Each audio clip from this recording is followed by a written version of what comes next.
6-5 The Fan. Right side throw, touchdown! Kansas City! Kansas City wins the game! Welcome into The Drive with Carrington Harrison. Back-to-back best sports talk hosts as voted on in the Pitch magazine. Live from the Fan Studios. Here's CDOT. Let's do this. Another day, another dollar, another edition of The Drive. You were listening to The Drive on 96.5 The Fan, 96.5thefan.com, and also the Odyssey app. My name is Carrington Harrison. Excited, thrilled, delighted to be here with you on this wonderful, wonderful Friday. I'm heading out to Kauffman Stadium later today. It is Big Slick Day out at the K. I will not be at the softball game because I will be here with you. But you know what? Right after the softball game, I will be in attendance. The Detroit Tigers are in town. They are maybe the best team in all of baseball. We'll talk more about that as the show progresses. Again, my name is Carrington Harrison. Rob is here. I was asked a very fun football toss-up question that I will ask you guys at some point in today's show. We got a little Royals. We got a little college football. We got a sprinkle of college basketball. We got a lot of fun stuff scheduled in today's show. We're going to have a current Royals player and a former Royals player join the show. Carlos Estevez will be on the show. Also, Eric Kratz. He was the backup catcher on the 2014 Royals team that you guys know went to the World Series. So we got a lot of baseball scheduled in today's show. But before we do any of that, I need you guys to do me a couple of favors. Number one, I need you listening to The Drive each day at 2 o'clock right here on 96.5 The Fan, and I need you to tell one friend. I mean, it'd be great if you could tell two friends to check out the show, but you know what? Beggars won't be choosers. And if you could tell one friend to check out the show, you know what? I would appreciate it. Now, I know that some of you are going to laugh at me for this open, and you know what? That's perfectly fine. I can accept that. I can live with that, but I'm only telling you my experiences. I'm not super well-versed in Kansas. I mean, I go over there from time to time. I mean, I work in Kansas, but that's not really a place that I hang out. Not a lot of my close friends live over on the Kansas side. I didn't really go to Kansas a lot as a kid. So some of the areas of Kansas are still a little bit foreign to me at times. I don't ever need to use the Apple Maps when I'm over on the Missouri side. I know my way around pretty well. But when I'm over on the Kansas side, yes, sometimes I got to type in the GPS where I'm going. So yesterday, a friend of mine asked if we could go get food, something to drink. And I'm like, yeah, of course. Where do you want to go? And in the process of us trying to figure this out, we agreed on Talk of the Town. We agreed to go to the Talk of the Town over in Leawood. You guys probably know the one I'm talking about, over by Prairie Fire. Actually, a really good sports bar. I would highly encourage you to go check it out. Shout out to Talk of the Town. So, Rob, I didn't immediately know where this was. So I typed it in the GPS. And it had me drive on Knoll Avenue. Now, I don't know why I wasn't thinking about it. But I'm driving, and I look over to my right. And then I see Asperia, and then I see T-Mobile. And I was like, we were just talking about this yesterday. Oh, this must be where they're thinking about building the Royal Stadium. It was like a light bulb moment went off in my head. And then I started thinking, this is a terrible place to put the stadium. You're telling me the entire time we were talking about this yesterday, Rob, you didn't tell me that this was right across the street from Town Center? You know how many times you and I have been over there going to get a meal at 801 Chop House? Shout out to my guy, Nick. You know how many times you and I have seen a movie over there? You know, we love a bamboo penny on this show. I don't know how I didn't put two and two together to know exactly where in the city that we were talking about. So as I'm driving through there and I'm kind of looking around and I'm kind of getting a feel for, oh, this is where they think the stadium is going to be. It honestly was like all of it became so clear to me. And I really was thinking, this is what you guys are excited about on the Kansas side? You can't be that excited about the stadium being on the Kansas side if that's the idea of where they're going to put it. Now, let me be clear. There is obviously more than enough space to build a baseball stadium there. That is not what we are talking about. We are talking about a lot of land. It's right across the street from a pretty cool entertainment district. So, I mean, it's not the worst idea I've ever heard, but it's certainly not an ideal location for a stadium. I then started thinking more and more, and people were saying this yesterday, and I didn't really pay it enough mind, and I apologize for this. How is the traffic going to work over there? Because I remember when we were throwing out the idea of the stadium being in downtown Kansas City, some of you had a bunch of logistic questions that were very, very fair about how this was going to work. Wait, where are we going to park? How close are we going to be to the stadium? How is this? How can it? We were asking a lot of valid and legitimate questions. We were discussing it. We don't have those same questions about where they're talking about building the stadium now. I mean, that traffic's not great over there as is. We're talking about adding 20,000, 30,000 more people, more cars, more traffic, more everything. You're going to have to completely rebuild the structure over there if we're talking about adding a Major League Baseball stadium, at least to the part of town that I saw yesterday. I can't believe that's where we want the stadium to be. This is probably the truth about it. And I say this as somebody, honestly, I'm coming at this from a neutral place. I think we all want the best thing. I want the Royals to be in a spot that makes sense for everybody. If the Royals are going to move to Kansas, the only place that really makes sense is the Legends. It's the only place that's out of the way, that's easy to get to, that has enough space, that has enough of the things to be able to operate. But throwing it right in the middle of where they're talking about just sounds like it is going to be an absolute nightmare for everybody if that's where they're talking about putting the stadium. And then I started replaying the conversation that we had yesterday with Bob Fesco. Here's what Fesco had to say. Fesco loves the idea. 55% of the season ticket holders live within a 5-mile radius of 119th and Knoll. Johnson County is the fastest growing county in the metro. More and more people are moving there, every single day.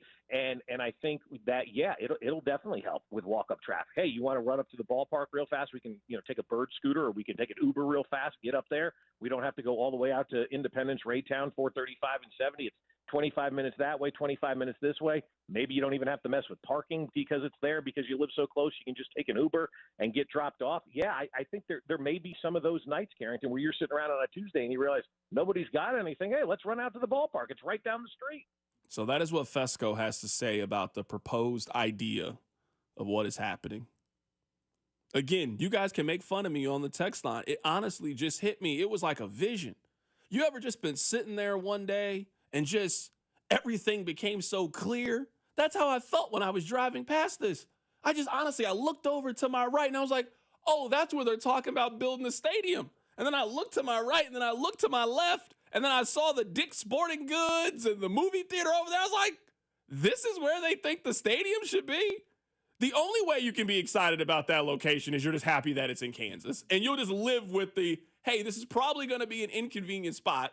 It's maybe not going to be as ideal as where the stadium currently is, but I'm just happy that the stadium is in Kansas. If that's your answer to where they're thinking about putting the stadium, I get that. It makes sense. Rob, you don't live super far from this, so you're obviously excited about it for different reasons. You've always wanted the teams to be over on the Kansas side. If that's your reasoning on why the stadium should be there, I will not fight you there. But you cannot tell me, of all the possible locations and areas of the city, you cannot tell me that's the best place to put the Royals' new stadium. You cannot convince me that. I don't think it's the best place to put it. I don't want to say that. But I think two things can be true at once. While I think it is not the optimal location, I actually think Washington Park is the optimal location, and that's coming from a Kansan. That it makes the most sense for it to end up at Washington. That's what makes the most sense to me. I do think it's an improvement on the current location of the stadium, because the current location, like, Carrington, me and you agree on this with baseball. It's a sport that you need to have stuff to do around the ballpark. It is not a destination event the way a football game is. Right now, around Kauffman is nothing. At 119th and Knoll, there is stuff to do. So in that regard, I think it's better. But is it perfect? Absolutely not. It has flaws. Yeah, and I understand that. And I'm not saying that having those things around the stadium that are good, right? I'm not. That location is ideal because there's a movie theater over there. That location is ideal because there's, 5, 6 restaurants over there? Good restaurants. We love a Bamboo Penny. We love an Aqua Penny on this show. We love a raw sushi. That's what makes that a really good location? just from a logistical standpoint, that just doesn't really seem like a great place to put the stadium to me.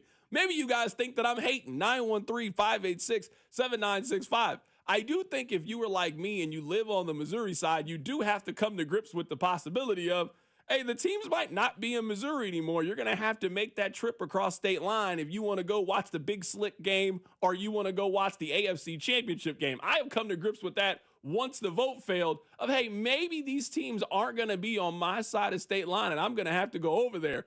But if you were telling me that the two possible options to build the baseball stadium are over by Nebraska Furniture Mart or across the street from AMC 20, please build it over. Please build it in the Legends.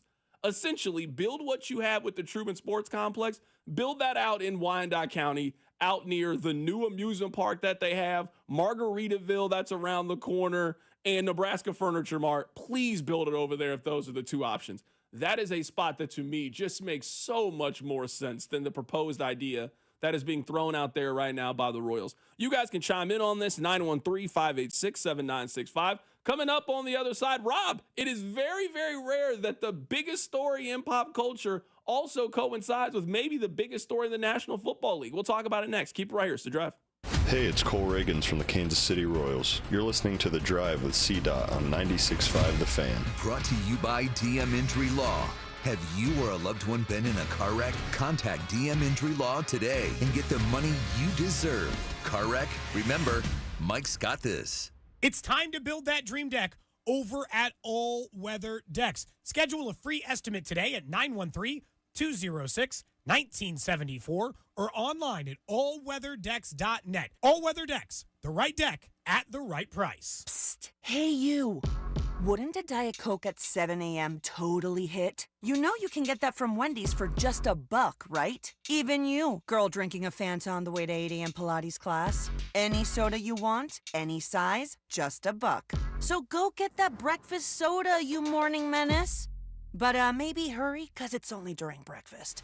Morning soda? Gotta be Wendy's. Limited time only at participating U.S. Wendy's during breakfast hours. Exclusions apply. Not valid in a combo. Prices may be higher in Hawaii. It's the spring sales event at Rob Sight Ford, and I'm here with the man himself, Rob Sight. Rob, you already stole the spotlight. Now what are you trying to take? Just your attention, Kevin, and maybe a few trade-ins. Now, we've got up to $14,000 off new Fords with employee pricing, plus our own dealer discount. $14,000. That's hotter than your Sunday barbecue. Exactly. And unlike your burgers, these deals won't dry out.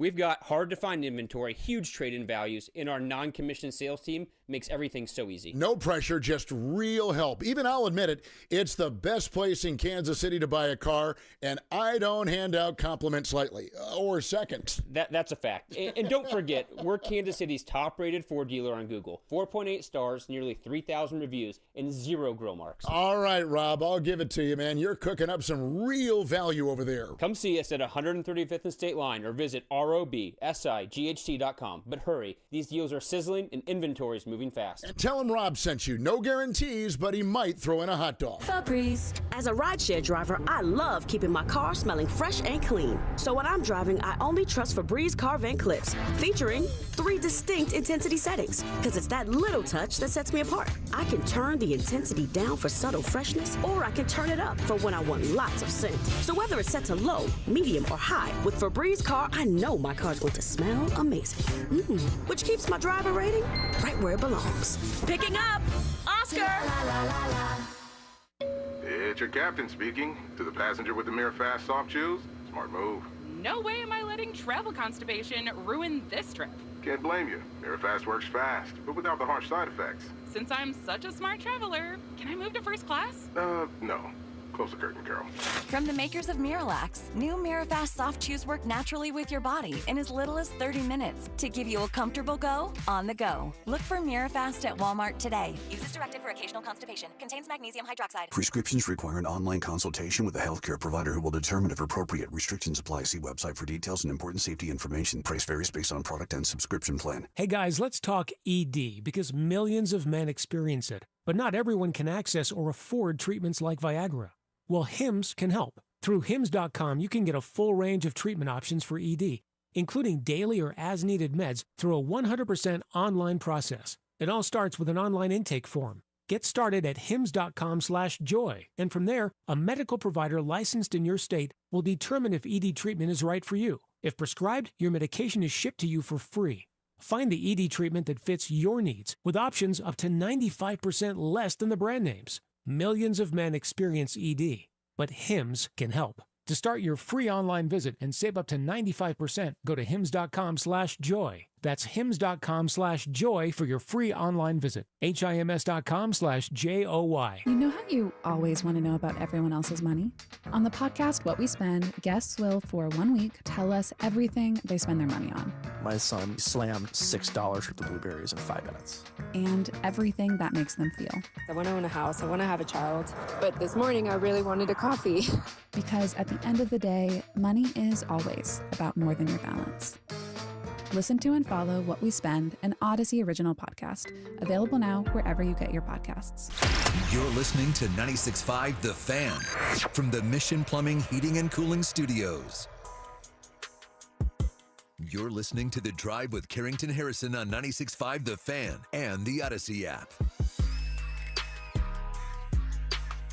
Welcome back into The Drive. My name is Carrington Harrison. Very happy to be here. Coming up in about 30 minutes or so, Carlos Estevez will be on the show. We'll talk some baseball. We'll talk a little bit of life. Who knows what we'll talk about with Carlos Estevez. We just kind of let the vibes carry us in those interviews. We still got a lot to get into. We were just talking about the proposed location for where the Royals' next stadium could be over on 119th and Knoll. I drove past it yesterday, and I cannot believe that is the idea and that is the plan on where to put the stadium. Royals, if you're thinking about moving the stadium to Kansas, please just go put it by the Legends. We all will be happier if that is the plan and the intention on where to put the stadium. Fesco thinks this is going to help the walk-up crowd. He thinks that people are going to be taking Razor scooters to the game. 55% of the season ticket holders live within a 5-mile radius of 119th and Knoll. Johnson County is the fastest growing county in the metro. More and more people are moving there, every single day. And I think that, it'll definitely help with walk-up traffic. Hey, you want to run up to the ballpark real fast? We can, take a bird scooter, or we can take an Uber real fast, get up there. We don't have to go all the way out to Independence, Raytown, 435 and 70. It's 25 minutes that way, 25 minutes this way. Maybe you don't even have to mess with parking because it's there, because you live so close. You can just take an Uber and get dropped off. Yeah, I think there may be some of those nights, Carrington, where you're sitting around on a Tuesday and you realize nobody's got anything. Hey, let's run out to the ballpark. It's right down the street. I mean, if there's one thing I think we know about the Johnson County mom, is she's going to be riding the bird scooter on the way to Royals and Reds on a Wednesday out at the stadium. Bob is convinced that this site is not a leverage play. This is where I disagree with not being a leverage play. The timing of this just feels very, very coincidental. No, this deal was done on May 9th. And then a week before the special session in Missouri, we get this. Oh, hey, by the way, an affiliate of ours, I mean, we didn't buy it, but an affiliate of ours, we just bought the mortgage of this place in 119th and all. It has to be a leverage play in some capacity. Now, I mean, you can use leverage and then ultimately act on it. A leverage is, I am going to hold out.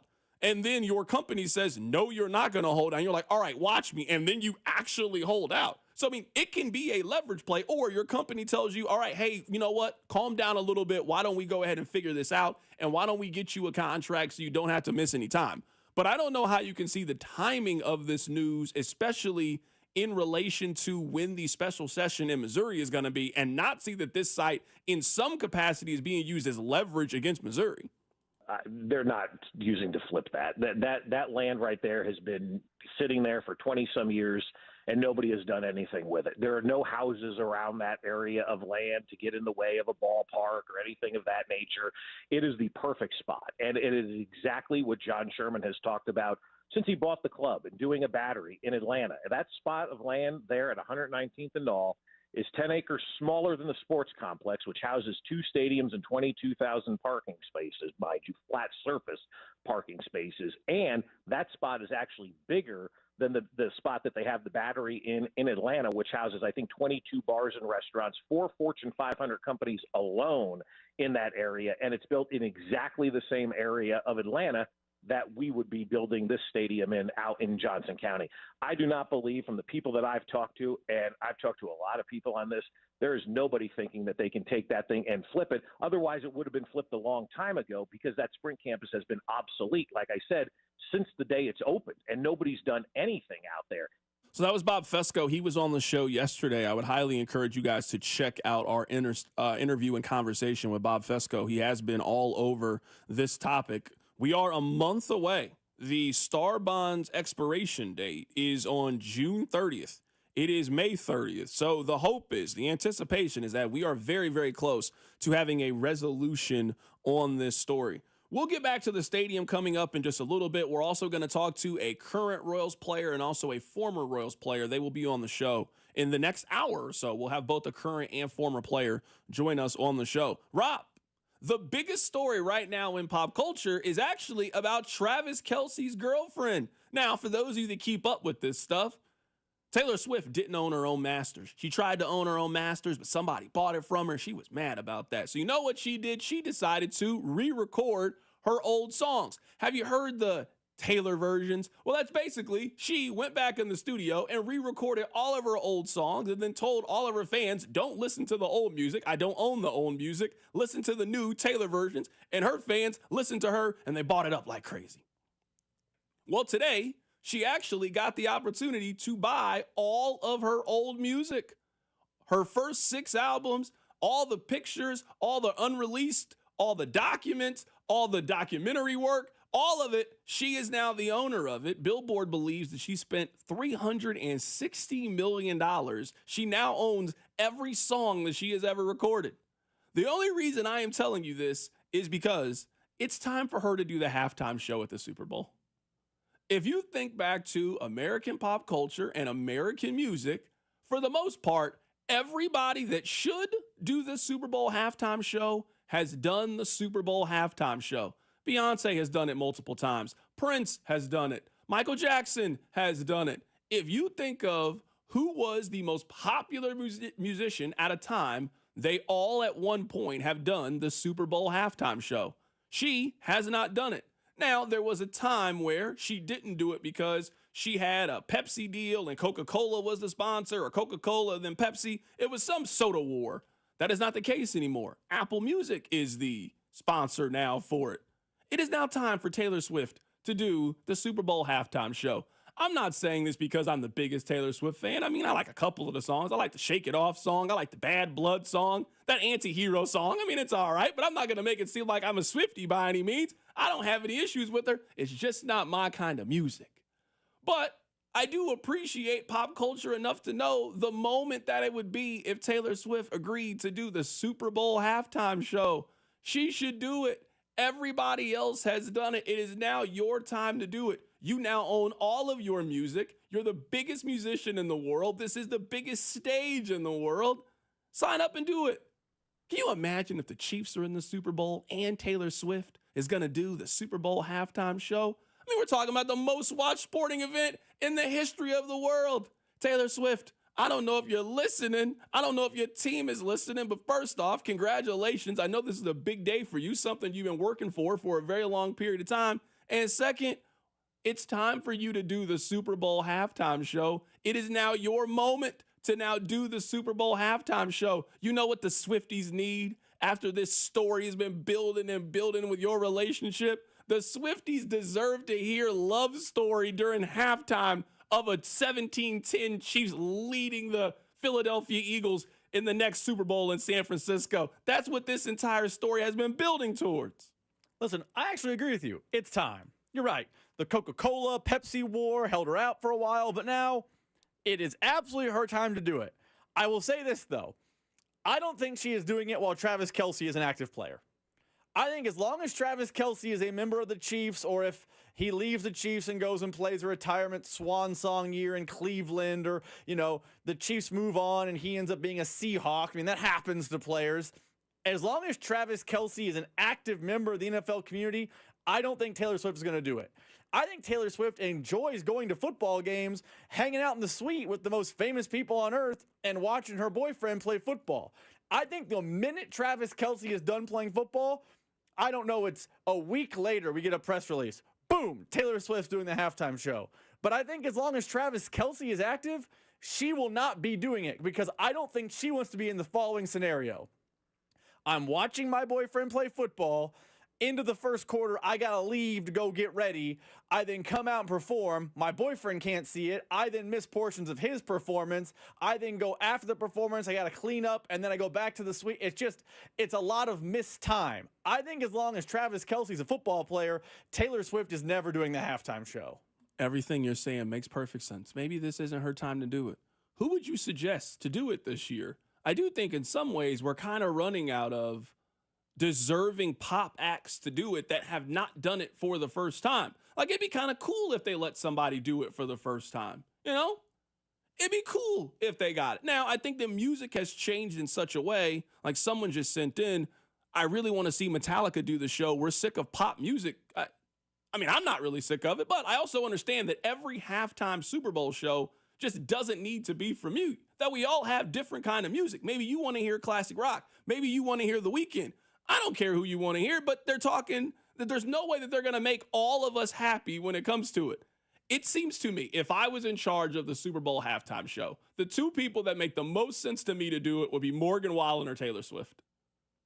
That just seems like the right time to do it. You got two of the biggest musicians in the world. Neither one of them have done the Super Bowl before. It just seems like that's who should do it if they're going to go in that direction. I actually feel like I was about to say Morgan Wallen, but I'm trying to think because there's usually some sort of connection between the city and the person that is doing it. There's some sort of quasi, like in Vegas, it was Usher. He had a residency in Vegas, so it made sense. Is there some California artist that I'm just oblivious to that's an obvious I feel pick? they just got their California Super Bowl halftime show a couple of years ago with Dre, Snoop, and all of them. They just got their Super Bowl. And that was a great halftime. Don't get me wrong, but they just had the let's celebrate California, let's celebrate the West Coast. I feel like LA versus San Francisco are not the same West Coast. Like, where's Sabrina Carpenter from? You're telling me you wouldn't want to hear Espresso in the halftime show? She got enough songs to do a 15-minute. I just feel like you got to do a little bit more in your career than Sabrina Carpenter. It's not a real 15 minutes, though, because Kendrick was an outlier. You know what you can do? You can buoy it with friends and family and neighbors. Like, think about the halftime shows. Bruno Mars, when he did it, it was hey, I'm bringing everyone out of Palooza. When Justin Timberlake did it, he brought people out and they joined him. Like, if you're Sabrina Carpenter, you can go do it, maybe get some Olivia Rodrigo, some Dua Lipa out there with you, and suddenly you have a great show. But I think the next person is going to be, by the text line standards, a relative unknown, but I feel like the kids, the youth, the TikTok generation will know who the next thing is. I think it's not going to be Taylor Swift. A lot of people are suggesting Post Malone would be a worthy person to do the Super Bowl halftime show. I don't have an issue with Post Malone. He would make a lot of sense to me. If you did kind of like a new country thing where Post Malone came out and then you had Shabuzi come out and he does the one song that we all know,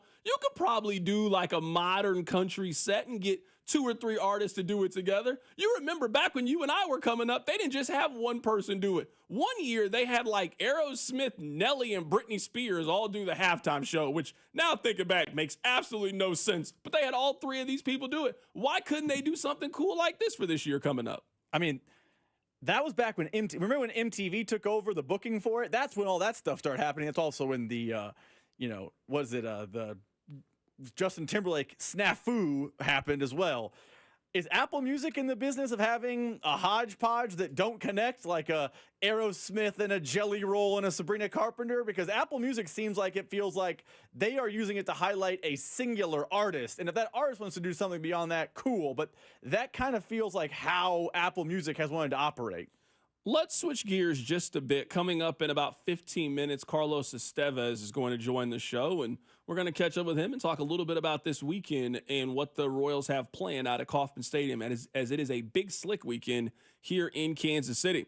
So Pro Football Focus, they have released their all 32 rankings for quarterbacks in the National Football League. They have 4 quarterbacks, in the elite conversation. Patrick Mahomes is number 1. Joe Burrow is number 2. Lamar Jackson is number 3. Josh Allen is number 4. So they have 4 quarterbacks in the elite territory. I think it's going to be really, really hard to poke any holes in that.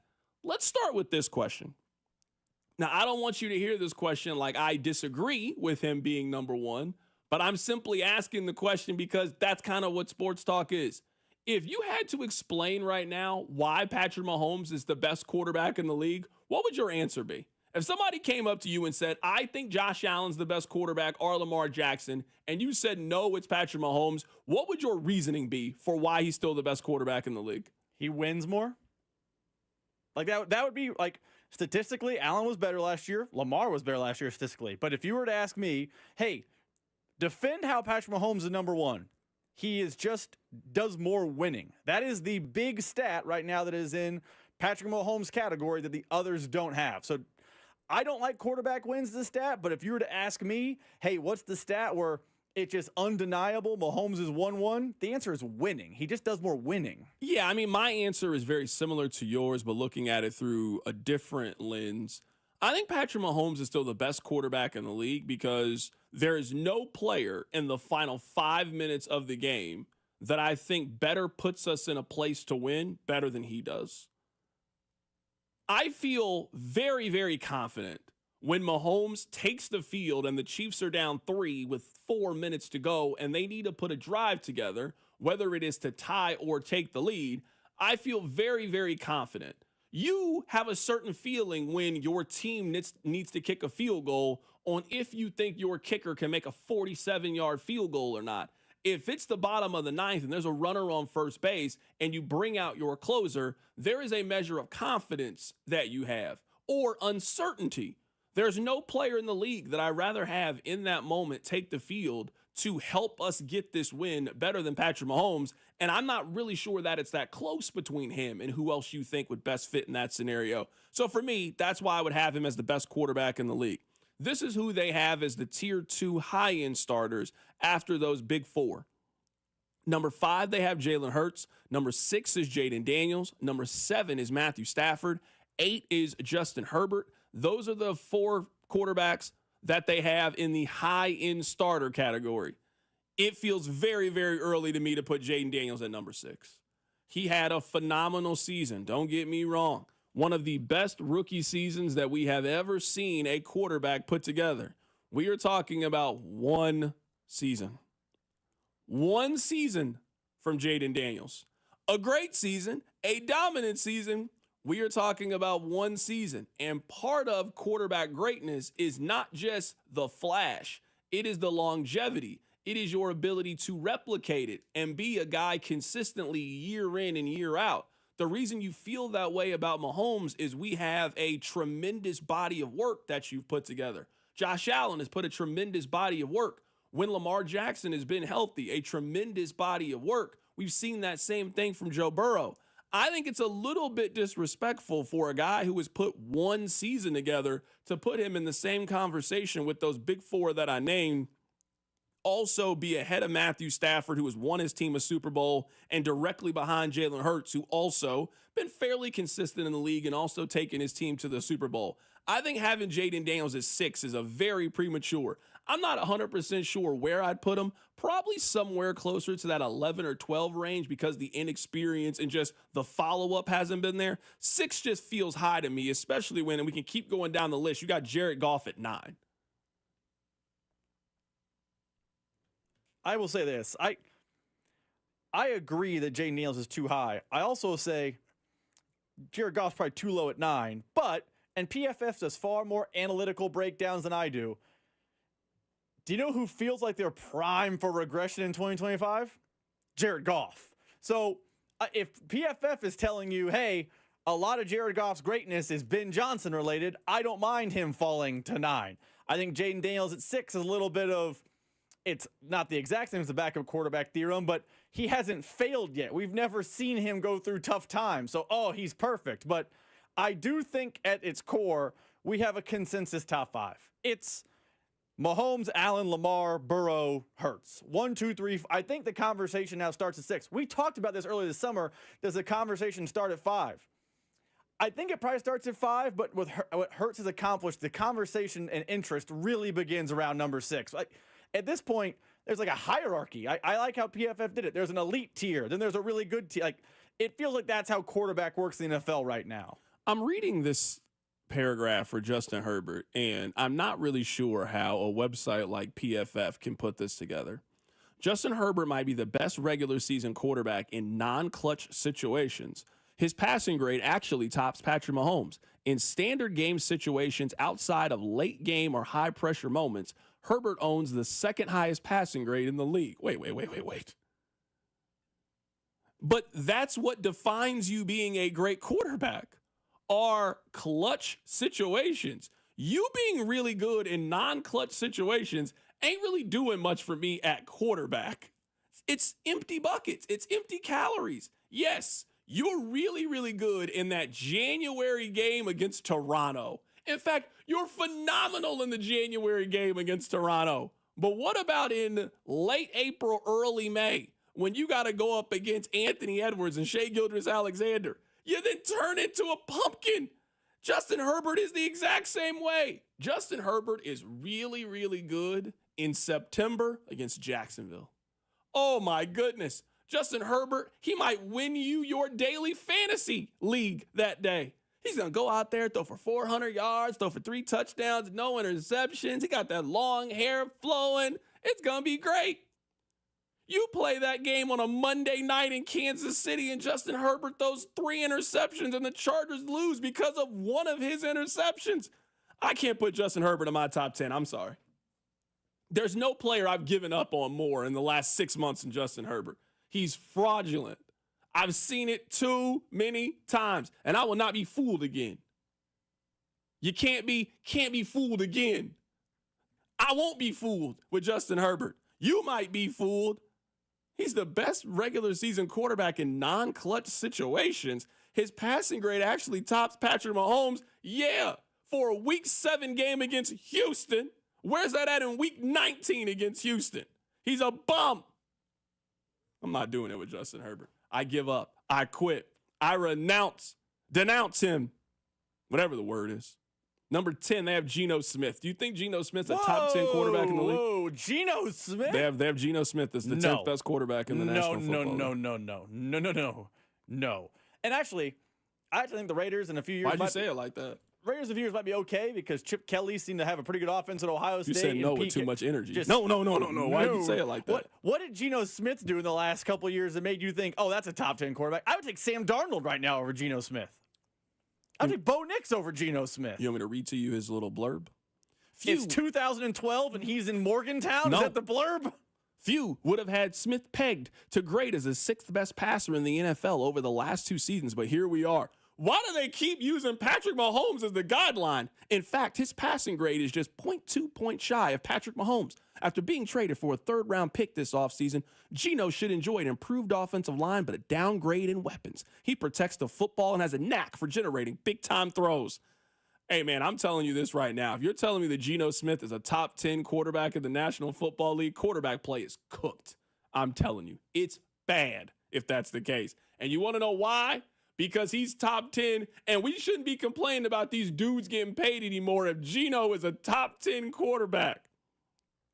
In fact, I'm now looking at this. I think I'd rather have all of these guys behind Geno ahead of him. They have Purdy at 11, Jordan Love at 12, Baker Mayfield at 13, C.J. Stroud at 14. I'd rather have all 4 of those guys than have Geno Smith as my quarterback. And Geno's fine, but he's the 10th best quarterback in the league. Something's going on over there at Pro Football Focus. The computer is broken. Baker Mayfield not in the top 10 is also, I think, wrong. Yeah, I think that Baker should be probably 10. What more does Baker have to do to prove he's a top 10 quarterback in the league? But you could keep going down the list, and I would probably take those guys over Geno Smith. You want to know who they have as 16? The average quarterback? Who do you think it is? I would have said Geno Smith, but apparently we live in a world where he's 10. Trevor Lawrence. Actually, who they have. Okay, no. Also, no. Can you give me credit for who's been saying this the whole time about Trevor Lawrence? You are correct. Okay. I just want credit because, nobody else is going to give me credit for I've been very, very consistent on Trevor Lawrence ever since he's entered the league. And no one's ever heard me.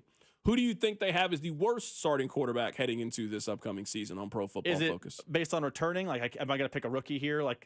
Cam Ward? All of them okay, count in this. I would probably take Cam Ward because the most The Saints. They don't have one. Yeah, the Saints. Who do they list? Tyler Shuck? Tyler Shuck. They have him. One of the most surprising developments of the 2025 draft was Tyler Shuck being the third quarterback off the board, the 26-year-old rookie. I cannot believe that the Saints drafted Brandon Weeden in the second round and have him playing on being their starting quarterback. You know what the Saints got playing? They got 1, 2, 3 arch. That's what they got. Absolutely ready. They got Drew Aller energy is what the Saints have coming up this season. Coming up on the other side, we'll be joined by Carlos Estevez. That's next. Keep it right here. It's The Drive. The Drive with Carrington Harrison on your new home for Chiefs football. 96.5, The Fan, brought to you by DM Injury Law. Have you or a loved one been in a car wreck? Contact DM Injury Law today and get the money you deserve. Car wreck? Remember, Mike's got this. Now, your Live Nation lineup. Don't miss these upcoming shows. Get tickets and info at livenation.com. Daniel Tosh, Tuesday, June 17th at Kansas City Music Hall. Chicago, Saturday, June 28th at Starlight. Live and Collective Soul. Wednesday, July 16th at Starlight. Party. Thursday, August 14th at T-Mobile Center and Goo Goo Dolls. Friday, August 22nd at Starlight. For tickets and info, hit up livenation.com. Ring the bell. We've done it again. Golden Oak Lending has lowered rates to 4.875 fixed. Lower your monthly payment, get cash out, pay off credit cards, and best of all, make no mortgage payments for 2 months. Lock in this incredible 4.875 rate and get your cash in as little as 14 days. Call 913-890-GOLD. Golden Oak Landing cured my blues. 5.81 APR, FHA, 15-year, 20% equity, qualified credit. Additional terms apply. NMLS 114937. The DQ Sauced and Tossed Chicken Strip Baskets have more flavor than your taste buds know what to do with. We start with all white meat, breaded, seasoned, and fried to crunchy perfection. Next, we double down and toss them in honey barbecue or new buffalo sauce. Serve them up with DQ fries, Texas toast, and house-made Hidden Valley Ranch, and you've got flavor on flavor on flavor. Get the Sauced and Tossed Chicken Strip Basket in honey barbecue or new buffalo right now at DQ. Happy tastes good. Participation may vary. This is Joe Cordell of Cordell & Cordell. Cordell & Cordell is the largest family law firm in the country with over 35 years of helping clients navigate divorce. That does give us certain advantages, for example, in experience and resources. But being big doesn't mean less personal or less local. Our attorneys live and work in your community, and as neighbors, they understand the challenges your families face. If you're a guy facing divorce, remember, Cordell & Cordell, a partner you can count on. The choice of a lawyer is an important decision and should not be based solely upon advertisements. CordellCordell.com. I'm Piera Palazzolo, VP of Digital Marketing for the American Management Association, a company focused on the management training skills needed to enhance the careers of business professionals. We did our research when it came to the best companies for website development and chose AmericanEagle.com. And we couldn't be happier. AmericanEagle.com worked closely with us to understand the front and back-end requirements needed to launch an e-commerce website that could handle the complexities of running thousands of seminars nationwide. Our robust new website and improved SEO saw immediate increases in site traffic and web revenue. If you're in need of managerial effectiveness and success, visit our website at amanet.org. If you're in need of a website that provides an unparalleled consumer experience, I highly recommend AmericanEagle.com. Transform your business today. Dial 877-WebNow1 for a free digital consultation with AmericanEagle.com. Now at Verizon, we have some big news for your peace of mind. For all our customers, existing and new, we're locking in low prices for 3 years guaranteed on My Plan and My Home. That's future you peace of mind. And everyone can save on a brand new phone on My Plan when you trade in any phone from one of our top brands. That's new phone peace of mind. Because at Verizon, whether you're already a customer or you're just joining us, we got you. Visit Verizon today. Price guarantee applies to then current base monthly rate. Additional terms and conditions apply for all offers. Now is the perfect time to start on your next success. An accredited state university, University of Maryland Global Campus offers online and hybrid courses. Plus, you can earn up to 90 credits toward a bachelor's for prior learning and work experience, or transfer up to 12 credits toward a master's. No application fee if you apply by May 30th. Learn more at umgc.edu. Certified to operate in Virginia by Chev. Paid for client portrayal and endorsement. Choice of a lawyer is an important decision and should not be based solely upon advertisements. Past results afford no guarantee of future results, and every case is different and must be judged on its own merits. I got hurt in a car wreck. Give me one good reason why I should call DM Law. How about 3 great reasons you should call us? 1, it's easy. You can hire us today on your phone, or we can come to you. 2, it's fast. We can start helping you today. 3, the results. DM Law got me $331,000. Mike's got this. I've got this. 816-888-7500. Mike's got this. This afternoon, expect sunny skies with a high of 78. Weather brought to you by Staples. Have you heard? The Staples Easy button is back with even more easy. Press it for custom prints, shipping services, even passport photos. Staples. That was easy. Hey Kansas City, it's Michael Waka. Welcome into The Drive with Carrington Harrison on your home for Royals baseball. 96.5 The Fan. All right, we are really excited to have our next guest join us on the show. He plays for your Kansas City Royals. Carlos Estevez joins us on the show. Carlos, happy to have you join us today, my man. Thank you, Carrington, for having me here. Absolutely. Let's go through this. What is your usual game day routine? So when you first get to the ballpark, what is it that you normally have to do? Honestly, just get dressed, stretch, get loose to go out there and play catch. That's basically the first thing to do. From there, play catch and get ready for a baseball game. Do you have anything like in particular, like maybe you're really superstitious about something that you need to do? No, I'm not. But I like to calm myself. I like breathing before, doing some breathing exercises, meditating before going out there. That's basically pretty much it. I feel like that keeps me calm. Who is the most superstitious player on your team? Ooh, let me see. He's gonna be Drew Waters, man. He gives maybe something like, "Oh, I got a hit yesterday. Today I got to do the same thing as I did yesterday." So for me, that's really funny. Right now, we're talking to Carlos Estevez, learning a little bit more about him. So, Carlos, we usually don't ask any baseball questions, but I do have one baseball question to ask you. Whenever they come to you and then you get to determine your walk-up song, take us through that process. How do you determine what song that you want to come out to? Honestly, it depends how I like the song. What's the mood of the song for me to go out there? Because I like to go out there listening to my song. Sometimes I'm singing because that relaxes me. Like I'm going out there. That's a good song. Sometimes it's a song that is like I'm gonna feel myself like this is pretty cool, pretty amazing. And with me, the process is it's like shopping around. I'm listening to some songs like which part and stuff like that. And my wife helps me a lot because she kind of she knows what I like, and she shoots me. Like when she knows I'm looking for a certain song like to get me going, she shows me a few of them, and from there and what I have, I'll make my pick. Give us the music artist that when you're in the car riding with your wife that she plays, that you actually really hate this music, but you got to listen to it because you love her. Let me see. It's gonna be how do you call that in English? Like slow songs. I don't know what's the genre in English. I gotta think about it. They're not like pop. They're like way slower. I don't know. I don't really like them. Some of them have good letters, but the good lyrics. But it's kind of like falling asleep for me, Okay, no, I'm with you. You want a little bit more up tempo while you're riding around in the car. She's trying to play that blues and R&B, and you're really not trying to listen to that. Okay, I have one more question related to the music. Let's say that you don't want the song that you have anymore, and then you want to change the song. What's the process for you to change the song? How frequently can you change your song? How frequently? I think as many times as you want. You just gotta shoot the guys upstairs a message like, "Hey guys, I want a new song. I wanted to start from here to here," and they keep it pretty simple, pretty relaxed, and I really like that. Right now, we're talking to Carlos Estevez, learning a little bit more about him. I was reading your bio, and it says that you are a big anime fan. If you were trying to convince somebody to get into anime, what show would you suggest? Ooh,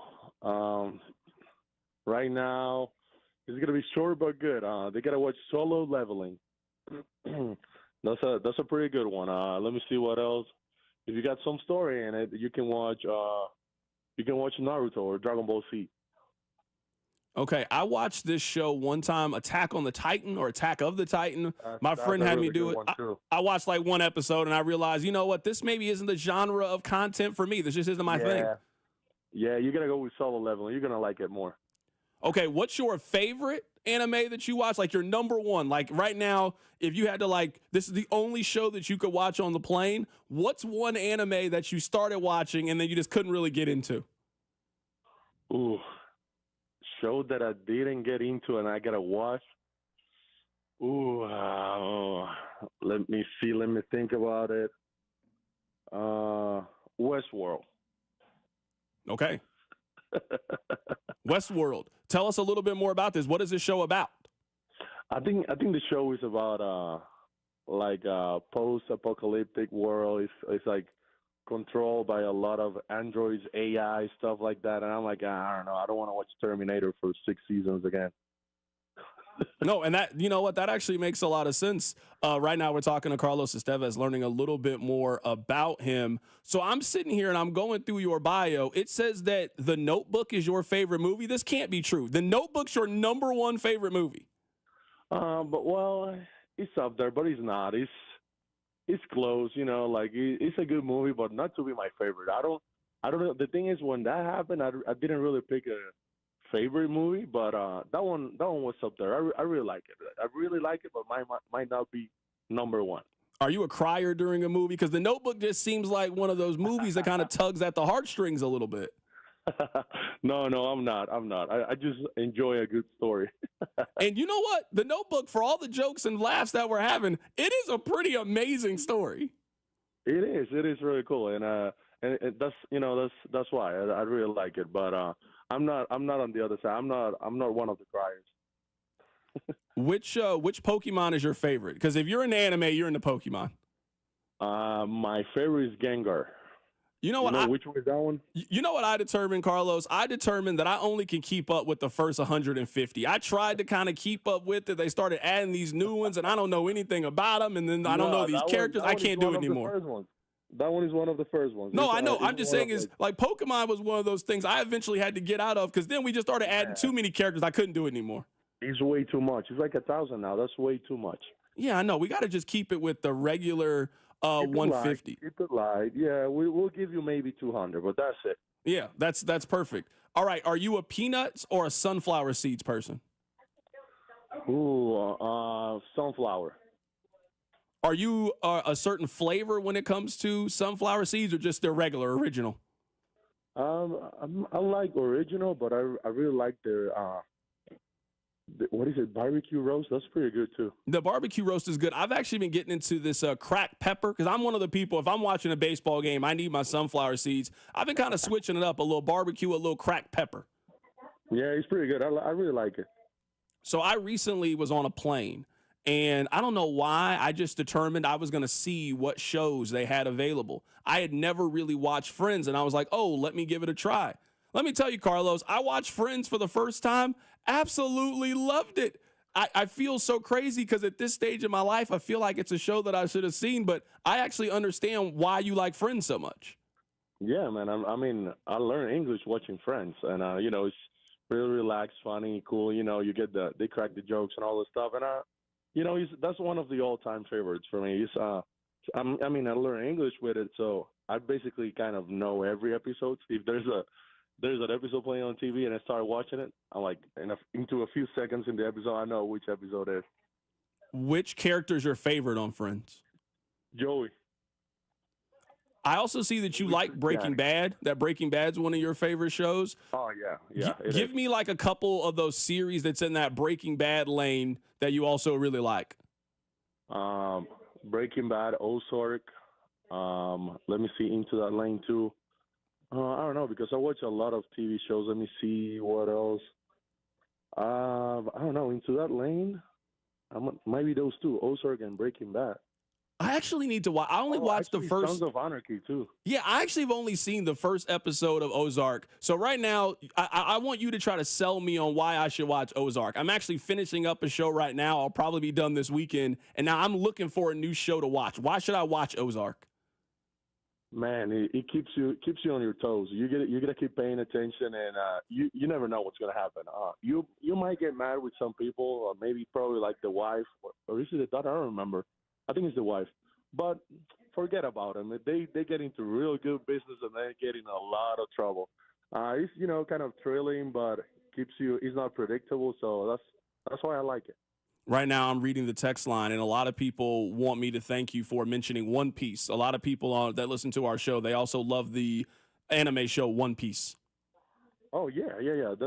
Right now, that's the best story out there. It's been going for 30 plus years, and I've been watching it since I'm 13. But it's right now that's the best story out there, man. It's the best one too. Stories, character development, everything. I'm telling you, I've been watching it since I'm 13.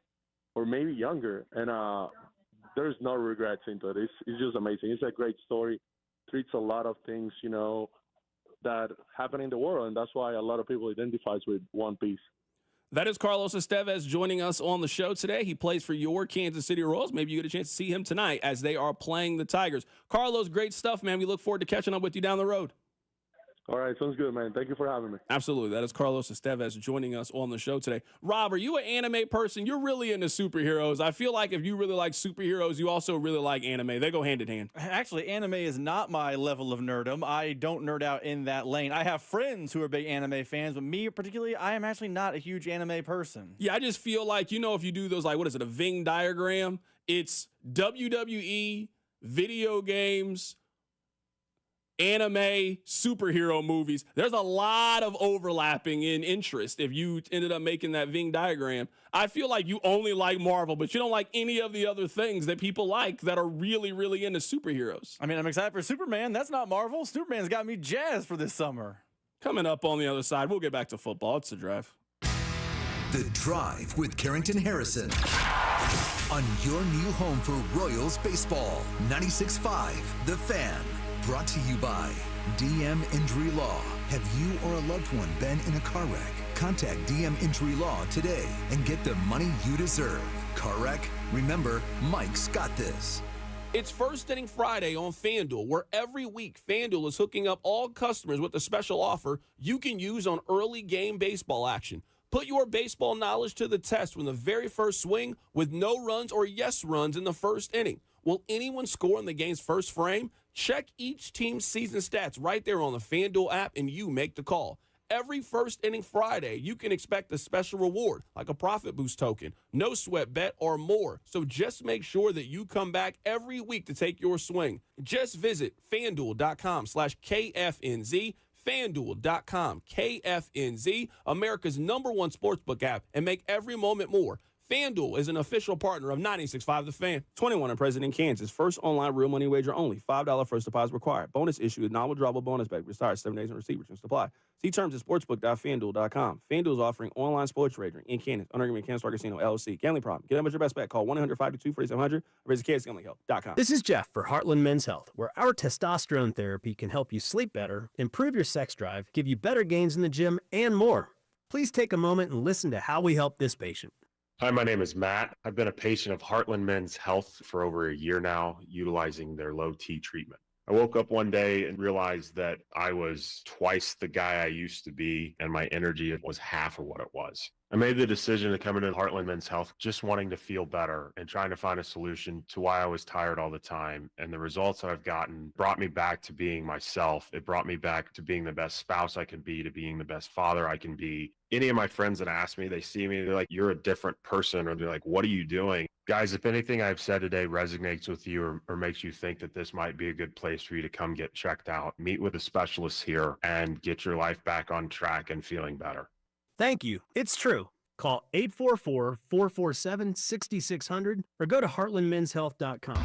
Twin Peaks is the best in the game. Here, it's bigger game days and bolder fight nights. I mean, where else can you find a scratch kitchen that always comes in clutch every day from lunch to late night? Only at Twin Peaks, the #1 sports bar. Twin Peaks is proud to offer an exclusive and extensive collection of some incredibly rare bourbons, whiskey, and tequilas. Plus, check out our barrel selections that are handcrafted by our team and bottled just for you. Supply is limited. Cheers! Prescriptions require an online consultation with a healthcare provider who will determine if appropriate. Restrictions apply. See website for details and important safety information. Price varies based on product and subscription plan. Hey guys, let's talk ED because millions of men experience it, but not everyone can access or afford treatments like Viagra.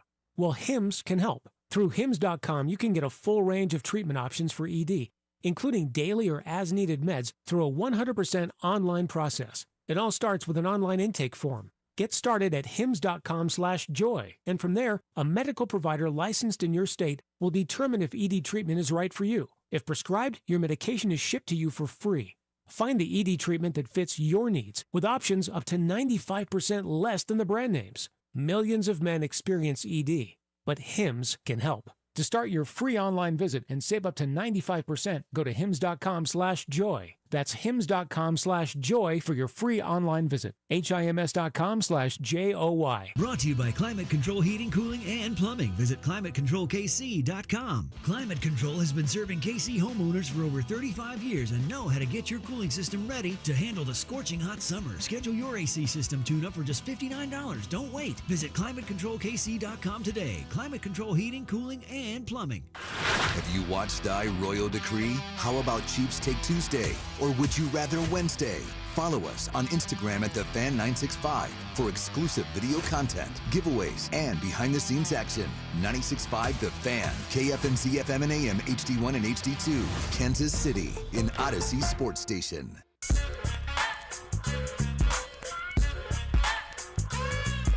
All right, let's talk a little bit of NFL. Coming up in about 15 minutes, we'll be joined by Eric Kratz. Eric Kratz was the backup catcher for the Royals back in 2014. So I was doing a lot of reading on Pro Football Focus, just trying to stay up to date on everything that was going on. And they suggested a bounce back candidate for a player on every team in the league. And the backup candidate for the Kansas City Chiefs was Isaiah Pacheco. Now, I don't have to tell you guys that Isaiah Pacheco really struggled last year, and it was by a wide margin the worst season that he has had in the National Football League. He had 83 carries for 310 yards. He averaged 3.7 yards per carry. He just had one touchdown last year. He was non-existent for the most part in the postseason. He wasn't even their best running back last year. Now, this is very important to note for Isaiah Pacheco. What did Therese used to always say? Contract year is undefeated. Isaiah Pacheco is 26 years old, entering the final year of his contract. He'll be 27 years old and either looking for a new deal from the Chiefs or hitting the open market and hitting free agency. Isaiah Pacheco can make himself a lot of money by having a really, really strong year. I'm talking about this is the difference in you potentially signing a 2-year, $8 million, 2-year, $10 million deal and signing a 1-year, $2 million deal to come back and play for the Chiefs next year. So in terms of a bounce back candidate, and maybe you could throw Rashee Rice in the mix because he missed the entire second half of the season. He's coming back from injury. He's coming back from suspension. He certainly is a good name to throw out there as a potential bounce back possibility for the Kansas City Chiefs. But Isaiah Pacheco, he came back, he played, he was healthy, and I throw that in air quotes for the second half of the season. You just didn't get a lot out of him from this year. And if you are looking at the Chiefs' actions and not just their words, their actions suggest that they think Isaiah Pacheco is going to be good this year. They didn't do a whole lot to the running back room. They brought back Kareem Hunt. They also spent a 7th-round pick on a running back. They also went out and you got Elijah Mitchell, a guy who just hasn't stayed healthy really at any point in his career. The Chiefs necessarily don't have that number one expected running back. You think that player is Isaiah Pacheco. All of the stars need to align for Pacheco for him to have a potential big year for this team. If he's looking at kind of, I don't want to use the term cashing out. I don't think he gets a massive deal. But again, I do think that him having success this upcoming season, that's the difference in you getting 2 years, $8 million, 2 years, $10 million, or you getting a 1 year, $2 million, quote, prove it deal to come back to Kansas City. Can I ask you a question? Because usually when these, bounce back player articles pop up, and they usually pop up in May and June, that's what happens. it's usually a player on the Chiefs, and Chiefs fans spend the rest of the summer telling me and you, oh, he's about to have a massive season. He just had a little dip, but watch out. We can think of guys who Chiefs fans got all hot and bothered about, oh, it was just one slight regression, but watch out. Do you think Chiefs fans feel that way about Isaiah Pacheco, or have they moved on? Because last year, when he came back, now I don't think he was 100% healthy, but I also don't think anyone in December is 100% healthy in the National Football League. When he came back, the general sentiment I saw on social media and I saw on the text line was, why is he playing? He's only a 1-yard guy. He's a bum. They should give all his carries to Kareem Hunt. Why are the Chiefs messing around with Isaiah Pacheco? He should play less in the postseason. That was the general sentiment by Chiefs fans. He makes sense to me as a comeback candidate.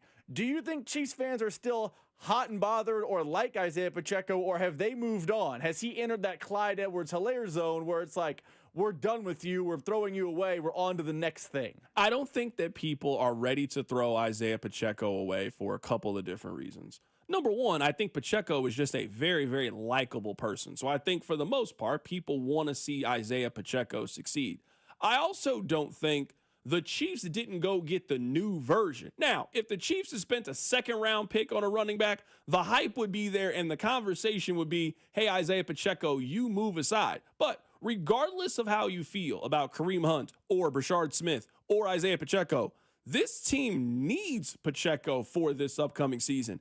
And there's not a lot of depth in that room where if they have another injury or two the way that they did last season, you kind of put yourself behind the 8 ball and you're in the exact same spot having to go out and having to look through the clearance bin to find yourself a new running back. I also think all of it goes in cycles. This is the analogy I would use, and we see this happen all the time in other things.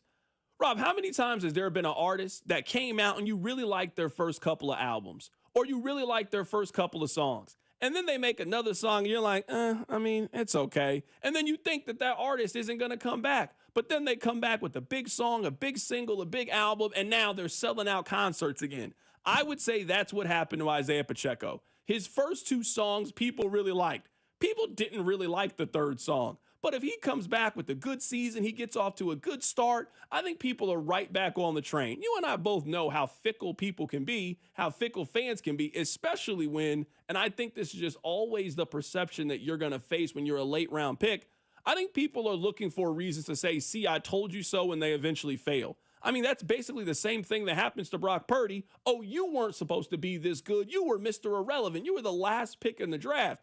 I think people would feel very different about Isaiah Pacheco if he was a second, third round pick. I mean, people held on to hope for 3 years when it came to Kadarius Toney, despite him never really giving you a reason to be hopeful. But he was a first round talent. Look, he was at Florida. Look, he made these 1 or 2 plays.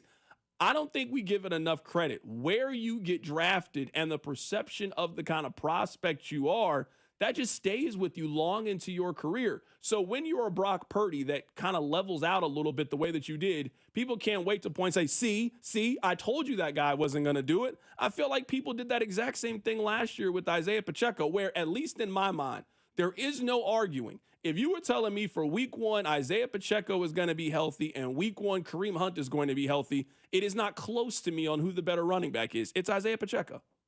That's interesting about the, if there was a replacement ready, that you think he would have been treated differently.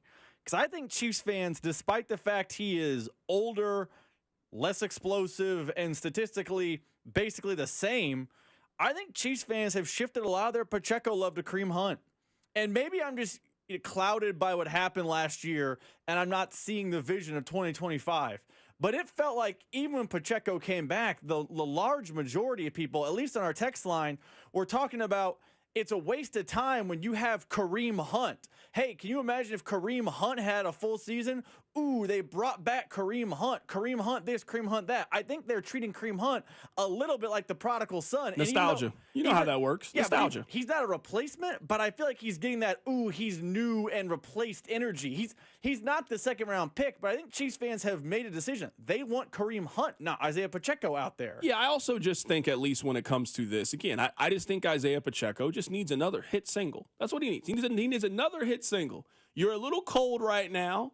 The audience has kind of moved on. If you come out with the smash single, people will once again be going to your concerts and buying your merch. Someone on the text line says, C-Dot, I think Pacheco is going to get 1,800 all-purpose yards this year. I'm all for optimism about Isaiah Pacheco. 1,800 all-purpose yards would have had him 5th last year in the National Football League. I don't think he's that kind of back. I don't think they need him to be that kind of back. You know who I think he can be? He needs to be Tyrone Tracy last year for the Giants.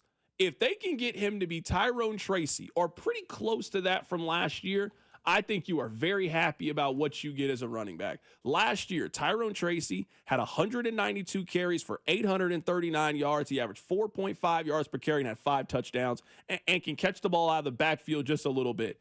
That's all I need Isaiah Pacheco to be. I don't need you to be Joe Mixon. I don't need you to be Jahmyr Gibbs. I don't need you to be David Montgomery. Be Tyrone Tracy. Can you be a guy that consistently gets us 4.5 yards per carry?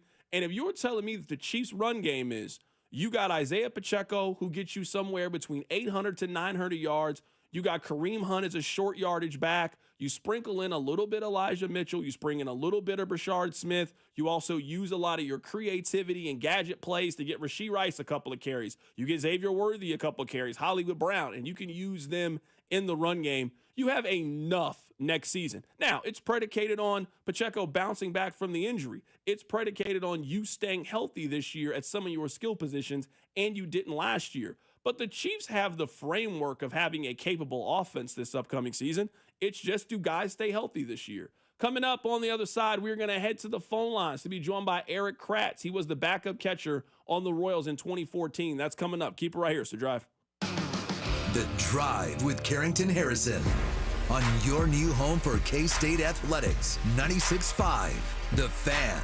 Brought to you by DM Injury Law. Have you or a loved one been in a car wreck? Contact DM Injury Law today and get the money you deserve. Car wreck? Remember, Mike's got this. It's the spring sales event at Rob Sight Ford, and I'm here with the man himself, Rob Sight. Rob, you already stole the spotlight. Now what are you trying to take? Just your attention, Kevin, and maybe a few trade-ins. Now, we've got up to $14,000 off new Fords with employee pricing, plus our own dealer discount. $14,000. That's hotter than your Sunday barbecue. Exactly. And unlike your burgers, these deals won't dry out. We've got hard-to-find inventory, huge trade-in values, and our non-commissioned sales team makes everything so easy. No pressure, just real help. Even I'll admit it, it's the best place in Kansas City to buy a car, and I don't hand out compliments lightly, or seconds. That's a fact. And don't forget, we're Kansas City's top-rated Ford dealer on Google. 4.8 stars, nearly 3,000 reviews, and 0 grill marks. All right, Rob, I'll give it to you, man. You're cooking up some real value over there. Come see us at 135th and State Line, or visit robsight.com. But hurry, these deals are sizzling and inventory is moving fast. And tell him Rob sent you. No guarantees, but he might throw in a hot dog. This is a special notice to all U.S. taxpayers with back taxes to the IRS. Billions in tax relief is now being made available to struggling taxpayers, giving thousands, even tens of thousands of dollars in savings away to those who qualify. If you're facing wage garnishment, threatening letters, audits, liens, levies, or already in a payment plan, you can now expedite the resolution to your tax problem, end collections, and even qualify to reduce a large portion of what you owe. Stop IRS Debt has established a relief hotline for you to call to check what savings and options you qualify for. Dial 800-317-1890. With many people facing job loss and rising cost of living, these special IRS initiatives are designed to aid delinquent taxpayers with the relief that they need to get a fresh start. For a free consultation to see what savings you qualify for, call 800-317-1890. 800-317-1890. 800-317-1890. At Casey's, we're too nice to say no. So when someone asked for a free frozen drink, we said sure. Then they said every Friday all summer, and well, now we're giving away free medium frozen drinks every Friday. Free Frozen Fridays with Casey's Rewards. It's not crazy, it's Casey's. See store for details. The Starbucks Summer Berry Refresher is officially back.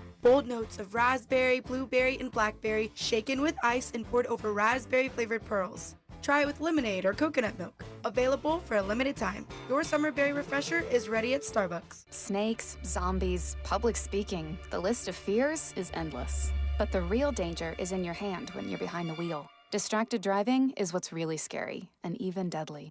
Eyes forward. Don't drive distracted. Brought to you by NHTSA and the Ad Council. Here's comedian Howie Mandel for hands-free Cozy Fit Skechers slip-ins. Yeah, I'm holding a new Cozy Fit Skechers slip-in sneaker, and first of all, I barely know I'm holding it. It's that light. You see, Cozy Fit is a cool new sneaker where the upper is made of a soft quilted material. It's kind of like a little puffer jacket for your feet, except it looks like a super stylish sneaker. Introducing new Cozy Fit Skechers slip-ins, the latest comfort creation from Skechers. You can find Cozy Fit Skechers slip-ins at a Skechers store, Skechers.com, or wherever stylish footwear is sold. The power of Dell AI with Intel Inside is transforming the world of pro sports. Teams can see curveballs coming with predictive analytics. Coaches can use AI insights to help players improve their shots in real time. And fans can get more out of every winning moment with AI-enhanced replays. Unbelievable! What a play! See how Dell Technologies with Intel Inside can power your wins at Dell.com/win. Not available in all states. Rates vary. Building a financial safety net for your family can be tough. But with term life insurance through Ethos, you can have peace of mind that they can pay the mortgage and other bills if something happens to you. With coverage in as little as 10 minutes, all online, Ethos finds your best rate across our multiple trusted carriers. Some policies as low as $1 a day billed monthly. And even in uncertain times, your term life insurance rates and payout don't change. Get a free quote at ethos.com/win. That's ethos.com/win. I'm Ed Evans, CEO of Consumer Cellular. No, we're not one of the big guys. Truth is, we don't want to be. If you're over 50, Big Wireless probably has you paying for more data than you might need. You could be throwing away thousands over a lifetime. We're not here to be the biggest. We're here to bring you something we believe is better. Our plans start at just $20. You'll get the same fast nationwide coverage without the big wireless bill. Call 1-888-FREEDOM or visit consumercellular.com/facts. Plans include $5 credit for auto pay and e-billing. See site for additional facts. Here's traffic, brought to you by DM Injury Law. Have you or a loved one been in a car wreck? Contact DM Injury Law today and get the money you deserve. Car wreck? Remember, Mike's got this. Stalled out car closing two right lanes of 470 southbound just past Woods Chapel Road on the Metro's far east side. And a two-car crash closing the left lane of eastbound 435, the exit to State Line Road. Seeing some slowdowns out of downtown via eastbound 70. I'm Lori Pearson, 96.5 The Fan Traffic. You're listening to 96.5 The Fan from the Mission Plumbing, Heating, and Cooling Studios. Hey, Kansas City, it's Vinny Pasquantino. Welcome into The Drive with Carrington Harrison on your home for Royals baseball, 96.5 The Fan. Welcome back into The Drive on 96.5 The Fan, 965thefan.com, and also the Odyssey app. Happy to talk a little baseball with Eric Kratz. He was on the 2014 and 2015 Royals team. He also is one of the hosts of Foul Territory, where you can get all your baseball information. Eric, happy to have you on the show today, my man. Yeah, thanks for having me. Absolutely. What is it like to see all of these celebrations around teams that you played on now over a decade ago? Oh, man, it's awesome to see those guys when they all get back together. Last year I was at the 14 celebration, but 10 years? It feels like 10 years. Some people are like, I can't believe it's been 10 years. It feels like 10 years. Well, that's happened in the last 10 years.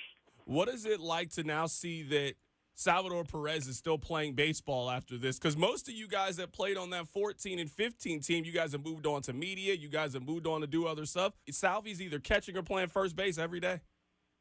Yeah, well, he was just a young pup during that run, so he should be still playing. A guy like that, the game's easy for him. He doesn't even really have to try. So maybe now that he's older, he has to start trying. And, oh, yeah, he made an all-star game last year, so he's still got it. You joined the 14 Royals in the middle of the season.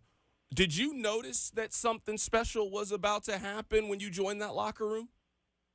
You know what I noticed? I noticed that I went from a Blue Jays team that was 2.5 games out of the wild card at the time when I got traded, and I joined the Royals team, and they didn't make any big moves. And I remember the Blue Jays players were pissed because, we didn't make any big moves. They got Danny Valencia for me and Liam Hendricks. So it was like, why aren't we making any big moves? When I got to the clubhouse, I remember the same day, the Royals were like, we don't need anybody. We got all that we need here. And that that young group just had that swagger because they had won all the way up through the minor leagues. Obviously, they went on to have awesome careers too, but they won all together, and I think it's invaluable. That it's a trait that I think Dayton Moore and the front office knew was important, and they executed it, and then look what happened. Yeah, I'm looking back to when you joined the team. So you were traded on July 28th of 2014. The Royals were 53-51 when you got traded there. So a team that is very much in the wild card mix, but you were 5 out of the division. And then basically from the moment that you joined the team, they just went on an incredible run for the final 3 months of the season. It was an incredible run. It was an incredible run that was backed behind the fact that their backup catcher, me, never played. And I was totally fine with that because you had an all-star in Salvador Perez who really led the team. I mean, when you talk about the pitching staff, obviously you talk about, HDH in the bullpen and you go, well, that's what led it. Yeah, absolutely, that led it. But that dude was out there. Salvi was out there every single day catching. And without him, you'd have to put a schmuck in like me, and that's not gonna push you to that kind of record. But we had the Tigers in our sights when I got there, and it was like, those dudes on that team, they were young, and they were like, screw those guys, we're sick of losing to them. And it was legitimately like the mantra in the clubhouse, like when we're going to play the Tigers, screw Anibal Sanchez, Justin Verlander. Who else was on that team? I think I don't know if Victor Martinez was on that team anymore, but Miguel Cabrera. Like we're not bowing down to the team that had won the division so many years. Obviously, they ended up winning the division, and they overtook us after we had taken it back or taken the division. But it was something that they just weren't, as a team, as young players, they weren't afraid of the big bad Tigers anymore. Right now, we're talking to Eric Kratz. He's with Foul Territory. Be sure to check it out. He also played on the Royals in 14 and 15. When you think back to that time, Eric, is there a game that kind of pops up in your mind? Like when people ask you what was it like to be a part of those teams, is there a memory that you have?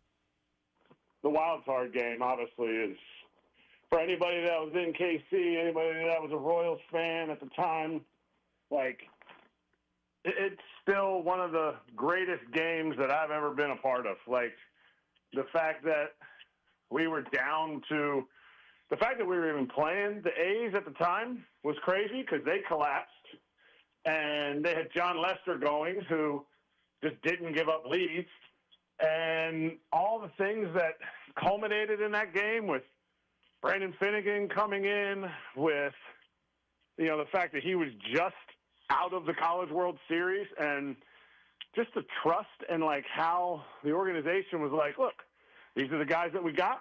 We're going to go and get it. I mean, Aki Nori almost had a walk-off homer.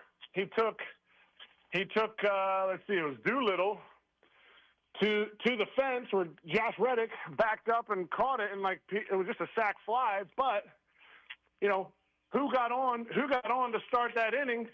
Josh Willingham. Like there's so many names that like didn't really do a lot during the season.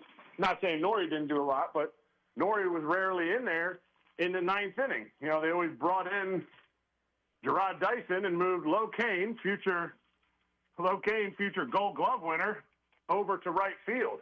And so it's like all the crazy stuff that happened in that game. Like we had such a great bullpen, but for some reason Ned brings in Jordan Ventura, and you're like, what? That's like the least suspecting person that you would bring in. Brandon Moss is the homer, and you go like, holy crap! Like how did we end up winning that game and then get to Game 7 of the World Series with a runner on third to tie it up in the ninth inning? Like just the fact that started off the run to get to Game 7 was bananas.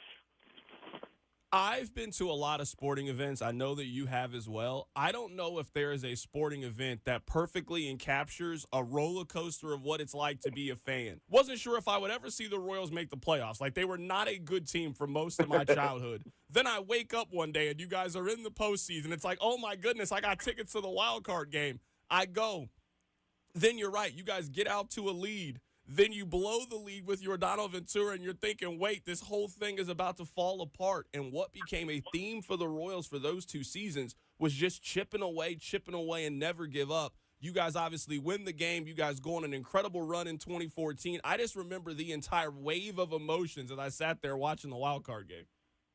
I can't imagine what it was like to be a fan, but essentially I was a fan because I was just on the bench waving the towel and being ready to go in the game. Had Salvi, I forget how many times Salvi made out before he got the game-winning hit. But had he gotten on base, I would have been the one going in, and then everyone would have said the same thing they did on that ESPN night. What the heck is Eric Kratz doing in there? A couple more questions here. A lot of Royals fans get triggered when they hear the name Madison Bumgarner. Are you one of those people that get triggered when you hear the name Madison Bumgarner? No. Look, like that dude. That's what I always. People kind of forget. Oh, you guys lost Game 7 of the World Series. Who's that to? I was like, oh yeah, we lost to Bumgarner. And they're like, who? Oh, Madison Bumgarner. They're like, we didn't lose to one guy. I was like, well, we did lose to one guy. Let's put it that way.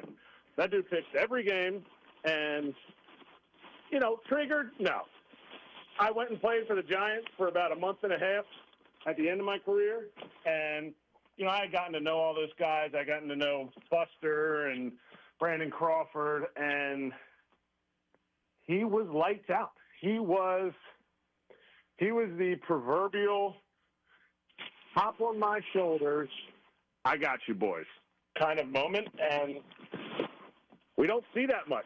Credit to Buster Posey for guiding him through really that first inning that he came out.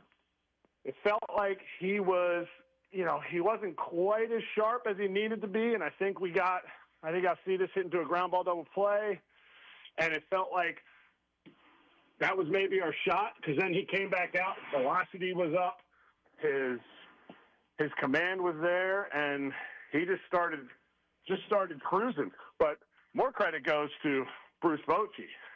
Boch was like, well, yeah, I'm just going to let this guy go and see what happens.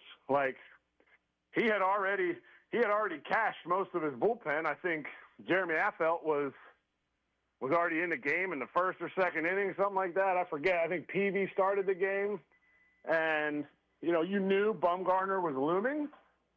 And when he came in, it was like, okay, his run can't continue. Like, I get it. He's gotten us already. It can't continue. And, Gordo tried his best, and Salvi popped it up. And you know what? The rest is history, because, if we win that one, do we go back-to-back and win in 15 also? I don't know, but I do know that the hunger, that off-season, some people say hangover for teams that do stuff like that, tough loss at the end of the season, Game 7, and people are like, they overachieved, all that stuff. There has never been a hungrier off-season for a group of dudes, texting, meeting up, all this stuff. And it was a foregone conclusion that we were going to win the World Series in 15. This is how I always look at it. I look at it kind of like the end of Rocky 1. Like, Rocky does not win at the end of Rocky 1. But, like, the way they package it, the way it makes you feel, like you saw Rocky be triumphant. I was talking to Eric Hosmer about this a couple of weeks ago. He came on the show, and I told him, like, I don't look at it like you guys lost the World Series in 2014, just didn't win the World Series in 2014. Like, that entire experience, that ride, those 2 months of you guys making the playoffs and then getting to Game 7 of the World Series, like, it's almost like my mind stops at you guys played at Game 7 of the World Series, and then it just doesn't play out the remainder of the series. Right. It was like, we'll pick this up next year. We'll just finish it out. we'll just finish it out. And we had a chance. We had the chances that year, and it just didn't quite happen. Like you said, Madison happened. No, you know what? That is a great way of putting it. That is Eric Kratz joining us on the show today. He was on the 14 and 15 Royals. Also, check out Foul Territory for all your baseball news and information. Eric, it was great catching up with you, my man. I appreciate your time. Dude, thanks for having me on, and don't be afraid to give me a shout if you need me again. Absolutely. Eric Kratz joined us on the show. You know what? I will never, ever be tired of hearing stories about the 2014 and 2015 Kansas City Royals. Never. Even if I've even heard the story before, it just makes me happy. I still feel good hearing those stories. I still like seeing Eric Hosmer come back, Mike Moustakas, Lorenzo Cain, Wade Davis. I still like seeing those guys come out to the park. I'm a little bit upset, Rob, they're doing this home run derby thing in September because that's the same day as the Crawford-Canelo fight. I wish they had scheduled it on a different day or else I would have been there. But I will never, ever get tired of hearing stories about the 14 and 15 Royals. It was just a happy time for everybody. We've talked about it on the show before.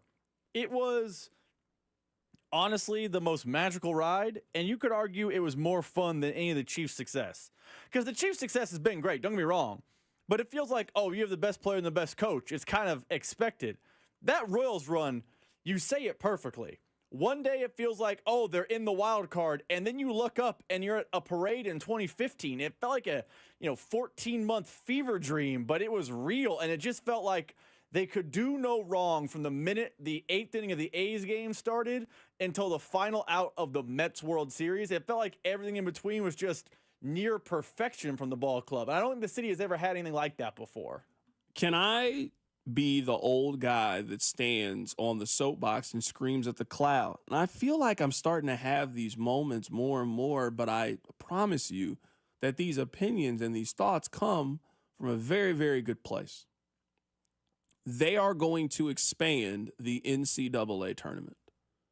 I don't even think at this point that is an opinion.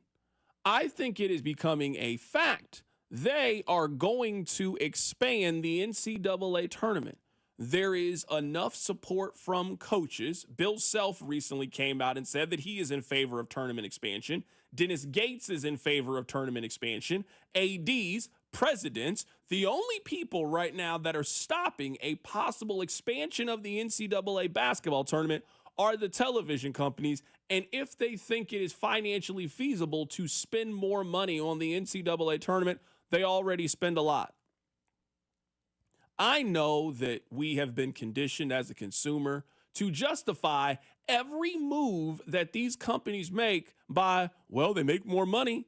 But is it good for the sport? Is it what's in the best interest of the sport? Does it increase competition? And this is where I become the old guy yelling at the cloud. I feel like our whole life we have been told about the dangers of participation trophies and how back in my day we didn't do that, how you had to earn things, and you soft millennials, you think that everybody should be included. Millennials are not the ones that are making the decisions right now when it comes to college football. It's the same generation that told us our entire life how you had to earn things and nothing was going to be given to you and how dangerous participation trophies are. Now we're looking to include the 71st best college basketball team and give them a chance to win the national championship. We're sitting here arguing in college football ways to include 3 and 4 loss college football teams. That's what we're thinking of right now. And we're going to justify it. Well, I mean, they make money. Yeah. But all money ain't good money. You made a G today, but you made it in a sleazy way. You're trying to package the 72nd ranked college basketball team and tell me why they should be included in the NCAA tournament. We don't want it. We don't need it. A majority of these changes in sports are solely capitalist decisions, and they're not competition decisions. We didn't need to add weeks to the NFL regular season. We didn't need to add teams to the NFL playoff. Well, they make money on it. They were already making money hand over fist. The only way, and I'm serious, the only way you can get me to support expanding the NCAA tournament would be this. On Tuesday and Wednesday, before the actual bracket starts, you need to put teams like North Carolina against mid-majors. You need to put North Carolina up against Illinois State. Here is a team from the ACC that was the 9th team. Here was the best team in the Southwestern Conference.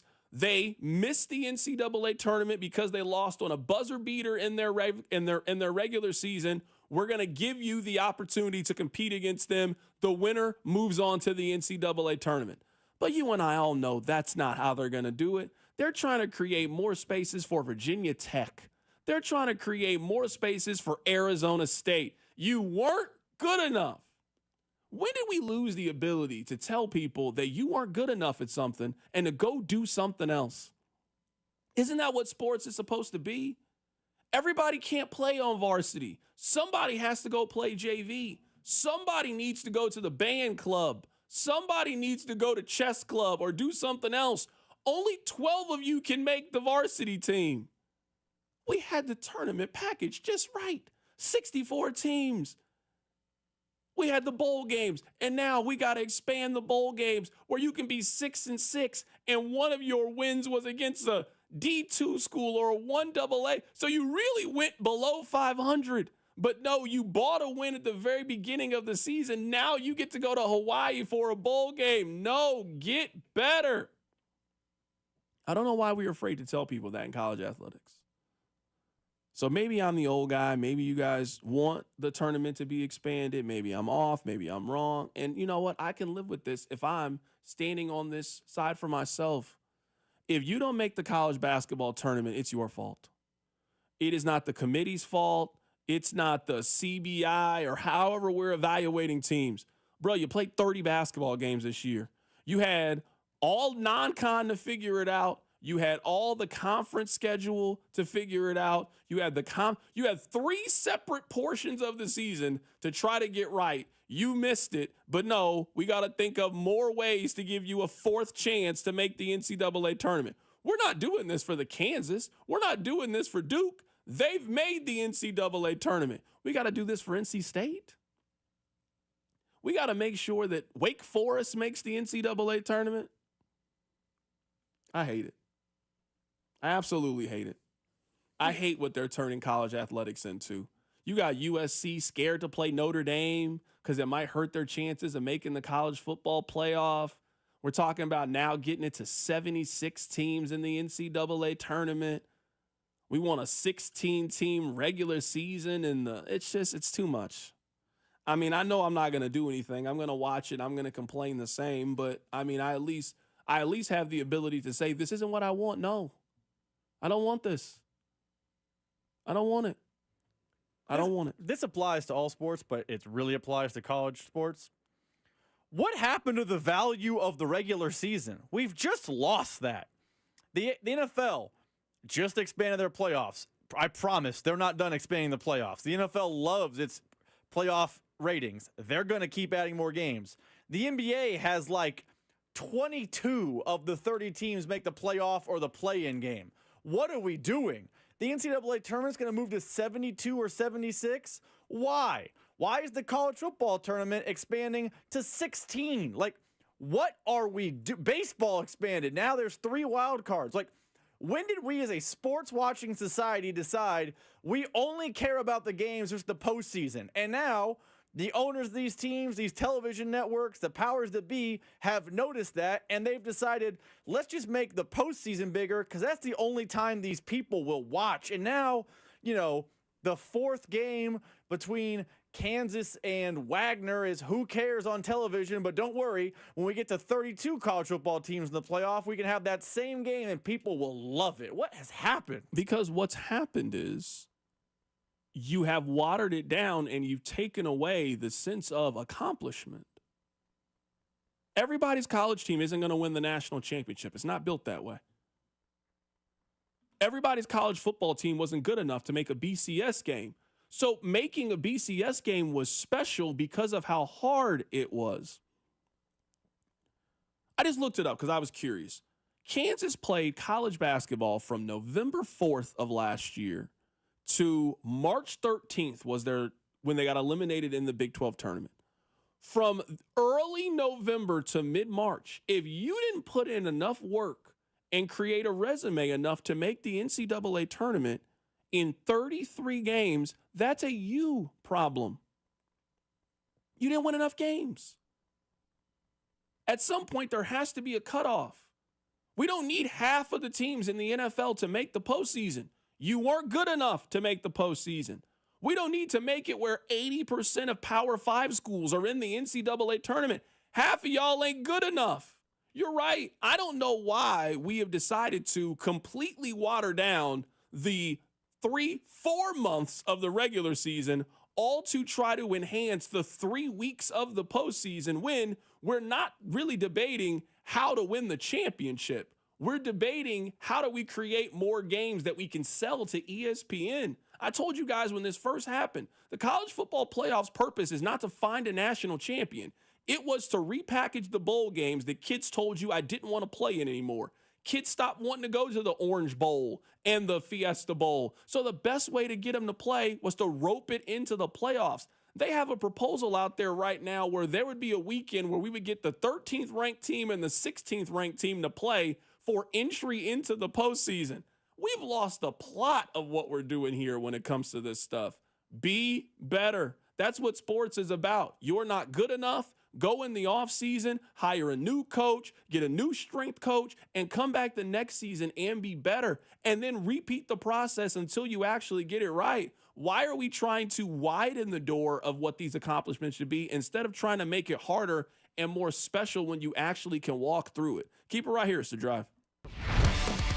The Drive with Carrington Harrison. This man was a bona fide scrub.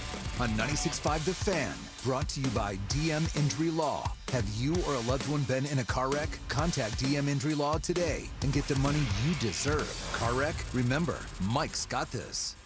The DQ Sauced and Tossed Chicken Strip Baskets have more flavor than your taste buds know what to do with.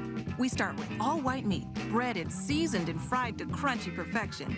Next, we double down and toss them in honey barbecue or new buffalo sauce.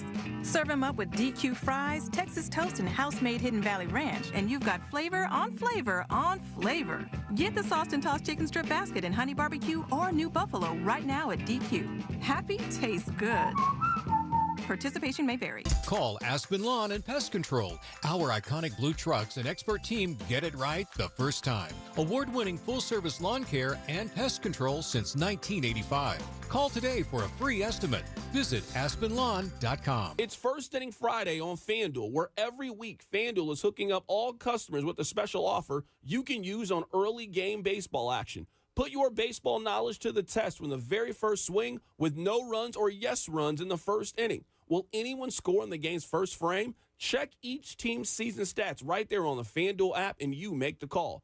Every First Inning Friday, you can expect a special reward, like a profit boost token, no sweat bet, or more. So just make sure that you come back every week to take your swing. Just visit FanDuel.com/KFNZ, FanDuel.com, KFNZ, America's #1 sportsbook app, and make every moment more.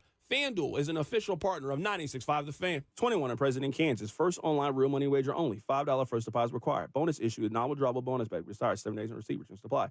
See terms at sportsbook.fanduel.com. FanDuel is offering online sports wagering in Kansas. Under agreement, Kansas Star Casino, LLC. Gambling problem. Get in with your best bet. Call 1-800-522-4700 or visit kansasgamblinghelp.com. Do you have $10,000 or more in credit card debt? Are you barely getting by making minimum payments? With credit card debt reaching all-time highs, National Debt Relief is letting everyone know about great debt relief options now available to help people with overwhelming credit card debt. These options may reduce a large portion of your credit card debt. Get a free debt relief consultation when you call 800-586-4040.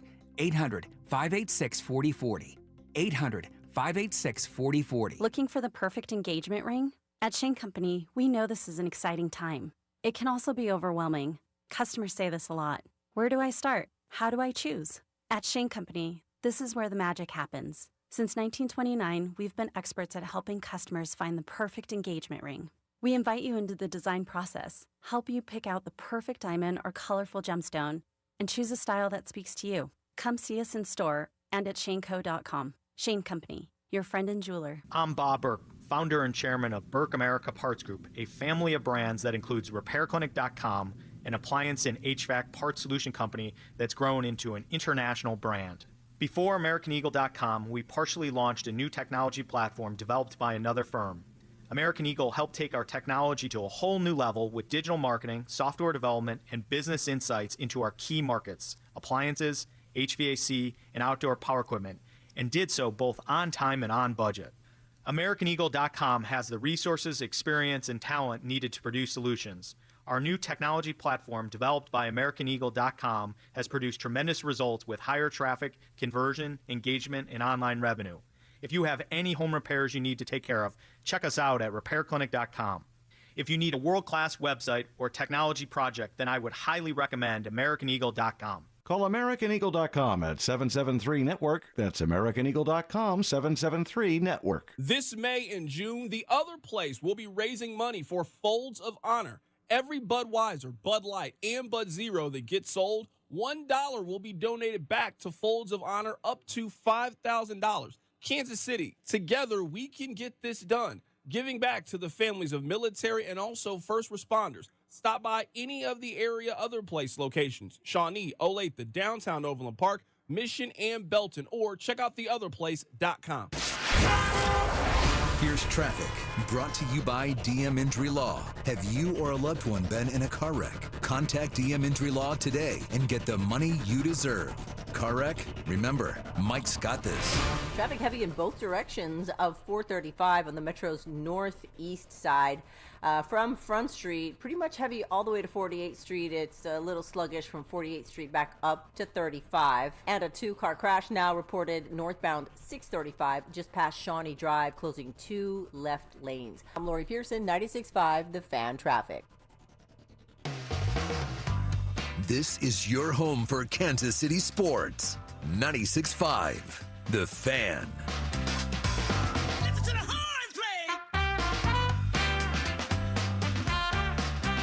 I was searching the internet and I saw that on May 30th, 1982, Cal Ripken Jr. played the first game in what would eventually become his record-breaking streak. You know, the Iron Man, he played in 2,632 consecutive baseball games. Shout out to the Iron Man, Cal Ripken. One thing that I don't think they tell you enough when you're, coming up, going to work every day is a little bit overrated. A little bit overrated. Rob, you know one thing that I think millennials love? Man, I love my PTO. They're offering it to you. Why not take it? Now, I understand, hey, fans are paying a lot of money to come out there and see you play, and if you're healthy, you should go out there and play. Yeah, man, going to work every single day seems a little bit overrated to me. You know what people usually love? Those 3-day weekends. Sometimes, you know what? You have the ability to take your own 3-day weekend. You don't got to wait for anybody to tell you, hey, you know what? Hey, we actually have a holiday on Monday. Why don't you stay home? You can just create your own. Whether you're just like, you know what? I don't really want to go to work on Friday. Or whether it's a Monday. You know what? I kind of want a long weekend. They don't tell you this enough when you're coming up. There's a lot of information that the adults tried to hide from us. I think that's number one on the list. Going to work every day, a very, very overrated activity. Sometimes it's okay to just be like, you know what? I'm not doing it today. I don't really feel like coming in. Somebody should have told that to Cal Ripken Jr. There was definitely a day. It was a July 11th that it was hot out there. And Cal, you know what? You probably would have been better off I just kind of want to stay in the shade today. I just kind of want to stay in, hydrate, kind of talk to my guys, and you know what? Maybe I should take today off. Sometimes I think you need that from time to time. I actually do want to tell you this. Scott Hansen, it was a little question of what he was going to do. Scott Hansen is the host of NFL Red Zone. He was thinking about joining NBC. So he would obviously not be on Red Zone anymore. Well, he announced today that he has signed a new contract and he is coming back. We are actually 100 days away from the first Sunday of the National Football League. So we are a little bit into, I guess, less than 100 days from the actual first game of the NFL season. But we are exactly 100 days away from the first Sunday of the NFL season. I'm going to tell you right now, when they put that countdown on the screen and it counts down from 30 to 0, and you get to see that highlight for the first time, and Scott Hanson is standing right there in front of you, and he's about to take you live to Saints Texans. Oh my goodness. It gets me every single time. I love it. Red Zone is my favorite thing about the National Football League. I told you guys, if it was up to me, the Chiefs would never play at noon on a Sunday. I hate when they play at noon on a Sunday. I love when they play either a 3:25 or a Sunday night football game or a Thursday night football games. That means I can keep my permanent reservation with Scott Hanson every Sunday at noon. That is by far and away the best thing about the National Football League. When they got all the games firing off at one time, and then when you get to the witching hour, it's 2:30, it's 2:45, and you got 3-4 games that are coming down to the wire. It's the best show on television once we get to that point. Can I give you a Red Zone hot take? Oh, it was a hot take. Maybe it is, maybe it's not. Red Zone's great until about Halloween. And then the NFL starts getting funky with the schedule. Maybe Thanksgiving, maybe not Halloween. But the minute the NFL starts getting funky with the schedule, Red Zone stinks. So your December, January Red Zone is unwatchable. It really is. Because the Sunday of Thanksgiving, you would have had 4-5 games by then. I'm good on Saints. I'm good on Saints and Bucks. I don't need the highlights from it. Pass. Christmas time last year, we had like 6 games before Christmas Sunday. I really am not locked in to watch last year's version of the Cowboys take on Kenny Pickett's Eagles on Red Zone. Pass. Red Zone is great in September and October, but the minute the NFL starts playing games with the schedule, it becomes an unwatchable product because the highlights are games you don't care about, I don't care about, Joe Schmo doesn't care about. You know what? That's when I love it more, because then you're hiding the football that I don't want to watch. See, I always look at it like an appetizer. Once we get later into the season, they're putting the games that I want in standalone anyway. You're going to give me Chiefs and Bills at 3:25. So yeah, I wouldn't watch Steelers and Patriots. I'll watch Steelers and Patriots if you're only going to give me the good plays. Then we're going to go to Cardinals and Raiders. Yeah, if you're going to package up the slop of the NFL and put it into a nice, neat package, and then we'll get to the good games at 3:25 and coming up later tonight, I actually don't mind when they do that. That's when I start to like Red Zone more, when they package it in that way. We'll get back to the Royals coming up at the top of the hour, because this should be a great weekend out at Kauffman Stadium. I want to play this audio for you guys. This is Jason McIntyre, who was filling in for Colin Cowherd today. He asked a very good question about the National Football League. Bottom line is, it's not like this is a dink and dunk offense. We know that the top 4 guys are Mahomes, Josh Allen's a reigning MVP, Lamar's got 2 MVPs, and Joe Burrow went to a Super Bowl. That's the consensus top 4. I don't see why this isn't a consensus top 5. It doesn't make sense. Jalen Hurts has to be 5th. You can make a case for Stafford, but he hasn't been to the Super Bowl twice, okay? He hasn't. And that's what Hurts has done in a short time span. People want to push Jaden Daniels in there. I'm like, guys, 1 year? 1 season? I think Jason McIntyre is making some good points. And I am also guilty of this. I think in some ways I'm a little bit hesitant to kind of put that crown on Jalen Hurts' head. But if you were looking at it objectively, I mean, he's only had 1 season in the league. 2 years ago, 23 touchdowns, 15 interceptions. It was just an off year for the Eagles. You remember, they got off to the hot start. Then they just started falling apart. You were hearing these stories. It seemed like Nick Sirianni was on the outs with a couple of the key players. I don't know what went wrong for the Eagles in 2023, but something just felt very off. But this past season, Jalen Hurts, threw for 3,000 yards, had 18 touchdowns. You already know that the rushing yards and the rushing numbers are going to be there. Some of that is his own doing with the scrambling. Some of that is obviously the tush push. I mean, he had 14 rushing touchdowns this year. So some of it is they have doctored the numbers in a way to make sure that he always gets touchdowns. I do wonder why we are hesitant to kind of crown Hurts when it does feel like that last spot is up for taking. I'm with them. There are 4 spots that are reserved right now in the National Football League. Mahomes' spot is locked up. Josh Allen's spot is locked up. Burrow's spot is locked up. And Lamar Jackson. So those four, we don't really need to have a conversation about them. That fifth spot right now should, I think, go to Jalen Hurts. We're talking about a 26, 27-year-old quarterback who is coming off of arguably his best season and just winning the Super Bowl. And we've seen now in 2 of the last 3 years, he's taken his team to a Super Bowl and gone up against arguably the best defensive coordinator in the last 20 years and stood up against one of the top defenses. Everything about Jalen Hurts should be flashing. He's arrived. He's a top 5 quarterback. But I do think that a lot of people in the NFL are kind of hesitant to put that crown on his head. We might end up being right this season. We all know how up and down this can be. Jared Goff has now lost his offensive coordinator. What's he going to look like this year? Matthew Stafford is a year older. Father Time always hits certain guys quickly. Aaron Rodgers is nowhere to be found. CJ Stroud took a step back last year.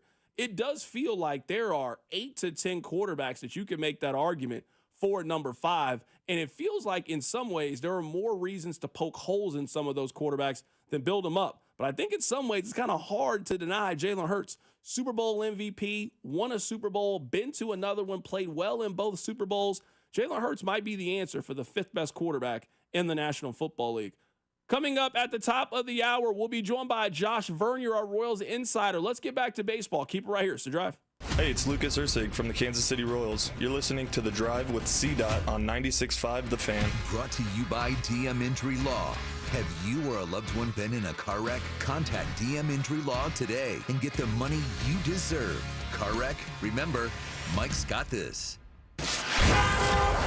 Here's traffic, brought to you by DM Injury Law. Have you or a loved one been in a car wreck? Contact DM Injury Law today and get the money you deserve. Car wreck? Remember, Mike's got this. Traffic heavy in both directions of 435 on the Metro's northeast side.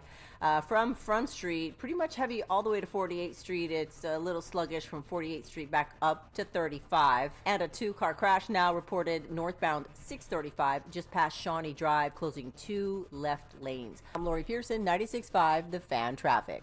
Not available in all states. Rates vary. Building a financial safety net for your family can be tough. But with term life insurance through Ethos, you can have peace of mind that they can pay the mortgage and other bills if something happens to you. With coverage in as little as 10 minutes, all online, Ethos finds your best rate across their multiple trusted carriers. Some policies as low as $1 a day billed monthly. And even in uncertain times, your term life insurance rates and payout don't change. Get a free quote at ethos.com/win. That's ethos.com/win.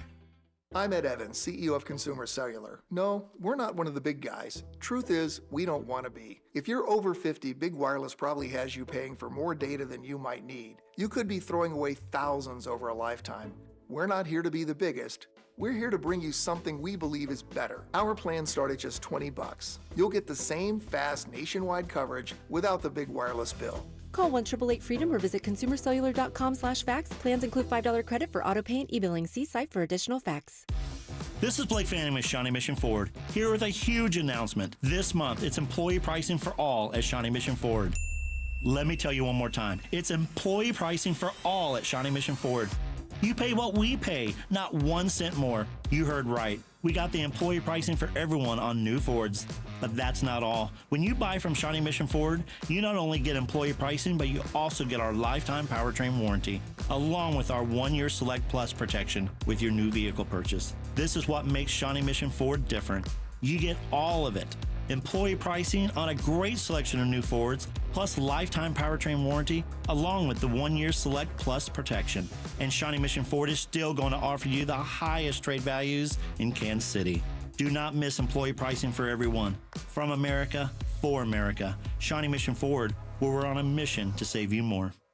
Excludes 25 Super Duties, Raptor line vehicles, 25 Expeditions, and E-line. Texting enrolls you into recurring automated text messages. Consent not required to purchase. Message and data rates may apply. Hey, Dan, how you doing? Haven't seen you around the gym for a while. Yeah, I've really fallen off. Since I turned 40, I just don't get the results I used to get. Could be lower testosterone. Lower T? Yeah, I went through it a while back. Once you hit 40, your body has less free testosterone. I got Nugenix Total T, and it's made a huge difference for me. I've seen that ad on TV. Is it for real? Oh, yeah. The key ingredient is something called Tesnor, which helps boost free and total testosterone levels to help you trim up and stay lean. And it's made a difference for you? Man, I feel like I'm in my 20s again, at work, in the gym, and in the bedroom. Are they still giving out complimentary bottles for people to try it for themselves? Yeah, you just need to send them a text. Text JUDGE to 321-321 right now for your complimentary bottle of Nugenix Total T, the #1 selling testosterone booster at GNC. Plus, text now and we'll include a bottle of Nugenix Thermo, our most powerful fat incinerator ever, to help you get back into shape fast. Absolutely free. Text JUDGE to 321-321. That's JUDGE to 321-321. Men, here's the truth. In the bedroom, good enough isn't really good enough, is it? This is Jeff for Heartland Men's Health, and if your erectile dysfunction is making intimacy less enjoyable for you and your partner, give us a call today. Because whether your ED only happens sometimes or all the time, it's time to stop good enough and time to start really good. At Heartland Men's Health, we're experts in treating ED. Whether it's only mild or moderate, or even if it's severe, our treatments have success rates of well over 90%. And because we have a variety of treatments and can even combine protocols, we can likely get you performing like you haven't in a long time. You could even last up to an hour or more and make sex great again for you and your partner. So make an appointment and be done with good enough. Your initial visit is just $99 and includes blood work, a medical consult, and if medically advised, a test dose. And if that test dose doesn't work in the office, your visit is free. Call 844-447-6600. That's 844-447-6600. Or go to heartlandmenshealth.com.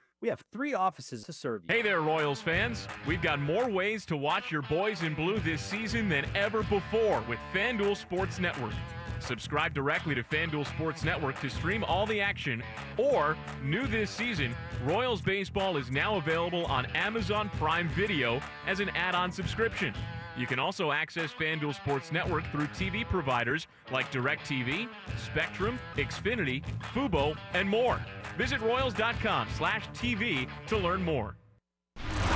The Out of Options Podcast, with new episodes released every Tuesday on the Odyssey app or wherever you get your podcasts. 96.5 The Fan, KFNZ FM and AM, HD1 and HD2 Kansas City, an Odyssey sports station.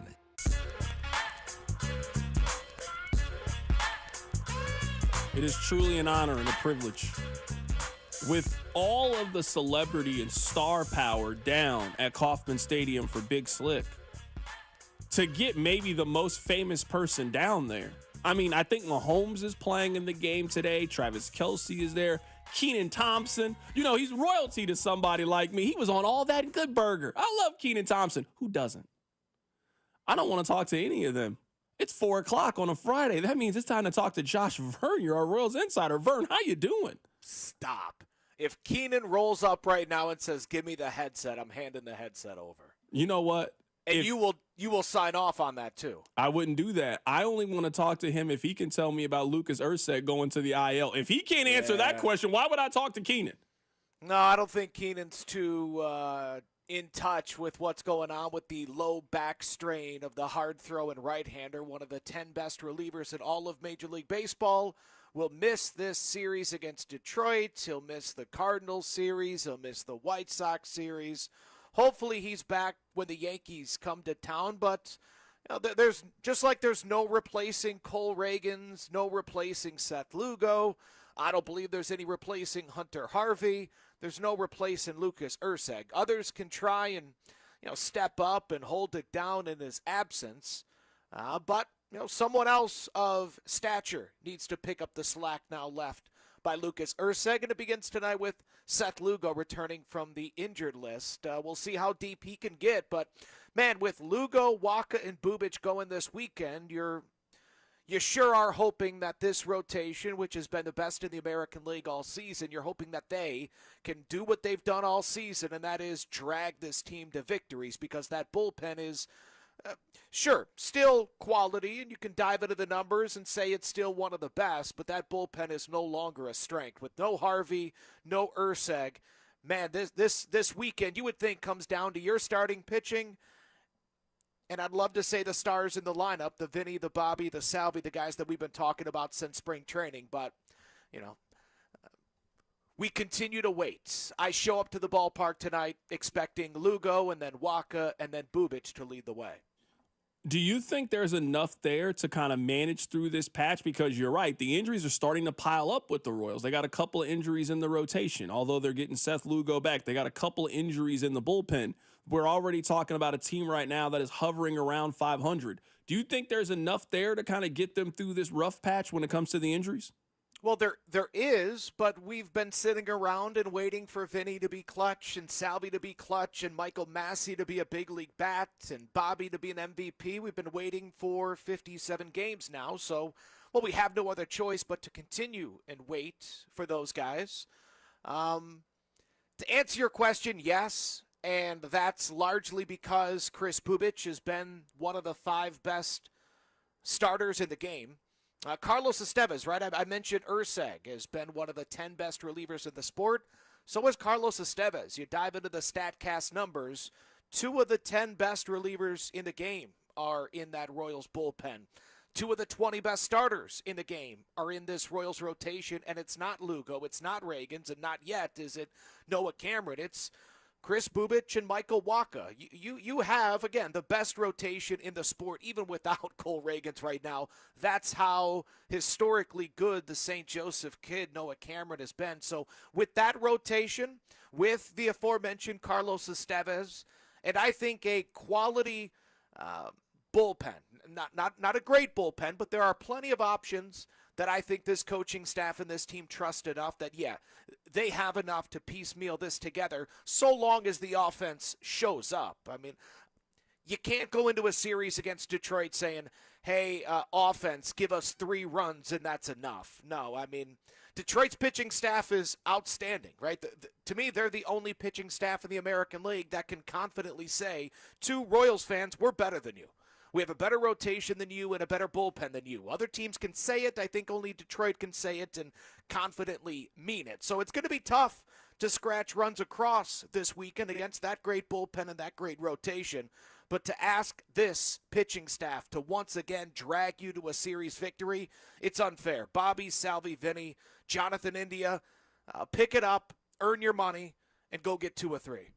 Right now, we're talking to our Royals insider, Josh Fernier, getting his thoughts on the Royals right now. Let's fast forward just a little bit. Let's fast forward 30 days. Where do you think Noah Cameron is? What do you think the Royals are doing? Because what we talked about yesterday on the show was he's played at the point where that's not where the conversation is. The conversation now is, are you moving Lorenzen to the bullpen? Are you potentially shopping Seth Lugo to try to get something that could help you down the stretch from an offensive standpoint? Noah Cameron has played in a way that I know a month ago we said, hey, there's not enough room for you here. But when you put together the May that you just did, you're not going back to Northwest Arkansas or Omaha. You're now a permanent member of this rotation. Yeah, and the Royals don't need to make a decision on this front for at least another week, as Cole Reagans will make a rehab start tomorrow in Northwest Arkansas. So he's still about a week away. Hopefully we see him in the finale.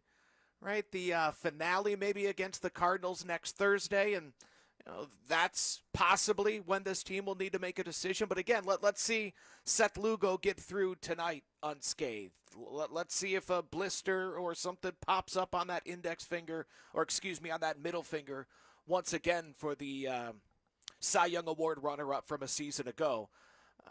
Yeah, I mean, sure, Lorenzen to the bullpen, we saw that last year. He's certainly capable of doing that. And in the absence of Lucas Urseg, a quality arm, a reliable arm is a great place to be if you're the Royals organization to have a decision like this to make. But hey, ideally, Lorenzen goes out and deals. Lugo deals tonight, and you ask where are they going to be in a month from now? Well, hopefully healthy. And if you're healthy, hopefully Lorenzen has pitched his tail off, and maybe you could flip him for something. I mean, to play this hypothetical's too tough. Yeah, I guess I have a tough time answering the question because I don't know the health of Reagans. Does he get through tomorrow? How does Lugo look tonight? What does Lorenzen do? Do we see him get back to who he's been for a majority of this season, which is one of the best number 5 starters in the sport? Or did his last brutal outing indicate a downturn to come for the 30-year-old right-hander. So, to me, there's just too much uncertainty. It's a great problem to have. I know Noah Cameron's going to be on the hill coming up in the upcoming series against the Cardinals. Hopefully he makes it through healthy, and the Royals have this quandary to face next week. Right now, we're talking to our Royals insider, Josh Vernier, here for a few more minutes here. There's certainly a lot of things to talk to him about. Two players that I want to get your opinion on as we are heading into June. We asked you earlier this week about Bobby Witt Jr., about the power numbers. I guess we'll bring that back for people that may have missed it. Are you alarmed at any point with where we are? We had the stat a couple of days ago that Elly De La Cruz has as many home runs in Kauffman Stadium that Bobby Witt Jr. does. Certainly not something you would expect for somebody who only has played 3 games at Kauffman Stadium. Also looking at Salvador Perez, 4 home runs, 26 RBIs. He's hitting .222. I'm not saying that it is their fault. The Royals certainly have enough other issues offensively, but I mean, right now you're getting 20% less from Bobby Witt Jr. than you got last year. You're getting a lesser version of Salvador Perez, a lesser version of Vinny in some ways than you had in June or July. When you add that up and then you talk about the issues that the outfield has had, all of that kind of adds up to an offense right now that ranks 26th. Yeah. Bobby needs to perform like an MVP, and he's performed at an all-star level. Am I concerned about Bobby? No. If I'm A.J. Hinch and I'm sitting down with, my pitching coach and Casey Mize, and we're getting ready for this game tonight, I'm looking Mize in the face and saying, if you allow Bobby Witt Jr. to be the reason why we lose, I'm going to punch you in the face after the game. How do you let Bobby beat you? Vinny has given you zero reason to believe that he's going to come through in the big situations. Now, that's all he did last year. Vinny was one of the 10 most clutch hitters in the sport last year. Salvi was one of the 15 most clutch hitters in the sport last season. This year, out of the 170 qualified hitters in Major League Baseball, not one has come to the plate with a runner in scoring position more than Salvi, more than Vinny. Yeah, Vinny and Salvi lead all of Major League Baseball in at-bats with a runner in scoring position. Man, if you would have told me that at the beginning of the season, I would think that the Royals were running away with the American League. We're running away with this division because, again, Salvi and Vinny were so incredible last year in those big situations. Again, Vinny was top 5. Salvi was top 15.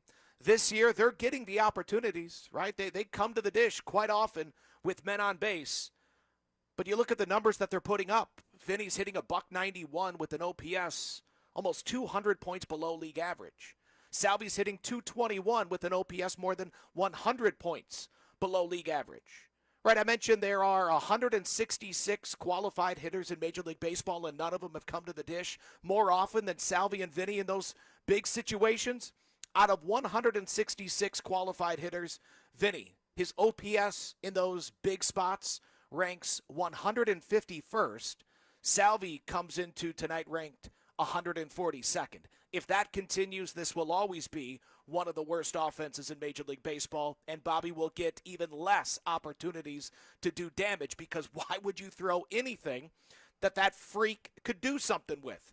I heard Rob talk about it earlier in the week. I think it was yesterday, as a matter of fact, that he's 100% right. Yeah, Bobby leads the league in doubles. The OPS is still respectable, but those doubles are ground balls through the middle that he's just the fastest dude on the planet, that he turns a lot of singles into doubles. We're not seeing that power because opposing pitchers are not making those mistakes to Bob, because why would you? Put him on, and I dare Vinny to beat me. I dare Salvi to beat me. And 57 games into the season, they ain't beating anybody.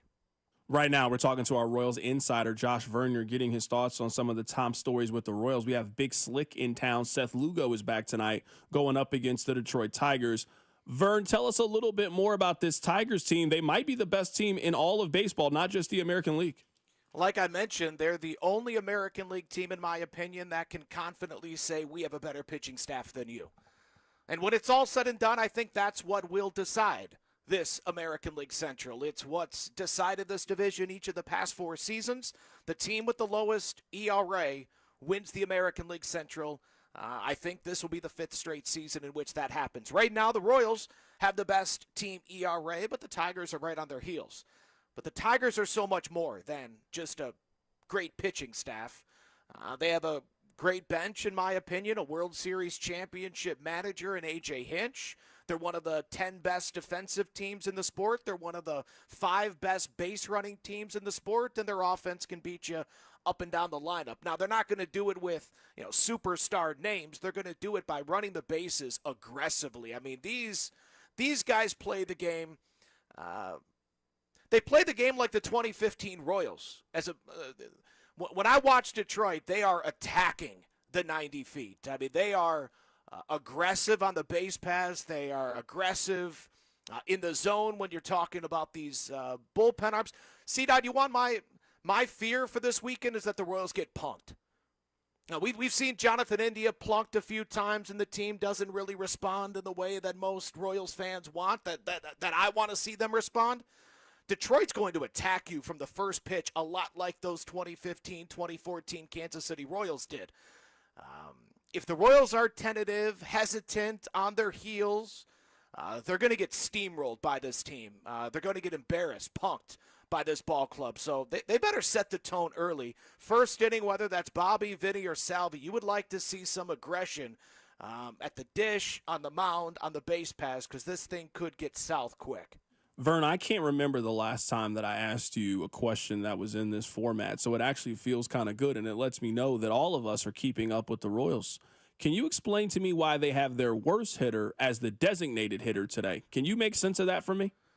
Because in my opinion, is because they traded for Jonathan India. They parted with Brady Singer to bring in Jonathan India, and that's why he's at second base. Now, Michael Massey did get banged up, right? Tweaked his ankle the other day. Q said earlier that he's good enough to hit and run the bases, but the ankle's still bothering him, and that's why we don't have him out there in the field. But the thing is, even if he was out there in the field, he would likely be in left field. My point is Jonathan India should be the everyday DH, but because they made the acquisition, because he's the guy they parted with Brady Singer for, he's going to stay your leadoff hitter, even though Mike Hell's a better option. And he's going to remain your second baseman, even though Michael Massey's a better option. I like Jonathan India. I want him in the lineup, but I don't need to see him out there defensively, and I don't need to see him leading off the game. At least 57 games into the season, that's what he's earned. Now, again, I understand the business side of it just like you do. When you stick your neck out there, when you bring in a guy, when you anoint him the leadoff hitter, you anoint him the second baseman, you're not going to rip that job from him as quickly as myself or some others may like. Did you read I'm assuming you read it. I don't know why I'm asking you. Did you read it? I assume you read it. The story from Jeff Passan of ESPN. The story at least positions it in a way that we only got 2, maybe 3 more weeks of seeing Jack Caglione in Omaha, that he's going to be here sooner rather than later. I was talking to Cody. He was telling me that June 12th is kind of the date if you were looking at the baseball Super 2 rule of when it would make sense to bring him here. I mean, the Royals have a series at home after that date, that 13th, 14th, and 15th against the Athletics. Is that a target date that we're kind of looking at right now when Cags could make his Major League debut at Kauffman Stadium? Yeah, I really don't have a target date in particular. I'm not concerned about the defense. The defense is one thing that the team would bring up to you that, close game, late in the game. Don't be surprised if Jack Caglione is replaced in right field, and that means you would lose his bat if the game gets knotted up late. The concerns, from the team, and Passan laid it all out there.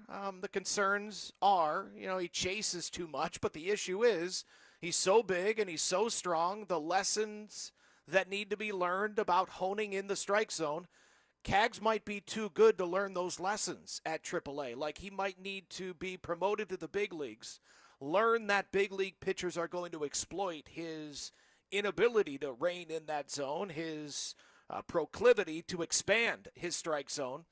He'll get exploited in the big leagues, need to go back down to Omaha to learn the proper strike zone, and then return maybe down the stretch.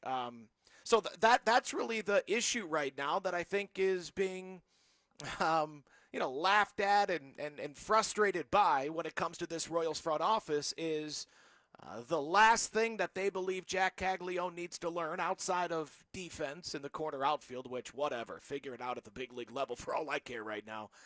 But the issue offensively with Cags is something that he's not learning at AAA because he's too good. I mean, a few days ago, his a changeup down in the zone, it's on his shoestrings, and he's still able to rip it through the right side. That's not going to happen in the big leagues. But he's not going to learn it, it appears, until he gets to the big leagues. So, sure, yeah, Yankee series, bring him up. Why not? This Big Slick weekend has kind of turned into the ideal, kind of weekend for the Royals. A lot of celebrities come in. They raise a lot of money for Children's Mercy. A lot of celebrities. The stadium is packed. I really have come to really love Big Slick Weekend. I'm actually going out there later today just to kind of, the Tigers are in town. It's going to be 30,000 people out there. It's going to be good. What have your experiences been with Big Slick just as you've been around it, being the Royals insider for the last couple of years? And I know you have a story about one run-in that you've had with somebody with Big Slick. You've had a random conversation with somebody over the years. No.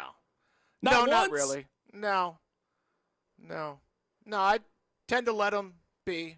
Not, that's not me. I'm not interested in pretending like I care about you or that you're interested in what I have to say. I'm going to enjoy Saturday Night Live every single Saturday. I've loved Saturday Night Live since I was a little kid. Haven't missed an episode in decades. But no, you're just a person. I got nothing to say. What's your favorite Eddie Murphy movie?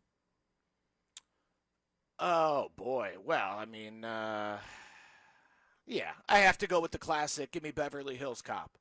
Okay, you weren't expecting that curveball I threw you there at the end.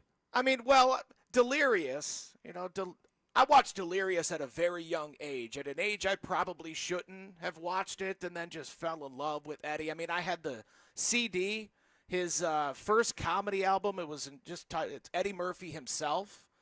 I listened to that every single day for an entire summer. It's like a 19-year-old Eddie Murphy. A lot of it has certainly been canceled by today's standards, but yeah, I mean, Eddie Murphy, Jerry Seinfeld, those are two pillars for who I am today as far as my entertainment and my comedy stylings. I have a very simple rule on the show when it comes to the text line. I don't really block people. You either got to say something very racist, something homophobic, or you just got to constantly spam the text line. I know you've seen that before. Like, bro, you don't got to send the same text 13 times. I saw it the first time. I can't read every single text. As long as you follow those rules, I will never bother you on the text line. I have blocked one person, though, for not violating that rule. They said that Coming to America was overrated. You've lost your ability to text into the show once you say that. How could it be overrated? It might be the funniest movie ever made. Yeah. I would imagine that person just either hasn't seen it or has some deeper issues. That is our Royals insider, Josh Vernier, joining us on the show today. He said that he plans into running into Heidi Gardner later today. Thanks, Vern. I got a lot of love for Heidi. Big fan. Thank you. That is our guy, Josh Vernier, joining us on the show today. Very happy to catch up with our guy, Josh Vernier. Rob, are you worried about the injuries and how they're starting to pile up for the Royals right now? No Urseg, no Harvey. Cole Reagans is dealing with an injury. Seth Lugo is coming back from a blister/injury. I mean, one of the strengths of the Royals so far this season, they're starting to take on a little bit of water. Now, Chris Bubich has been fantastic. Noah Cameron has been amazing. You certainly still have a lot of pitching and a lot of things, but you're also starting to lose a lot of that depth as well. Is this something that bothers you right now about the Royals heading into June? I don't mean to sidestep your question, and maybe this is a cop-out answer, and that's fine. The answer is yes, but there's a big caveat to my yes. If the offense would produce even a little bit like we thought they could, then I wouldn't be worried. Let me ask you this, and I'm sorry to cut you off. I'm sorry to ask you a question, then cut you off to ask you another question. At some point, we have to stop saying that. They haven't hit at any point, at no point this season. We are heading into June. They've been playing baseball since late March. They haven't hit at any point this season. When do we stop saying that with the Royals? Well, I mean, if they could just get the offense going, maybe it ain't going to get going. Maybe Bobby gets going, Is there a guarantee that Salvador Perez gets going? Is there a guarantee that Vinny gets going? I don't mean to be a wet blanket, but I feel like we have had that asterisk for the Royals now for 70 consecutive days. I mean, I love the rotation, but I mean, if the offense can get going, next thing you know, we're going to look up and we're going to be halfway through the baseball season and we're going to be saying that same thing about the Royals. They've played 50-something games and they haven't gotten the offense going. They're almost at 60. The Royals have played 57 games, and at no point this season has their offense even been average. We can keep this Royals conversation coming up on the other side. Plus, it is a big, slick weekend out at Kauffman Stadium. Keep it right here. It's The Drive. You're listening to The Drive with Carrington Harrison. For the first time in a long time, I'm willing to dream that this can be a special season for the Missouri Tigers. Brought to you by DM Injury Law. Have you or a loved one been in a car wreck? Contact DM Injury Law today and get the money you deserve. Car wreck? Remember, Mike's got this. 96.5 The Fan. At CertaPro Painters, we know that a happy place comes in many colors, like ones that inspire a sense of wonder, or a new flavor that makes life just a little bit sweeter, or one to celebrate those moments that lift you to new heights. With thousands of 5-star reviews, you can trust us to bring happiness home. CertaPro Painters. That's painting happy. Each CertaPro Painters business is independently owned and operated. Contractor license and registration information is available at CertaPro.com. Get ready for summer's heat with a $69 AC tune-up from Hamilton Plumbing, Heating, AC, and Rooter. Our expert technicians will make sure your system is working at peak efficiency to help you save money on energy costs. At Hamilton, we know how important your family's comfort is. Our exceptional service guarantee, plus over 40 years experience and more than 8,000 5-star reviews, are great reasons to trust Hamilton Plumbing, Heating, AC, and Rooter. Visit callhamilton.com for detailed terms and conditions. License number 2025-11121. Hi, Mia here at the winnings desk of the Missouri Lottery. So, I wanted to write a thank you note for every dollar Missouri Lottery players have given to Missouri and education, but that would be 8.4 billion notes. So to save a little time and a whole lot of paper, here's just one. Dear every single lottery player in Missouri, thank you for helping us give $8.4 billion to Missouri and education.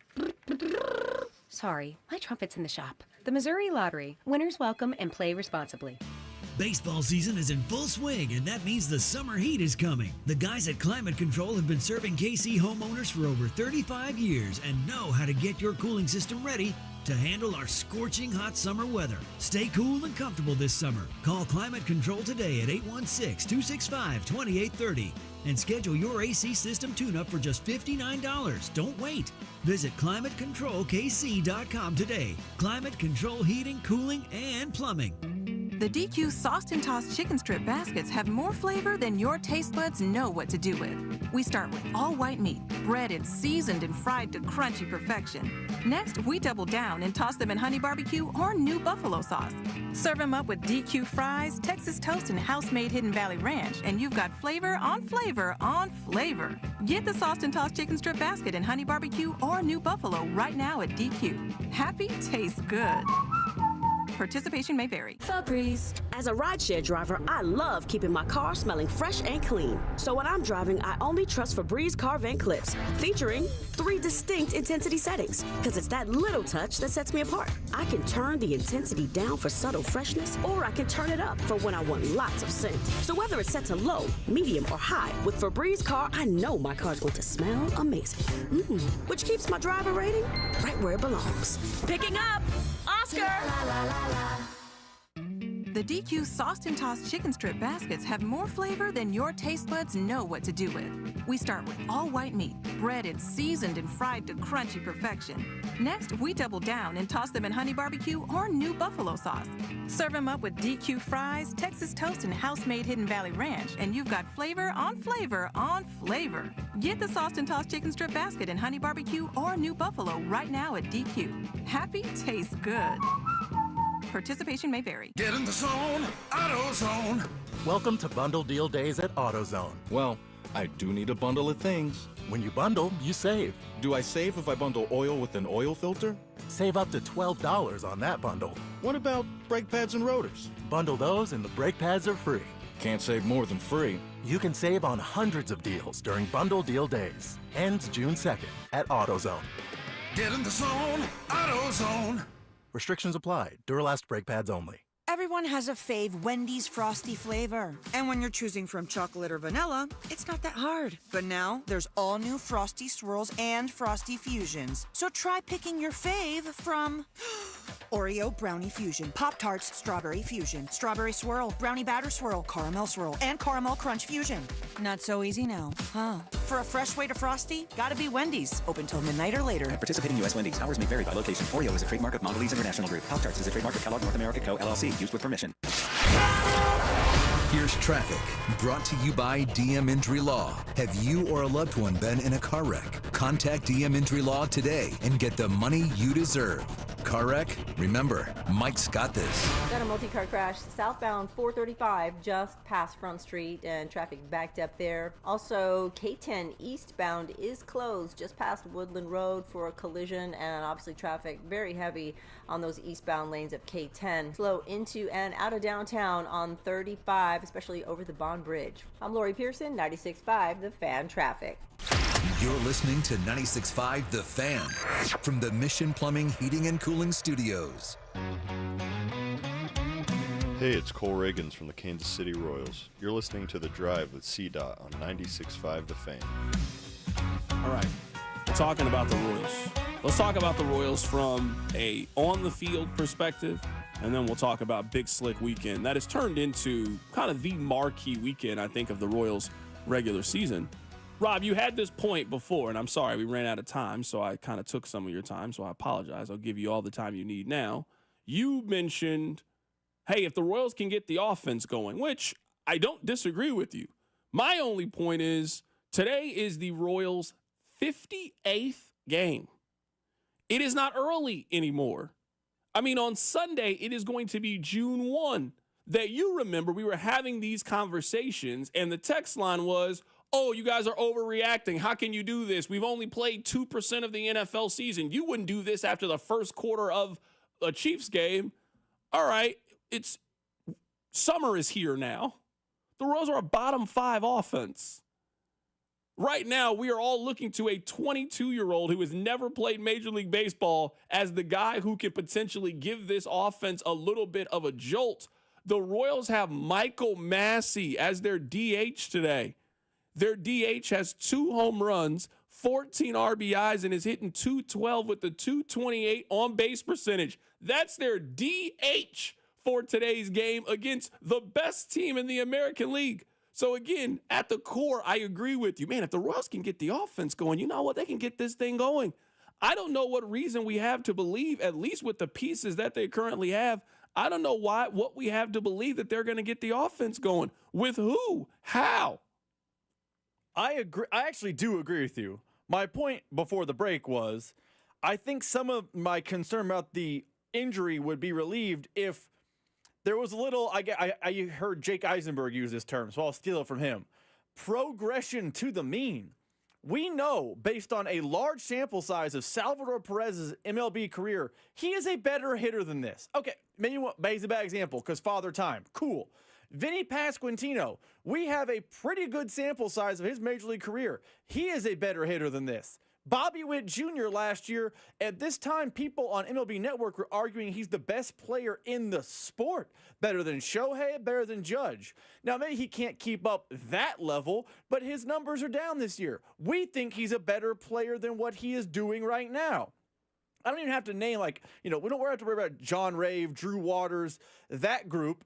We know from data that Michael Massey is at least a major league quality bat. He might not be a star, he might not be an everyday player, but he shouldn't be the same as Chris Getz. He shouldn't be a slappy out there. There's data that shows he is better than that. So to steal Jake Eisenberg's saying here, I'm just waiting for some progression to the mean. Let's get closer to what your baseball card says. Right now, it seems like simultaneously every player is having one of the worst years of their career. I just refuse to believe that happens over a 162 sample size. So you're right. The offense is bad. It's June, basically, and the offense is bad. And waiting for it to get good is a fool's errand. But I think it can go from dumpster fire to just bottom third, a rise by 6, ranking spots just by getting players to get back to closer to who they are. Yeah, I mean, I hear what you're saying. I guess for me, this is the fourth time we've been to this restaurant, and the food's been average every time. I don't know why I would think the fifth time I go that I'm getting a different meal. I hear you. We've been doing this. The Royals, at no point this season have they got the offense going. Really quickly, even when they were winning, their offense wasn't going. And people were like, how can you say that? They won 12 of their. Well, in those 12 wins, they scored 27 runs.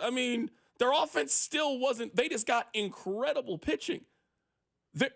What we thought about the Royals a week in, not much has changed so far. 9 weeks in for the Royals, not much has changed. They have an A-plus rotation that is even better and deeper than we had anticipated.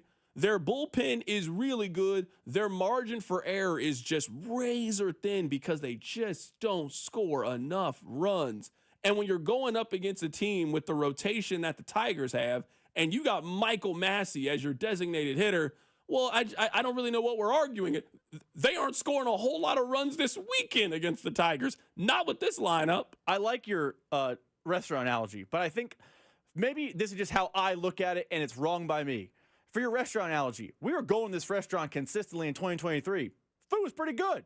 We went to that restaurant again in 2024. Food was phenomenal. Food was hitting. This year, the food just ain't right. Do I believe the restaurant has just fallen off and I should never go back? Or do I think, hey, it just had a bad couple of runs for me? Yeah, but we all know some situations like that. Hey, I used to like this place, but hey, the food ain't what it used to be.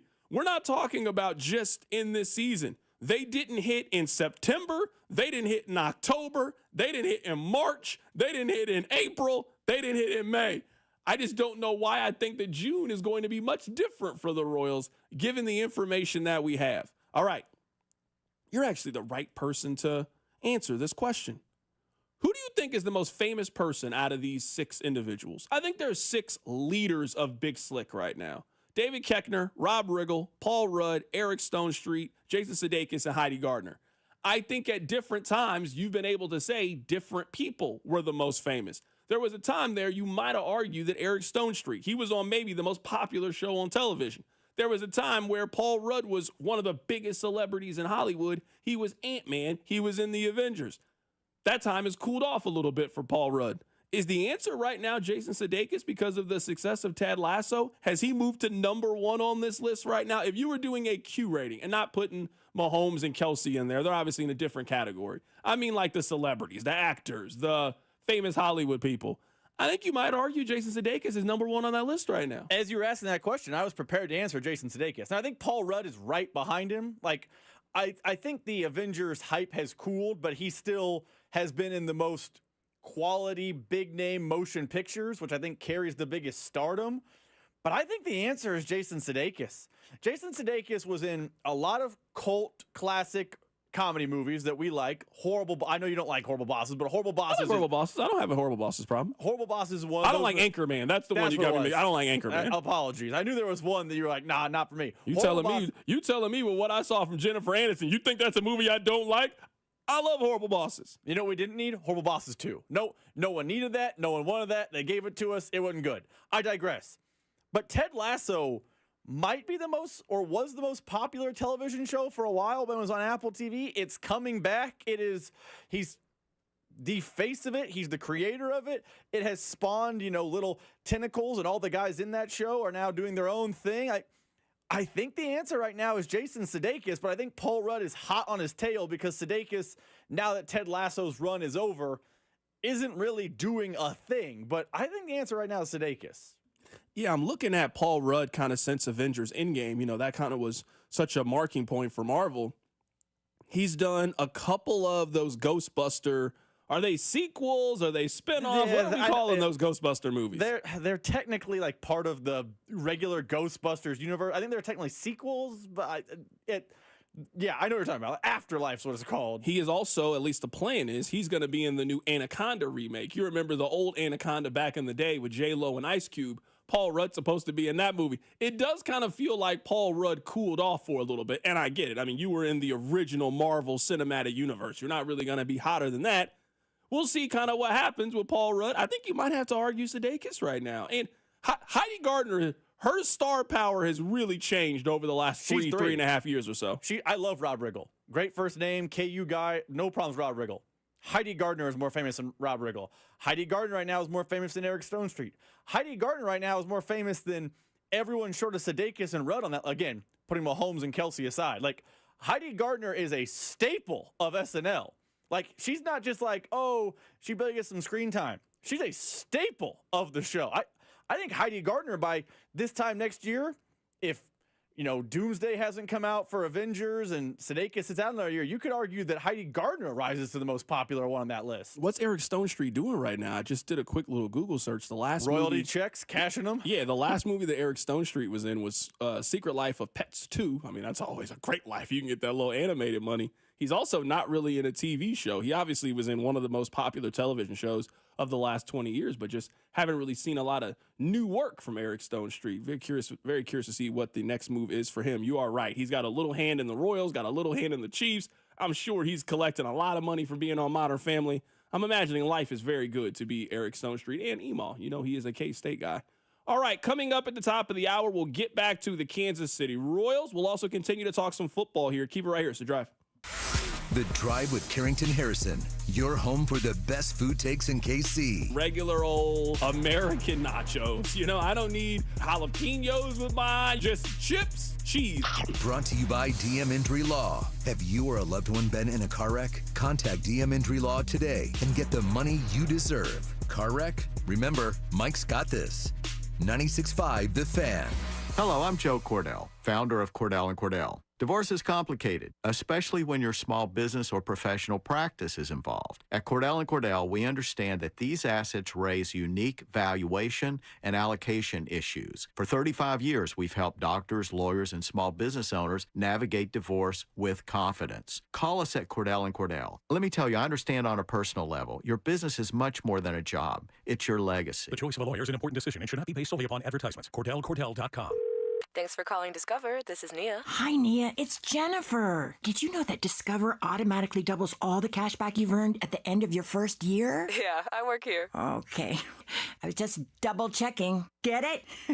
Because Discover automatically doubles all the cash back you've earned at the end of your first year? Oh, you get me, Nia. You could say that I double get you. I guess we've taken it too far. You earn, we match. Discover Cashback Match.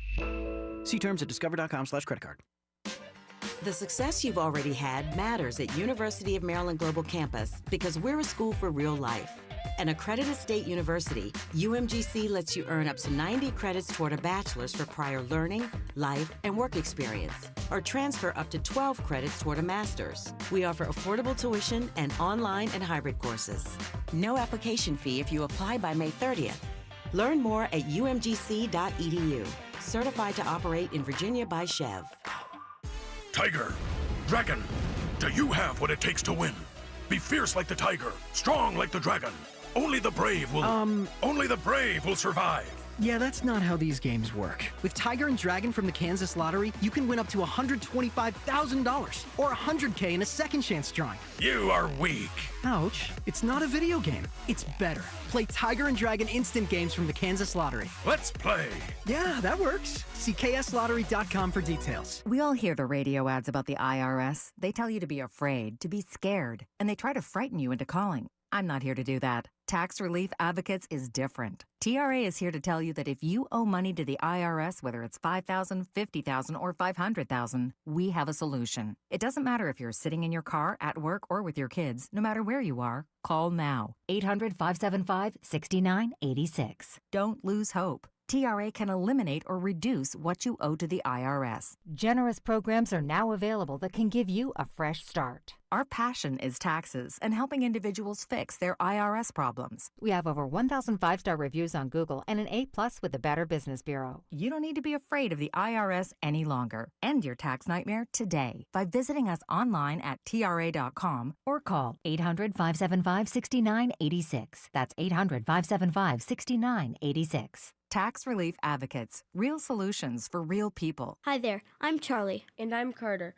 Our dad is Rex with Rex Buys KC. If you're thinking about selling a home in Kansas City and don't know where to start, our dad can help. Sometimes life throws curveballs, like moving for a new job, dealing with a divorce, or inheriting a house you weren't expecting. Dad doesn't just make offers, he talks with people to help them understand all of their options. No pressure, and it doesn't cost anything to talk with his team. He's a local home buyer who really knows Kansas City. If selling to him is the right choice, he'll give you a fair cash offer, and you can close on your timeline even in as little as 7 days. He buys homes in any condition.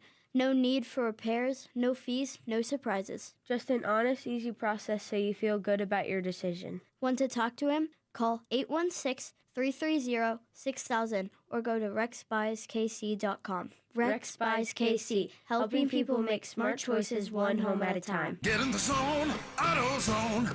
Welcome to Bundle Deal Days at AutoZone. Well, I do need a bundle of things. When you bundle, you save. Do I save if I bundle oil with an oil filter? Save up to $12 on that bundle. What about brake pads and rotors? Bundle those and the brake pads are free. Can't save more than free. You can save on hundreds of deals during Bundle Deal Days. Ends June 2nd at AutoZone. Get in the zone, AutoZone. Restrictions apply. Duralast brake pads only. Huge news. Right now at Wendy's, you can get a Son of Baconator for just $3. I don't think you understand this situation. The Son of Baconator is only $3 for a limited time. You know, smoked bacon, rich melted cheese. That Son of Baconator is only $3. Thank you to whoever wished upon that star. For bacon that just won't quit, gotta be Wendy's. U.S. price and participation may vary. Prices may be higher in Alaska and Hawaii, not valid on a combo or in third-party delivery platform. Brought to you by MVP. Only $39 for an AC tune-up. Book now at themvpkc.com. MVP Air Conditioning, Heating, Plumbing, and Electric is your home's MVP this spring and summer. Get a summer AC tune-up for just $39 and avoid costly repairs. 913-214-1212 or visit themvpkc.com. MVP. One call does it all. Here's traffic, brought to you by DM Injury Law. Have you or a loved one been in a car wreck? Contact DM Injury Law today and get the money you deserve. Car wreck? Remember, Mike's got this. This traffic is brought to you by Midwest Auto Services. Got a multi-car crash now on the shoulder of southbound 435 just past Front Street on the Metro's northeast side. And another multi-car crash closing 2 left lanes eastbound 670 on the Kansas side just past 7th Street Trafficway. Lots of heavy traffic there too. And also pretty slow over the Bond Bridge on northbound 35. Is driving your vehicle like fighting a wild bull? Does it lead, pull, or feel out of sync when you accelerate or brake? Are you replacing tires a lot due to poor wear? Let Midwest Auto Services check your alignment. Call 816-224-4247 or MidwestAutoservices.com. I'm Lori Pearson, 96.5 The Fan Traffic. You're listening to The Drive with Carrington Harrison on 96.5 The Fan and the Odyssey app. There is a new story right now. I just saw it. Let me click on it and I'll read some of it for you. The new story right now by Nate Taylor says, Clark Hunt wants a dome. Last year, everyone in KC, players, fans, employees of the teams wondered if Arrowhead's future was doomed. In a few weeks, the Chiefs will likely make their choice, renovate Arrowhead or build a dome in Kansas. I have not read this story yet. I'm going to try to read it while Rob talks. I just literally saw this in the last 20 seconds. Very interesting change of course. Now, I understand, hey, what I want today, I might not want today. We have never heard anyone say Clark Hunt wants a dome. If they want a dome, then they are not staying where they currently are. I don't know if you can build it. And at least what they've said before, now maybe they're just willing to put the money up to do it. What they've said before is it doesn't make a lot of sense now from an economic standpoint to take this structure that was built in 1972, I believe, and then turn it into a dome stadium. And if that's what you're going to do, great. Then again, I don't think you're going to be there. Now, I'm not surprised that Clark Hunt wants a dome. It is obvious that the Chiefs want to be in more than just a football business. They also want to be in the concert business. They also want to be in the major sporting event business. You are not hosting a Final Four the way that Arrowhead currently is. If you put a dome on there, then you absolutely are hosting one. It becomes a lot like Indianapolis. Indianapolis has become a hub. People like going to Indianapolis for the Final Four. I would say with how popular UFC has been here, with also how popular wrestling has been, then you are probably in line also to get a WrestleMania if you end up building a dome. So I'm not surprised that that's what Clark wants, but I don't think we've ever had anybody, certainly not of Nate Taylor's caliber, just come out and say flat out, Clark Hunt wants a dome. If that is the case, then they are not staying where they are. They're building a brand new stadium to accommodate all of those things. They are then building Allegiant Stadium over by the Legends then. So I have also not read the piece. So I'm speaking a little bit out of ignorance here because all I've read is the headline Nate Taylor said. But if Clark Hunt wants a dome, it's done for Missouri. Because Missouri cannot give them a dome. I mean, maybe the idea is you rip Arrowhead down to the studs and rebuild a totally new one, but then you run into a problem that KU football ran into. Where do you play while the stadium is under massive construction like that? It'd be way harder in the NFL. KU struggled, but it'd be 10 times harder for the Chiefs. So if Nate Taylor is correct, and he has it right here, Clark Hunt wants a dome. Well, Clark Hunt is one of 3, 4 power owners of the team. He's the chairman of the board and one of the major power brokers, if not the biggest power broker of the Chiefs, the other one being Mark Donovan. It's done. If Clark Hunt wants a dome and we know the business side is better on Kansas, then it's going to be the Legends. It seems that simple to me because I don't think Missouri can renovate Arrowhead to a point to give it a dome or a rolling roof or some sort of enclosed structure with their deal at the special session. So dome to me means doom and gloom for Missouri. Well, yeah, of course. I don't even think that part is a question here. Just to read a little bit of this story for you guys. Someone asked, where's the story? It is in The Athletic. Quote, the Chiefs Stadium question is about to reach a couple of key checkpoints. By the end of June, the franchise hopes to decide which side of state line the team will play its home games after the 2030 season. Real quick, I don't want to interrupt. He says the end of June's their timeline. That lines up with someone else's timeline on when they want an answer. I was about to read that to you, but you cut me off. My bad. It also then goes on to say the most ambitious option for the Chiefs who are considering renovating Arrowhead Stadium or building a state-of-the-art venue involves the construction of a dome in Kansas that would cost an estimated of $3 billion. Now, I don't know all the construction legalese when it comes to this. It cost them $1.9 billion to build Allegiant. It would cost them an extra $1 billion to build the Chiefs Stadium than it was in Allegiant. I mean, I saw Allegiant. I mean, it's pretty nice. It would cost them $3 billion. Let me look to see how much SoFi Stadium costs. Like, we talk about the two. I mean, it was $5.5 billion to build SoFi Stadium. So, yeah, if you're even going with the Allegiant model, Allegiant was $2 billion. It's going to cost $3 billion. Y'all getting all that from the Star Bonds? 70% of it. You think the Chiefs are putting up the rest of that money? I bet they get individuals to pledge beyond that, is my guess. I bet the Chiefs announced we're coming over, you will get bonds and people pledging more money, and the Chiefs will get even a larger break. That's my guess. I know John Ketz yesterday said he has concerns about if more people will pledge if the Chiefs do decide to. I imagine if you are a Kansas lawmaker or someone who is buying into the Star Bond and the Chiefs say we moving over here, you are probably going to find a way to get extra money out of Kansas. I'm sitting here trying to do some Googles right now to try to figure out how much stadiums have cost when it comes to NFL money, but just $3 billion. That's more than MetLife was too. MetLife was $2 billion. Allegiant was $2 billion. That just seems like a really high estimate to me on what the stadium would cost, but what do I know? So that is the story right now from The Athletic, that the Chiefs want a dome, and obviously they're going through their options. They are going through, are they going to stay where they currently are and renovate the stadium, or are they going to build a new high-end stadium?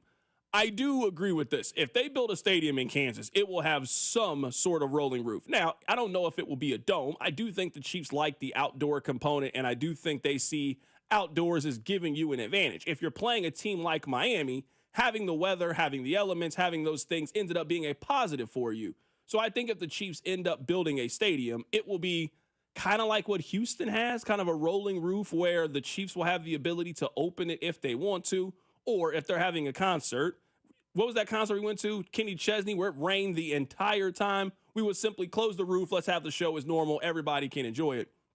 But a really interesting article that I would encourage you guys all to read from our guy Nate Taylor of The Athletic. We were heading into, it feels like the fourth quarter right now in this conversation.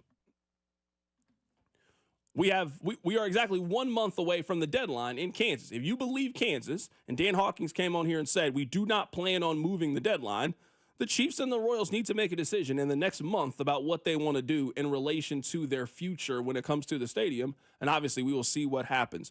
The Royals play the Tigers coming up later today. It is the Big Slick weekend. They're going to have their softball game. I think that actually starts here in about 5 minutes or so. At 5 o'clock, they're going to start their softball game. We'll also continue to talk about the Royals. We'll also continue to talk about the stadiums. Keep it right here. It's The Drive. The Drive with Carrington Harrison. Watch the show on YouTube by subscribing to the 965 YouTube channel. The Drive, brought to you by DM Injury Law. Have you or a loved one been in a car wreck? Contact DM Injury Law today and get the money you deserve. Car wreck? Remember, Mike's got this. 96.5, The Fan. Here's traffic, brought to you by DM Injury Law. Have you or a loved one been in a car wreck? Contact DM Injury Law today and get the money you deserve. Car wreck? Remember, Mike's got this. This traffic is brought to you by Midwest Auto Services. Got a multi-car crash now on the shoulder of southbound 435, just past Front Street on the Metro's northeast side. And another multi-car crash closing 2 left lanes, eastbound 670 on the Kansas side, just past 7th Street Trafficway. Lots of heavy traffic there too. And also pretty slow over the Bond Bridge on northbound 35. Is driving your vehicle like fighting a wild bull? Does it lead, pull, or feel out of sync when you accelerate or brake? Are you replacing tires a lot due to poor wear? Let Midwest Auto Services check your alignment. Call 816-224-4247 or MidwestAutoservices.com. I'm Lori Pearson, 96.5 The Fan Traffic. Get in the zone, AutoZone. Welcome to Bundle Deal Days at AutoZone. Well, I do need a bundle of things. When you bundle, you save. Do I save if I bundle oil with an oil filter? Save up to $12 on that bundle. What about brake pads and rotors? Bundle those and the brake pads are free. Can't save more than free. You can save on hundreds of deals during Bundle Deal Days. Ends June 2nd at AutoZone. Get in the zone, AutoZone. Restrictions apply. Duralast brake pads only. Everyone has a fave Wendy's Frosty flavor. And when you're choosing from chocolate or vanilla, it's not that hard. But now, there's all new Frosty Swirls and Frosty Fusions. So try picking your fave from Oreo Brownie Fusion, Pop-Tarts Strawberry Fusion, Strawberry Swirl, Brownie Batter Swirl, Caramel Swirl, and Caramel Crunch Fusion. Not so easy now, huh? For a fresh way to Frosty, gotta be Wendy's. Open till midnight or later. At participating U.S. Wendy's, hours may vary by location. Oreo is a trademark of Mondelez International Group. Pop-Tarts is a trademark of Kellogg North America Co., LLC. Used with permission. Getting engaged? At Shane Company, we'll help you find the perfect diamond. This is your engagement ring, aka only your life's most important piece of jewelry. No need to worry. As gemstone experts since 1929, we handpick only the most beautiful natural and lab-grown diamonds cut to our high standards in every price range. We have diamonds in all shapes and sizes, ready to compare side by side right here in our store. Come see for yourself at Shaneco.com or at your local store. No appointment necessary. Shane Company, your friend and jeweler. Robsite Ford. Non-commissioned staff, low prices, best trade-ins, and the biggest selection. Visit Robsite.com. Shopping for a new Ford? Go where it's easy. Robsite Ford. Non-commissioned staff, huge trade-in values, and Kansas City's top-rated Ford dealer. Robsite Ford. ROBSIGHT.com.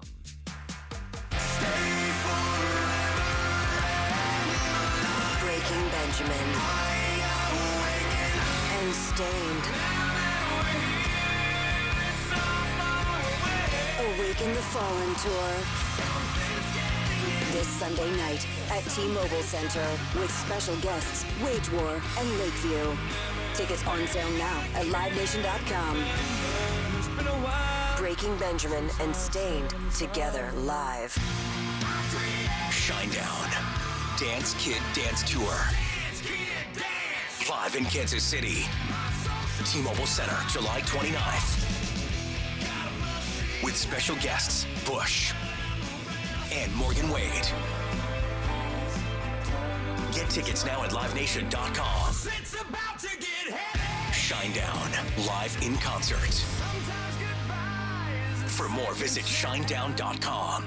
$5,000. That's the average amount of money people in the U.S. are now spending on gas in a year. $5,000. That's crazy. If you drive, you have to download Upside, the free app that gives you cash back every time you get gas. That's right. You can earn real cash back with Upside just by buying the gas you're already buying. You can literally start earning cash back today. I use Upside every time I fill up, and I've already made around $200-$300. You're putting gas in your car anyway. Why not get real cash back? If you like free money, download Upside. I'm saving the cash I earn from using Upside to help pay for a vacation later this year. Download the free Upside app now to earn cash back every time you buy gas. Use promo code FRESH to get an extra 35 cents per gallon on your first tank. You can cash out anytime right to your bank, PayPal, or a gift card for Amazon and other brands. Just download the free Upside app and use promo code FRESH for a 35 cents per gallon bonus on your first tank. That's code FRESH for a 35 cents per gallon bonus. $5,000. That's the average amount of money people in the U.S. are now spending on gas in a year. $5,000. That's crazy. If you drive, you have to download Upside, the free app that gives you cash back every time you get gas. That's right. You can earn real cash back with Upside just by buying the gas you're already buying. You can literally start earning cash back today. I use Upside every time I fill up, and I've already made around $200-$300. You're putting gas in your car anyway. Why not get real cash back? If you like free money, download Upside. I'm saving the cash I earn from using Upside to help pay for a vacation later this year. Download the free Upside app now to earn cash back every time you buy gas. Use promo code FRESH to get an extra 35 cents per gallon on your first tank. You can cash out anytime right to your bank, PayPal, or a gift card for Amazon and other brands. Just download the free Upside app and use promo code FRESH for a 35 cents per gallon bonus on your first tank. That's code FRESH for a 35 cents per gallon bonus. Brought to you by Climate Control Heating, Cooling, and Plumbing. Visit ClimateControlKC.com. Climate Control has been serving KC homeowners for over 35 years and know how to get your cooling system ready to handle the scorching hot summer. Schedule your AC system tune-up for just $59. Don't wait. Visit ClimateControlKC.com today. Climate Control Heating, Cooling, and Plumbing. Hey there, Royals fans. We've got more ways to watch your boys in blue this season than ever before with FanDuel Sports Network. Subscribe directly to FanDuel Sports Network to stream all the action, or, new this season, Royals Baseball is now available on Amazon Prime Video as an add-on subscription. You can also access FanDuel Sports Network through TV providers like DirecTV, Spectrum, Xfinity, Fubo, and more. Visit Royals.com/TV to learn more. Subscribe to the 249 Miles of College Football podcast with new episodes released on Wednesdays. Listen on the Odyssey app or wherever you get your podcasts. KFNC FM and AM, HD1 and HD2, Kansas City, an Odyssey sports station.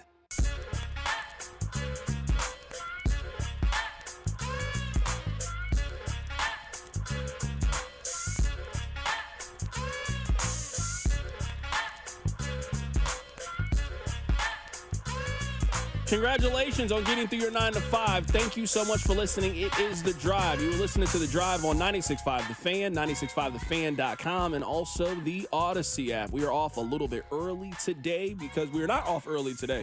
Rob, I'm confused on when we get off early. The Royals play, then they don't play. I don't never know. You got to start doing a better job of informing me. I be giving people false information. At least this time I heard it earlier. Last time you got deep into the spiel. Yeah, I'll be confused. We're going to 6 today. I mean, I don't mind it, but I just be confused on when the Royals play at 6:40, then they play at 7:10, then they play at 5:10. I don't be knowing. I look to you to guide me in these directions. I just do the talking until you tell me that there's no more talking that have happened. That's normally how this works. All right, so this is what I would like to start the 5 o'clock hour talking to you guys about. I actually want to apologize for the job that we did yesterday, that I could have done a little bit more work. This is why. This is what happened. So we spent all day yesterday talking about the possible location for the Royal Stadium, 119th and all. And I thought I knew where it was. Like, I thought I had a really good idea, but I'm not going to lie to you. I didn't look it up. I didn't look it up. So yesterday, my friend invited me to go meet him at Talk of the Town. Now, I like Talk of the Town. That's actually a pretty good meal. I had a smash burger. It was fantastic. Bartender was very nice. We had a good meal. Good to catch up with an old friend, you know? Now, I know my way around the Missouri side very well. Born and raised in Missouri. I get kind of fuzzy sometimes when I got to go over to the Kansas side. I usually got to put in the GPS to tell me where I'm going. So I could have got on the highway. I don't know why I didn't get on the highway when I was driving over there, but I typed it in the GPS to take the one that only had like 2 turns from the station. So I ended up taking it all. I'm driving, I'm on the phone, I'm just kind of, just driving along. All of a sudden, I look over to my right and I see Asperia T-Mobile. And then it was honestly, I had an epiphany. It was like a light bulb went off in my head. I was like, oh, this is where they're thinking about building the Royals Stadium. Like, it hit me. And then I looked over to the left and I was like, oh, I know where this is. This is over in Town Center. This is the movie theater. Oh, Bamboo Penny's over here. Aqua Penny's over here. 801 Chop House is over here. Oh, I know where I am. Honestly, it just hit me. It came at me like a ton of bricks yesterday. This is why I want to apologize to you guys, because I would have had this opinion yesterday if I'd simply went on Google Maps, and this is where I did you guys a disservice. I apologize. That's a terrible location to build the Royal Stadium. You guys cannot be serious, and that's where you want the stadium to be. This isn't even they shouldn't put it out in Kansas. If they are having the conversation about moving the Royal Stadium to Kansas, that's just not where I would put it. Just put it out by the Legends. Why do we need to do this? There's more than enough room, more than enough space out there. There's more than enough infrastructure. There are things around the Legends. It's kind of out of the way. It's not in anybody's way. It's not really going to be that much of an inconvenience. If you're going to put the stadium out in Kansas, why not just build it over there? That is a horrible location to put the stadium. There's no part of me that is excited about them putting it there. Now, I don't deny that they have the room. Like, I'm sitting there looking at, all right, hey, there's a lot of room to put a baseball stadium here. And they got parking garages up, and no, that's an awful place to put it. There aren't many great places in Kansas to put the baseball and the football stadium. There aren't a lot of great places. That's certainly not one of the great places to put it. How's the traffic going to work over there? The traffic is already bad in that area. Now you're telling me you're going to add 18,000 people, 25,000 people on a day like today where we think 30,000 plus people, certainly tomorrow when they do the Mike Moustakas retirement ceremony, we're talking about they think 30,000 people are going to be out there. We think that's a great place in the city for 30,000 people. I don't know how many cars that would be. Let's cut it in half. We think that's a really good place for 15,000 cars to be. I think that's a really, really bad idea. I can't believe it. I can't. If you want the stadium to be there, you just simply want it to be in Kansas. You don't care about the logistics. You don't care about how the traffic would work. You don't care about how the traffic would flow. You just want it to simply be in Kansas. And I'm not mad at you if that's your stance. Hey, I've been driving over to the Missouri side. I'm happy that it's going to be on my side of state line. Do whatever you can. Put it right there. All right, cool. If you're going to put it out in Kansas, I'm telling you right now, please just move it out to the Legends. Build Arrowhead right there. Basically, what you have at the Truman Sports Complex, just put it in a better location for the Truman Sports Complex and build on the original idea of putting more things around it, more bars, more shops, more restaurants, more hotels, more of those things. You already have a lot of those things over there. I'd way much rather you do that than put the stadium where they were talking about putting it yesterday. That's an awful idea. I will say this about the location, and I don't want to have this come off like I'm defending Kansas, because I actually don't love that location because it makes no sense to me, because at every turn it seems like John Sherman wants downtown baseball, 119th and all ain't that, and he wants to own the entertainment district around the baseball stadium. He wouldn't own the entertainment district around the baseball stadium on 119th and all. Town Center exists. That Park Place area you mentioned where Bamboo and Aqua Penny are already exists. Like, there are shops and restaurants already there that someone else owns. So it makes no sense on those fronts. But I will say this about the location, because it's not great. It feels like an improvement over the Truman Sports Complex, because even though he wouldn't own those entities, they do exist. If you wanted to get a meal at Raw Sushi, or you wanted to go get some, a Bamboo Penny meal or a nice steak at 801 Chop House, or maybe you're thinking, hey, there's a Chipotle kind of down the block, let's go casual and get Chipotle. Those things exist there. They definitely don't at the Truman Sports Complex. I want to play for you guys now, having a little bit more of this context. I want to play for you guys some of the things that Bob Fesco had to say yesterday when he joined us on the show. He thinks that this is an ideal location for the Royals. 55% of the season ticket holders live within a 5-mile radius of 119th and all. Johnson County is the fastest growing county in the metro. More and more people are moving there, every single day. And I think that, it'll definitely help with walk-up traffic. Hey, you want to run up to the ballpark real fast? We can, take a bird scooter, or we can take an Uber real fast, get up there. We don't have to go all the way out to Independence, Raytown, 435 and 70. It's 25 minutes that way, 25 minutes this way. Maybe you don't even have to mess with parking because it's there, because you live so close. You can just take an Uber and get dropped off. Yeah, I think there may be some of those nights, Carrington, where you're sitting around on a Tuesday and you realize nobody's got anything. Hey, let's run out to the ballpark. It's right down the street. I know Rob very, very well. I think I know Fesco very well. There's no world in which Fesco and his wife are hopping on a bird scooter and heading down to 119th and all to watch a baseball game. There's no world in which that exists. There's no world in which the people of Leawood want a bunch of people riding around in bird scooters on their way to the baseball game. Okay, that's number one. I get what he was saying. I understand what he was saying. I don't agree. That was number one. Now, this is where, and maybe I'm looking at it through a Missouri lens, and I can admit that. Now that I've seen the space and now tried to envision in my mind logistically how this can work, it now makes the timing of this so much more convenient. They agreed to purchase this on May 9th. It then magically came out 1 week before Missouri is supposed to have a conversation. Magically comes out 1 month before the deadline comes up. And why didn't this information leak when they actually bought it? This seems just very, very convenient. Oh, hey, by the way, did you know that we actually purchased this land for 100? I mean, we had the details just magically. It was a rumor that only one person was selling for 2 weeks. Everybody told him that was not true. Then magically, Business Journal has all the information. Oh, well, it's actually this company. They bought it from them. Well, Asperia had a comment ready to go, and we knew exactly how much the deal was for. All very convenient a week before Missouri was supposed to sit down and have this conversation about getting the money together to buy a stadium. Maybe it's leverage. Maybe it's not. It's certainly convenient. They're not using to flip that. That land right there has been sitting there for 20-some years, and nobody has done anything with it. There are no houses around that area of land to get in the way of a ballpark or anything of that nature.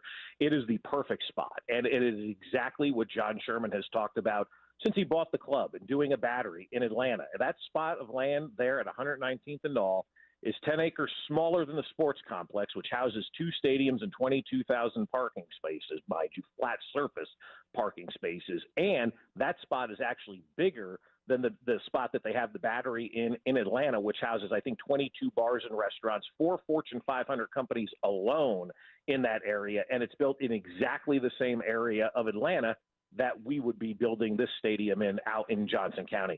I do not believe, from the people that I've talked to, and I've talked to a lot of people on this, there is nobody thinking that they can take that thing and flip it. Otherwise, it would have been flipped a long time ago, because that Sprint campus has been obsolete, like I said, since the day it's opened, and nobody's done anything out there.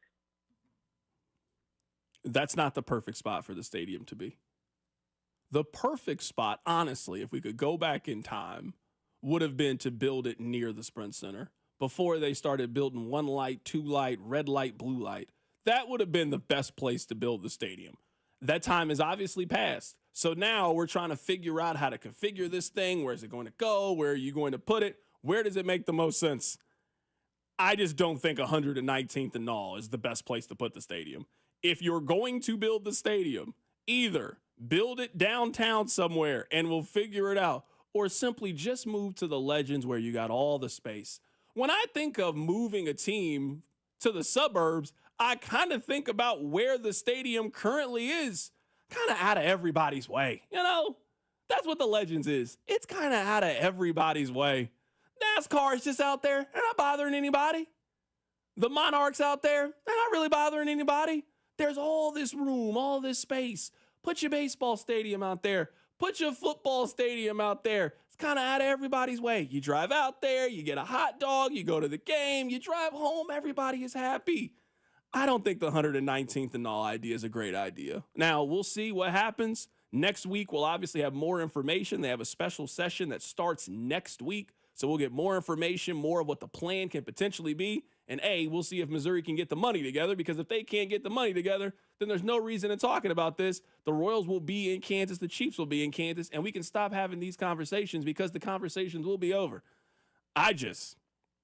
Other than the stadium will be in Kansas, there is not a whole lot to be excited about the 119th and all. There's something to be excited about with the Legends. There's something to be excited about if they plan on putting it in Washington Square Park. I'm not super energized about 119th and all. I mean, I'm not either. I still think Washington Square Park's the best one. Let me ask you this, because we talked about this a little bit with John Ketz yesterday when we were full stadium, wall to wall. What do you think's better of the two suburb options, 119th and all or North Kansas City? Because North Kansas City, when it first came up, got a lot of pushback. Traffic, the bridges, they were just egress, ingress. People were using big terms to talk about traffic. It was terrible. What do you think's better? Because at this point, it feels like downtown, or the idea of being downtown, is dwindling fast, and North KC has always shown interest in the team. If it were North KC or 119th and all, as a Royals fan, a person who's going to games, like you're going tonight to watch Big Slick, which would you prefer? Because I think those are quickly rising to 1-2 on the option list. Yeah, I would say probably the 119th and all idea. If you're telling me North Kansas City versus the 119th and all, I mean, I probably side with that on where it could be, but I'm not super excited about either one of those ideas and either one of those suggestions. Rob, can we take a very quick palate cleanse, because I want to ask you this question for the hits. You know what? Why don't you hit the button, and we're going to do something drastically different for the hits that we've never done before. Hit it, Rob. Your workday is over. Oh, yeah. You're headed home, and now you're stuck in traffic. Time to get caught up on the biggest stories in Kansas City and around the country with CDOT and Rob. It's time for the hits. Number 1. Before I make dramatic changes to the hits, I want you to know they're brought to you by Baker University, where graduates earn higher salaries and land jobs faster than any university in Kansas. Apply today at bakeru.edu. One of my good friends put this conversation into our group chat earlier, and I want to get your opinion. If you were starting a team from scratch, would you rather have Adrian Peterson, Marshall Faulk, or LaDainian Tomlinson? So I have to take a running back? You have to take one of those three players, yes. You have to field a running back on your team. You can't not have a running back. You are starting a team today from scratch. You have to pick one of those three. You can pick Adrian Peterson, LaDainian Tomlinson, or Marshall Faulk. Which one would you pick? LaDainian Tomlinson. I think he had the highest of highs and had the most success and longevity, although some of that's Adrian Peterson's own fault, but not injury. But I would take LaDainian Tomlinson of those three. It probably goes Tomlinson, Faulk, Peterson, unless you're talking about college football, in which case it's Peterson, massive gap, other two. But yeah, I think LT is the proper answer here. Okay. I think I would take Marshall Faulk, actually. I knew you were going to take Marshall. You love a Marshall Faulk. I think I would take Marshall Faulk out of those. I actually think LT would be last for me if I could pick out of those three. I would probably go Marshall Faulk 1, Adrian Peterson 2, LT 3. I mean, I don't think you can go wrong with either of the options. I was just very curious. And you actually answered the question how I expected you to answer the question. Do I have to take one? Yeah. You can't get Elijah Mitchell in this scenario. You have to take one of those three running backs. Can I take one, then trade him for a quarterback, and then just add Tashard Choice and figure it out? No, that is not how this works. Let's get to hit number 2. Number 2. Well, Carrington, as we inch closer and closer to the football season, the PFF and similar-minded websites start to pop out their articles, biggest comeback candidate for each team. You were looking at that, and Chiefs running back Isaiah Pacheco is listed as the biggest comeback candidate or bounce-back candidate for the Kansas City Chiefs. 1, do you believe that is the proper answer? And 2, do you think fans still believe in Isaiah Pacheco, or have they put him down like a used toy and they're ready to move on to the new shiny object? Yeah, you can fade the music down a little bit. Let's actually talk about this for just a bit. I am still very much a believer in Isaiah Pacheco. I don't think that Isaiah Pacheco was really healthy at any point past September last year, and I think he pushed himself to try to come back to help this team down the stretch in the playoffs and ultimately in the Super Bowl where I think we view Isaiah Pacheco's season a lot differently if he simply had just shut things down. He just wasn't very effective whenever he came back. So he came back Black Friday was his first game back. The final 8 games of the year, he didn't run for more than, or he had one game in which he ran for more than 50 yards, and it took 14 carries to get 55 yards.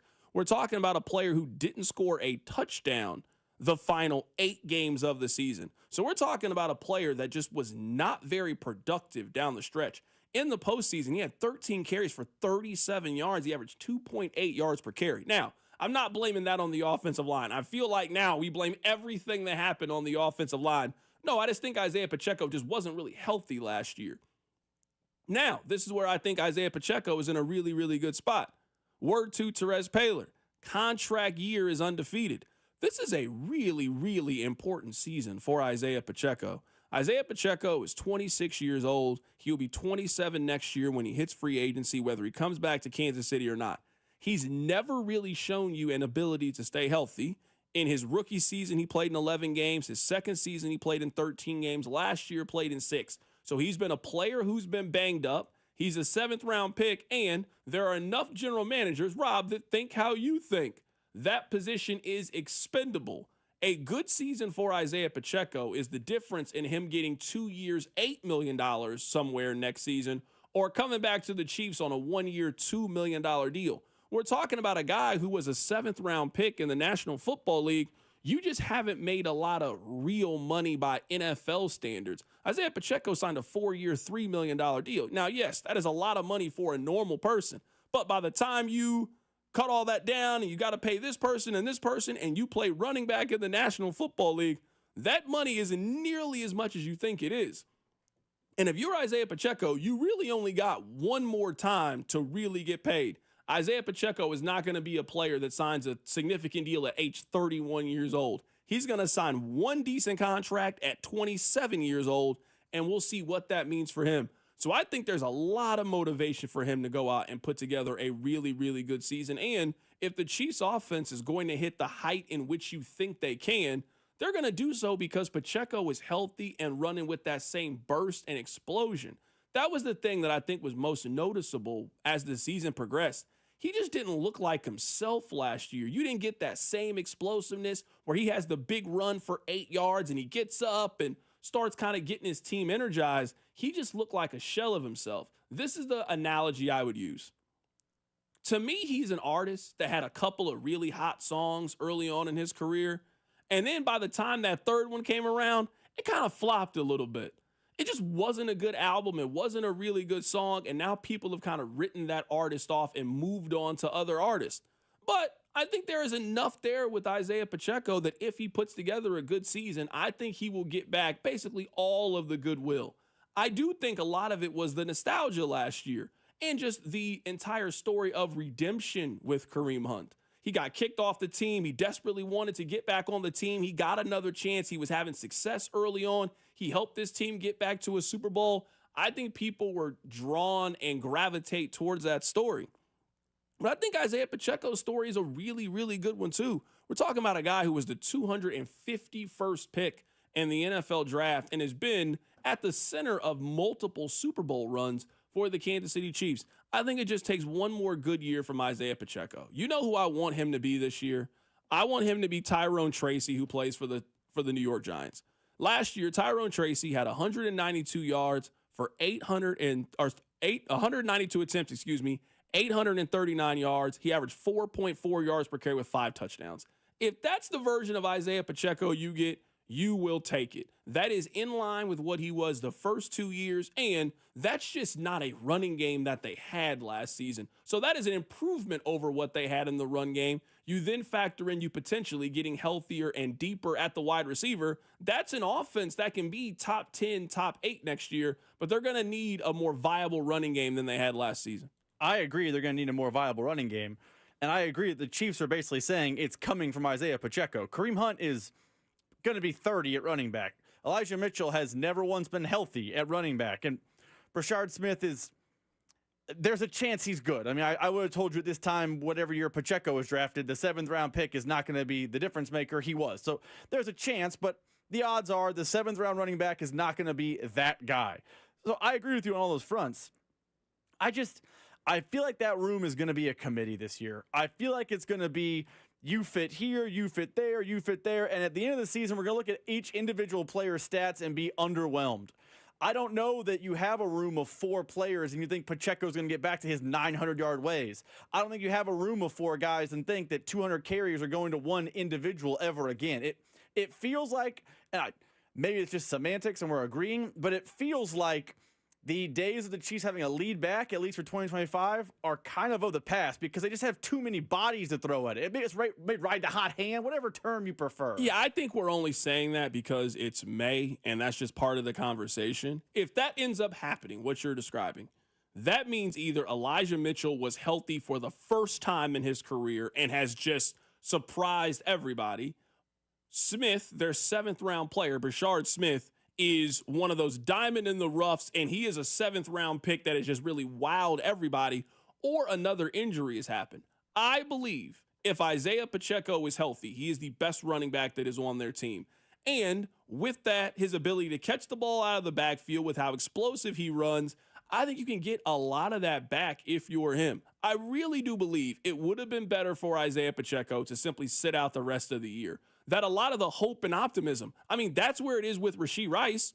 If Rice had come back and had the same second half of the season, people wouldn't feel that way about him. But he missed the rest of the year. Everybody's hopeful, excited to get him back, and there's an expectation that he's going to continue what he was doing before the injury.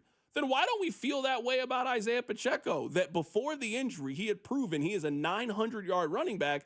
Until proven otherwise, if he's healthy, I'm just going to anticipate that he's going to be that, especially if you think that the Chiefs have an improved offensive line. So if their offensive line is better and they got a healthy Isaiah Pacheco, I just don't know why he wouldn't be this team's #1 running back. We can keep this conversation going on the other side. We'll also continue to talk about the Royals as the Tigers are in town for Big Slick Weekend. Keep it right here. It's The Drive. The Drive with Carrington Harrison on your home for Kansas City sports. 96.5 The Fan. Brought to you by DM Injury Law. Have you or a loved one been in a car wreck? Contact DM Injury Law today and get the money you deserve. Car wreck? Remember, Mike's got this. It's First Inning Friday on FanDuel, where every week FanDuel is hooking up all customers with a special offer you can use on early game baseball action. Put your baseball knowledge to the test from the very first swing with no runs or yes runs in the first inning. Will anyone score in the game's first frame? Check each team's season stats right there on the FanDuel app, and you make the call. Every First Inning Friday, you can expect a special reward, like a profit boost token, no sweat bet, or more. So just make sure that you come back every week to take your swing. Just visit FanDuel.com/KFNZ, FanDuel.com, KFNZ, America's #1 sportsbook app, and make every moment more. FanDuel is an official partner of 96.5 The Fan. 21 and present in Kansas. First online real money wager only. $5 first deposit required. Bonus issued. Non-withdrawable bonus bag. Retired 7 days and receipt returns supply. See terms at sportsbook.fanduel.com. FanDuel is offering online sports wagering in Kansas. Under agreement, Kansas Star Casino, LLC. Gambling problem. Get them at your best bet. Call 1-800-522-4700 or visit kansasgamblinghelp.com. The DQ Sauced and Tossed Chicken Strip Baskets have more flavor than your taste buds know what to do with. We start with all white meat, breaded, seasoned, and fried to crunchy perfection. Next, we double down and toss them in honey barbecue or new buffalo sauce. Serve them up with DQ fries, Texas toast, and house-made Hidden Valley Ranch, and you've got flavor on flavor on flavor. Get the Sauced and Tossed Chicken Strip Basket in honey barbecue or new buffalo right now at DQ. Happy tastes good.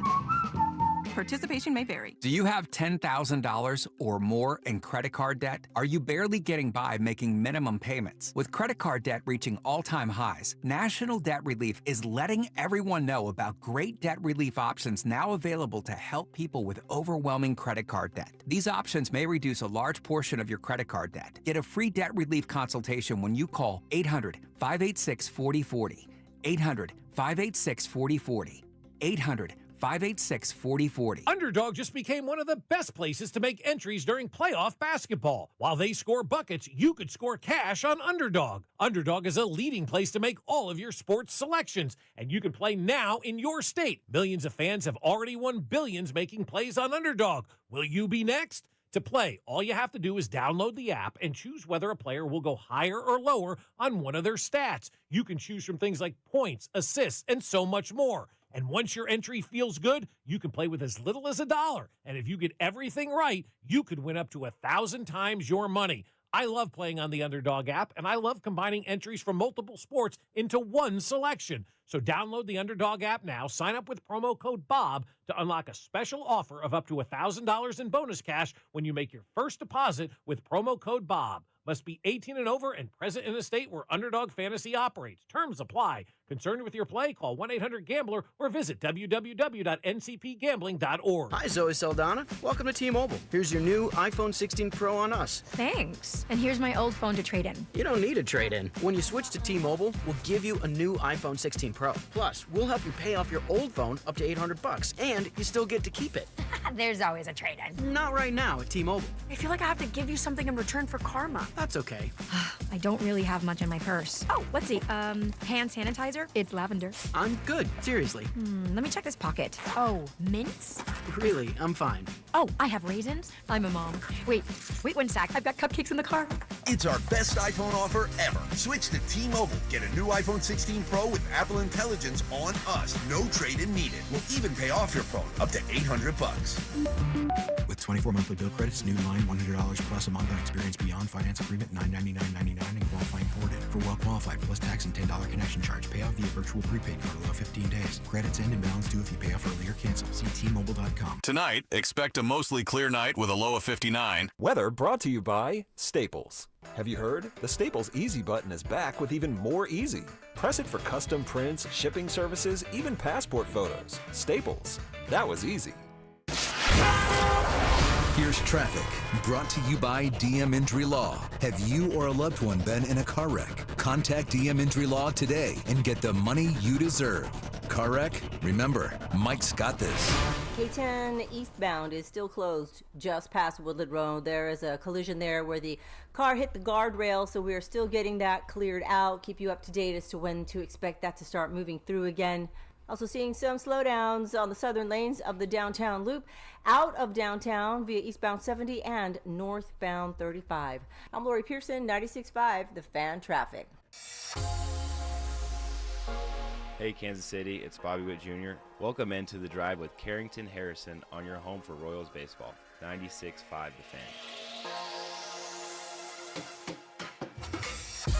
I do kind of agree with you, Rob, in some ways that people oddly have turned against Isaiah Pacheco. Our top two texts. Isaiah Pacheco's career long is 48 yards, and the other 2 years he couldn't even crack 40. Someone else said, because Pacheco runs stiff and he isn't that good. I mean, I remember a time where you guys used to love Isaiah Pacheco. Remember when he was at the Super Bowl parade and he was dancing and you guys were all excited about Isaiah Pacheco? If somebody had said this 2 years ago, that's why I don't listen to you guys. I'm listening to 810. I can't believe you would say that hot take. Now I just feel like nobody likes Isaiah Pacheco. Rob, since when did me and you become the Isaiah Pacheco defenders?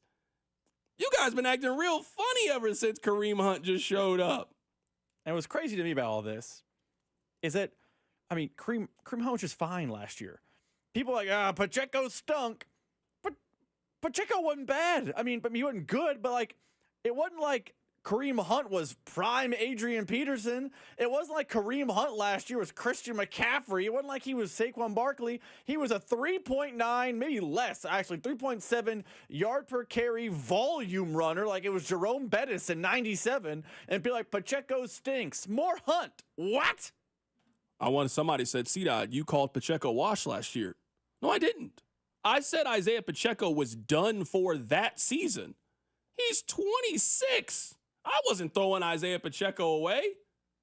Both things can be true.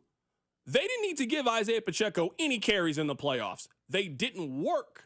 They gave him 13 carries in the postseason. he had 39 yards. He was not their best running back, but I maintained it. And text line, have my back on this. I maintained it.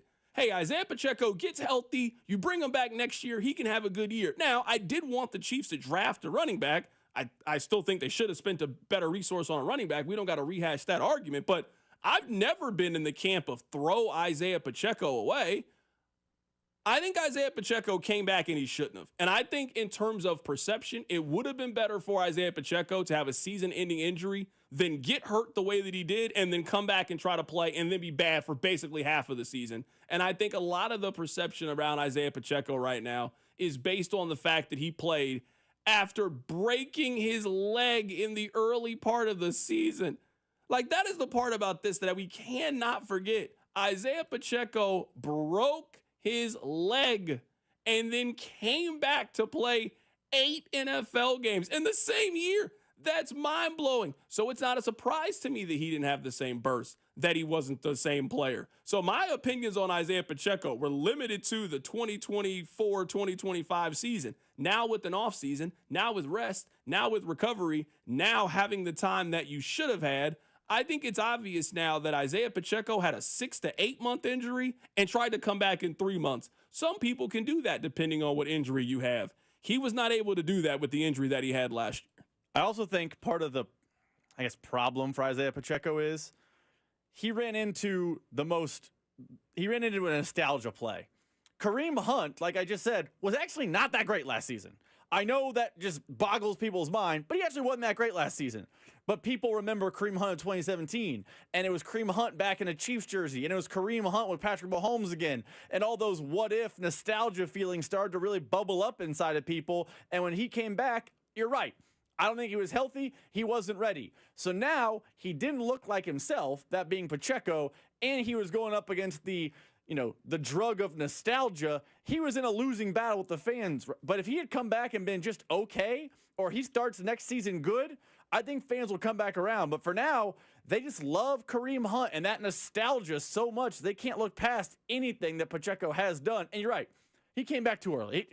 We now know. It just shouldn't have been playing. Yeah, it's not even close. I mean, he wasn't good down the stretch. Like, there's no metric that you can find that would tell you that Isaiah Pacheco came back and was the same running back. And again, it's understandable why he wasn't the same running back, but he was bad, like legitimately bad the rest of the season. To put it into context, Isaiah Pacheco in the final 5 games of the regular season had 49 carries for 175 yards. He then had 13 carries for 37 yards in the postseason. So we're talking about a guy that didn't score a touchdown in his final 8 games of the season and averaged less than 3.5 yards per carry. That's just not an effective running back. And and they also just weren't throwing it to him down the stretch either. He had 32 receiving yards in the final 8 games for the Chiefs either. So he wasn't a guy that was going to be a short yardage option. He wasn't that for the Chiefs. He wasn't going to catch the ball out of the backfield and give you anything. He just wasn't a very good player for the Chiefs the final 8 weeks of the season. Let's talk a little bit about the Royals as we get you ready for their game coming up in just a little bit. Actually, you know what? I want to read this. C-Dot, now what if Hunt comes back in the best shape of his life and gives us his best season yet? Then he should win Offensive Player of the Year. I'm serious. I'm not even trying to be funny. If you were telling me that Kareem Hunt at this stage in his career has the ability to bounce back at 30 years old, he'll be 30 years old this season. If you were telling me that Kareem Hunt at 30 years old will be better than he was his rookie year at 272 carries for 1,300 yards and 8 touchdowns, I'm telling you right now, I'm going to argue that he's the NFL MVP. I just don't think that person exists anymore, and that's perfectly fine. You're not the same athlete at 30 that you were at 22. We're talking about you've had 1,300 NFL carries on your body. You're not the same player. I don't think that's what they need Kareem Hunt to be. In my ideal world, I give Isaiah Pacheco probably around 220 carries. I give Kareem Hunt somewhere between 120 and 140. He's kind of my change of pace, short yardage back. If he's hot, we kind of go with that. Elijah Mitchell, to me, is kind of a break in case of emergency, and I'm kind of treating Smith like a practice squad, a guy that if an injury happens, we'll call him up. But I'm just not really anticipating the Chiefs getting a lot from Brashard Smith this year. we'll see obviously how it plays itself out. But that's how I would break up and divvy up their running back carries. I mean, we don't need to get into the nitty-gritty of it because you laid it out perfectly. The idea that Kareem Hunt gives the Chiefs his best season yet is just the most nonsensical thing I think I've ever seen. And if you had that thought when he got drafted in 17, or even you thought, hey, he's going to build on 17 with Patrick Mahomes, and his 18 was trending toward really, really good before the off-the-field stuff happened. If you were to say that in 2019, if the off-field stuff had never happened, I would probably be with you in lockstep. It's about to be 2025. He's not about to have his best season yet.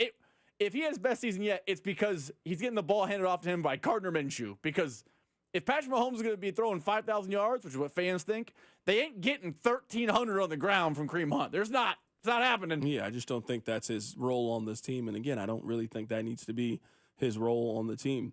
You know what? I actually want to spend the rest of this segment giving the celebrities from Big Slick a lot of credit. They have built something essentially from nothing. Big Slick was not a thing, Rob, when you and I were kids. But a group of people and a team, I'm sure there's a lot of people behind the scenes that maybe don't get the credit.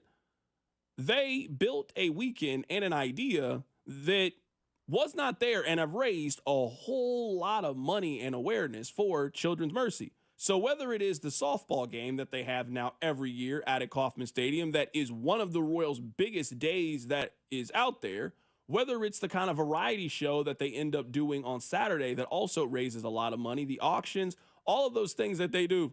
The fact that they, as A-list celebrities, come back once a year to kind of have their version of like a Friends reunion, they bring so many other people that don't necessarily have ties to Kansas City that also are there to raise money and help benefit a very good cause.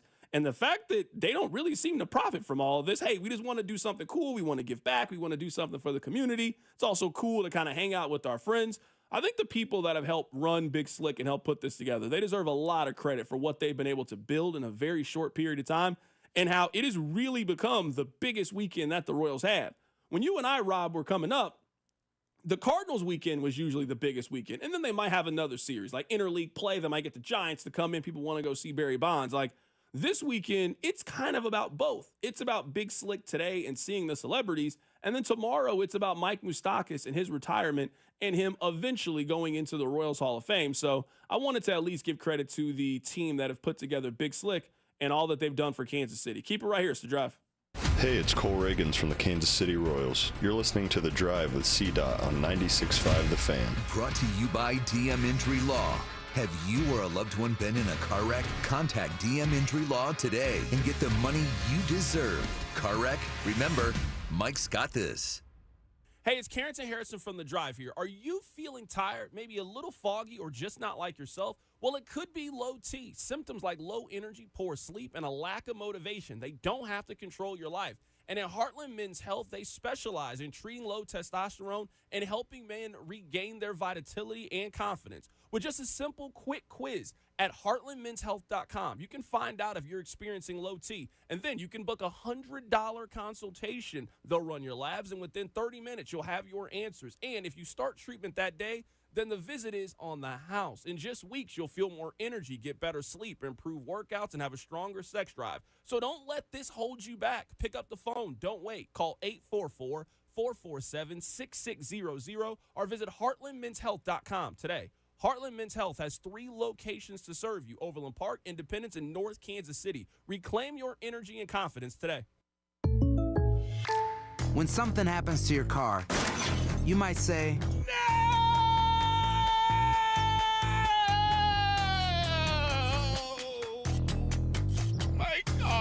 but what you really need to say is something that can actually help. Like a good neighbor, State Farm is there. And just like that, State Farm is there to help you file your claim right on the State Farm mobile app. So just remember, like a good neighbor, State Farm is there. State Farm, Bloomington, Illinois. Welcome to AutoZone. What are you working on today? My car is making this noise. Sometimes it's like doot doot, and sometimes it's like grrr. Do you have a dash light on? Oh yeah.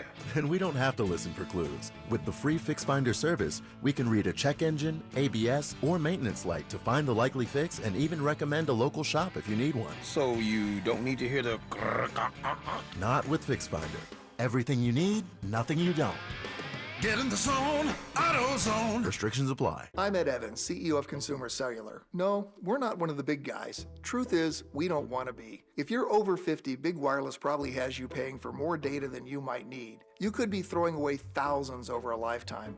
We're not here to be the biggest. We're here to bring you something we believe is better. Our plans start at just $20. You'll get the same fast nationwide coverage without the big wireless bill. Call 1-888-FREEDOM or visit consumercellular.com/facts. Plans include $5 credit for auto pay and e-billing. See site for additional facts. It's the spring sales event at Rob Sight Ford, and I'm here with the man himself, Rob Sight. Rob, you already stole the spotlight. Now what are you trying to take? Just your attention, Kevin, and maybe a few trade-ins. Now, we've got up to $14,000 off new Fords with employee pricing, plus our own dealer discount. $14,000. That's hotter than your Sunday barbecue. Exactly. And unlike your burgers, these deals won't dry out. We've got hard-to-find inventory, huge trade-in values, and our non-commissioned sales team makes everything so easy. No pressure, just real help. Even I'll admit it, it's the best place in Kansas City to buy a car, and I don't hand out compliments lightly, or seconds. That's a fact. And don't forget, we're Kansas City's top-rated Ford dealer on Google. 4.8 stars, nearly 3,000 reviews, and 0 grill marks. All right, Rob, I'll give it to you, man. You're cooking up some real value over there. Come see us at 135th and State Line or visit robsight.com. But hurry, these deals are sizzling and inventory's moving fast. And tell him Rob sent you. No guarantees, but he might throw in a hot dog. I'm Piera Palazzolo, VP of Digital Marketing for the American Management Association, a company focused on the management training skills needed to enhance the careers of business professionals. We did our research when it came to the best companies for website development and chose AmericanEagle.com. And we couldn't be happier. AmericanEagle.com worked closely with us to understand the front and back end requirements needed to launch an e-commerce website that could handle the complexities of running thousands of seminars nationwide. Our robust new website and improved SEO saw immediate increases in site traffic and web revenue. If you're in need of managerial effectiveness and success, visit our website at amanet.org. If you're in need of a website that provides an unparalleled consumer experience, I highly recommend AmericanEagle.com. Transform your business today. Dial 877-WebNow1 for a free digital consultation with AmericanEagle.com. Welcome to AutoZone. What are you working on today? My car is making this noise. Sometimes it's like doot doot, and sometimes it's like grrr. Do you have a dash light on? Oh yeah. Then we don't have to listen for clues. With the free Fix Finder service, we can read a check engine, ABS, or maintenance light to find the likely fix and even recommend a local shop if you need one. So you don't need to hear the grrr. Not with Fix Finder. Everything you need, nothing you don't.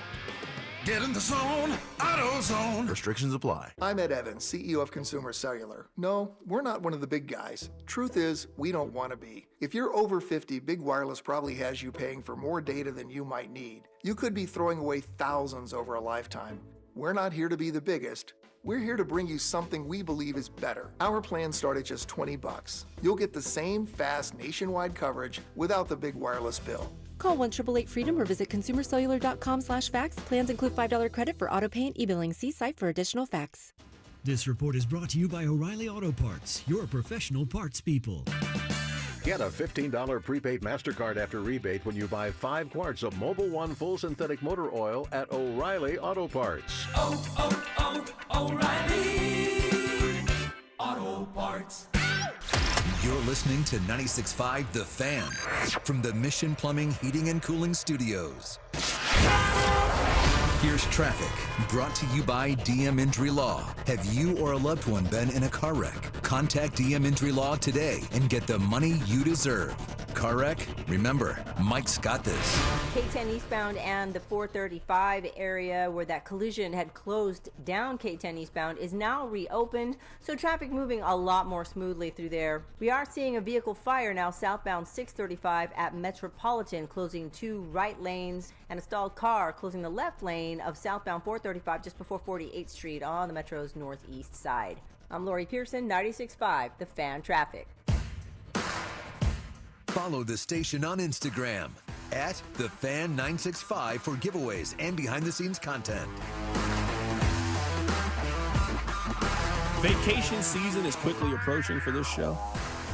I mean, at least it's approaching for me. You guys know I got a rule.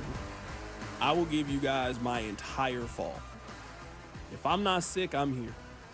Even if I'm sick, I'm going to try to push through. I'll give you my entire winter. I'll give you a large portion of my spring, too.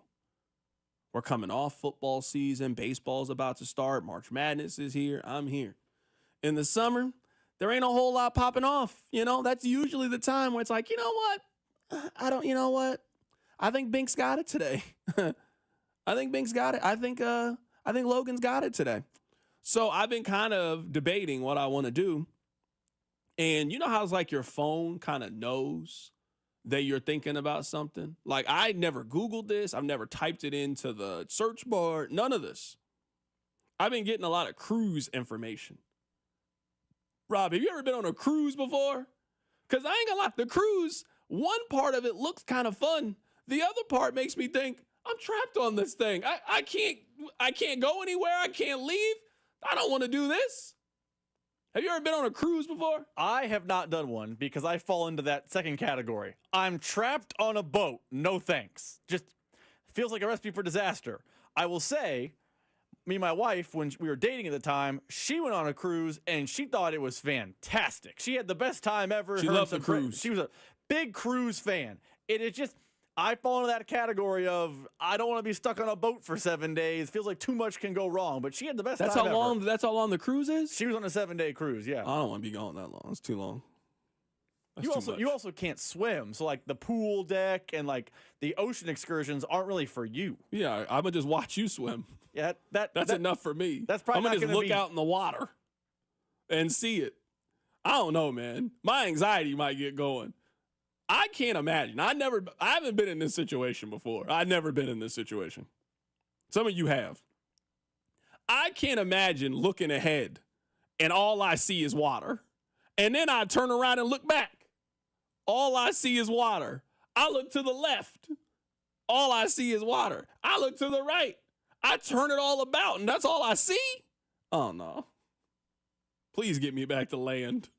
I'm a land creature. I don't need to be out here. What am I out here doing? Eating and drinking? They ain't got places to do that on land. I can think of plenty of places that accommodate you if that's what you want to do. Yeah, I was thinking about it. I don't know. I would say I'm doubtful, but the thought does intrigue me a little bit. You know what's funny is my wife raved about it. She said the one thing that stands out is the vastness of the ocean. Because you're out there and it is just water for as far as the eye can see for large portions of the event. I ain't gonna lie, I'd be terrified, bro. I'd be terrified. You're telling me I can walk out here to the little ledge, the balcony, and all I see is water? No, I can't do that. No, it's not just the ledge. You can look out to the horizon. Nothing but water. Yeah, I'm not doing that. Where are we going? Are we going somewhere? Are we just out here like going back to hit a big U-turn? Are we trying to arrive at a destination when it comes to a cruise? They have stops. They hit ports and like depending on what kind of cruise you take. I don't know. I never been on one. Like again. So we're going somewhere. So we're leaving A and we're going to B. She left Miami, went to a port, I believe in Puerto Rico. Then they did a port in Jamaica. Then they did a port and they came around the bend, a port in Honduras, and they eventually circled back to Miami. But you hit a few ports and you get a chance to get off the boat for a little bit, but large portions are on the boat. I don't know. Somebody said cruises are crowded and a lot of drunk people. That's not a deterrent for me. That actually sounds like a fun time. Being drunk on a boat sounds like possibly the worst experience that you could have. Like, you already know if you get to that point, it's already kind of wobbly. And now I'm going to feel wobbly and it's actually wobbly. Oh, no. Take some Zofran. Oh, that's to not get seasick? That's yeah. Don't you got to eat some like limes for scurvy too? They're not pirates of the 1800s. But I don't know. I mean, yes. I'm just asking. Eating a healthy diet would help fight off scurvy. I don't want to get scurvy while I'm out there. It's not a thing that happens on modern boats. I didn't know. You're not eating rum and barrels of old meat like it's the 1600s. Okay, I'm worried about getting scurvy, and I'm wondering if that's what I need to take so I can avoid it. You think I want to be on this Royal Caribbean cruise with scurvy? No. All right. I'm actually heading out to Kauffman Stadium. Maybe you're heading up there. I'm hoping to see the Royals win today. Seth Lugo is back. I will be here with you guys on Monday. Hopefully you guys will be here. Take care of yourself. And until then, I'll let Daniel Craig take you home. Ladies and gentlemen, the weekend. The Drive with Carrington Harrison on your new home for Chiefs football.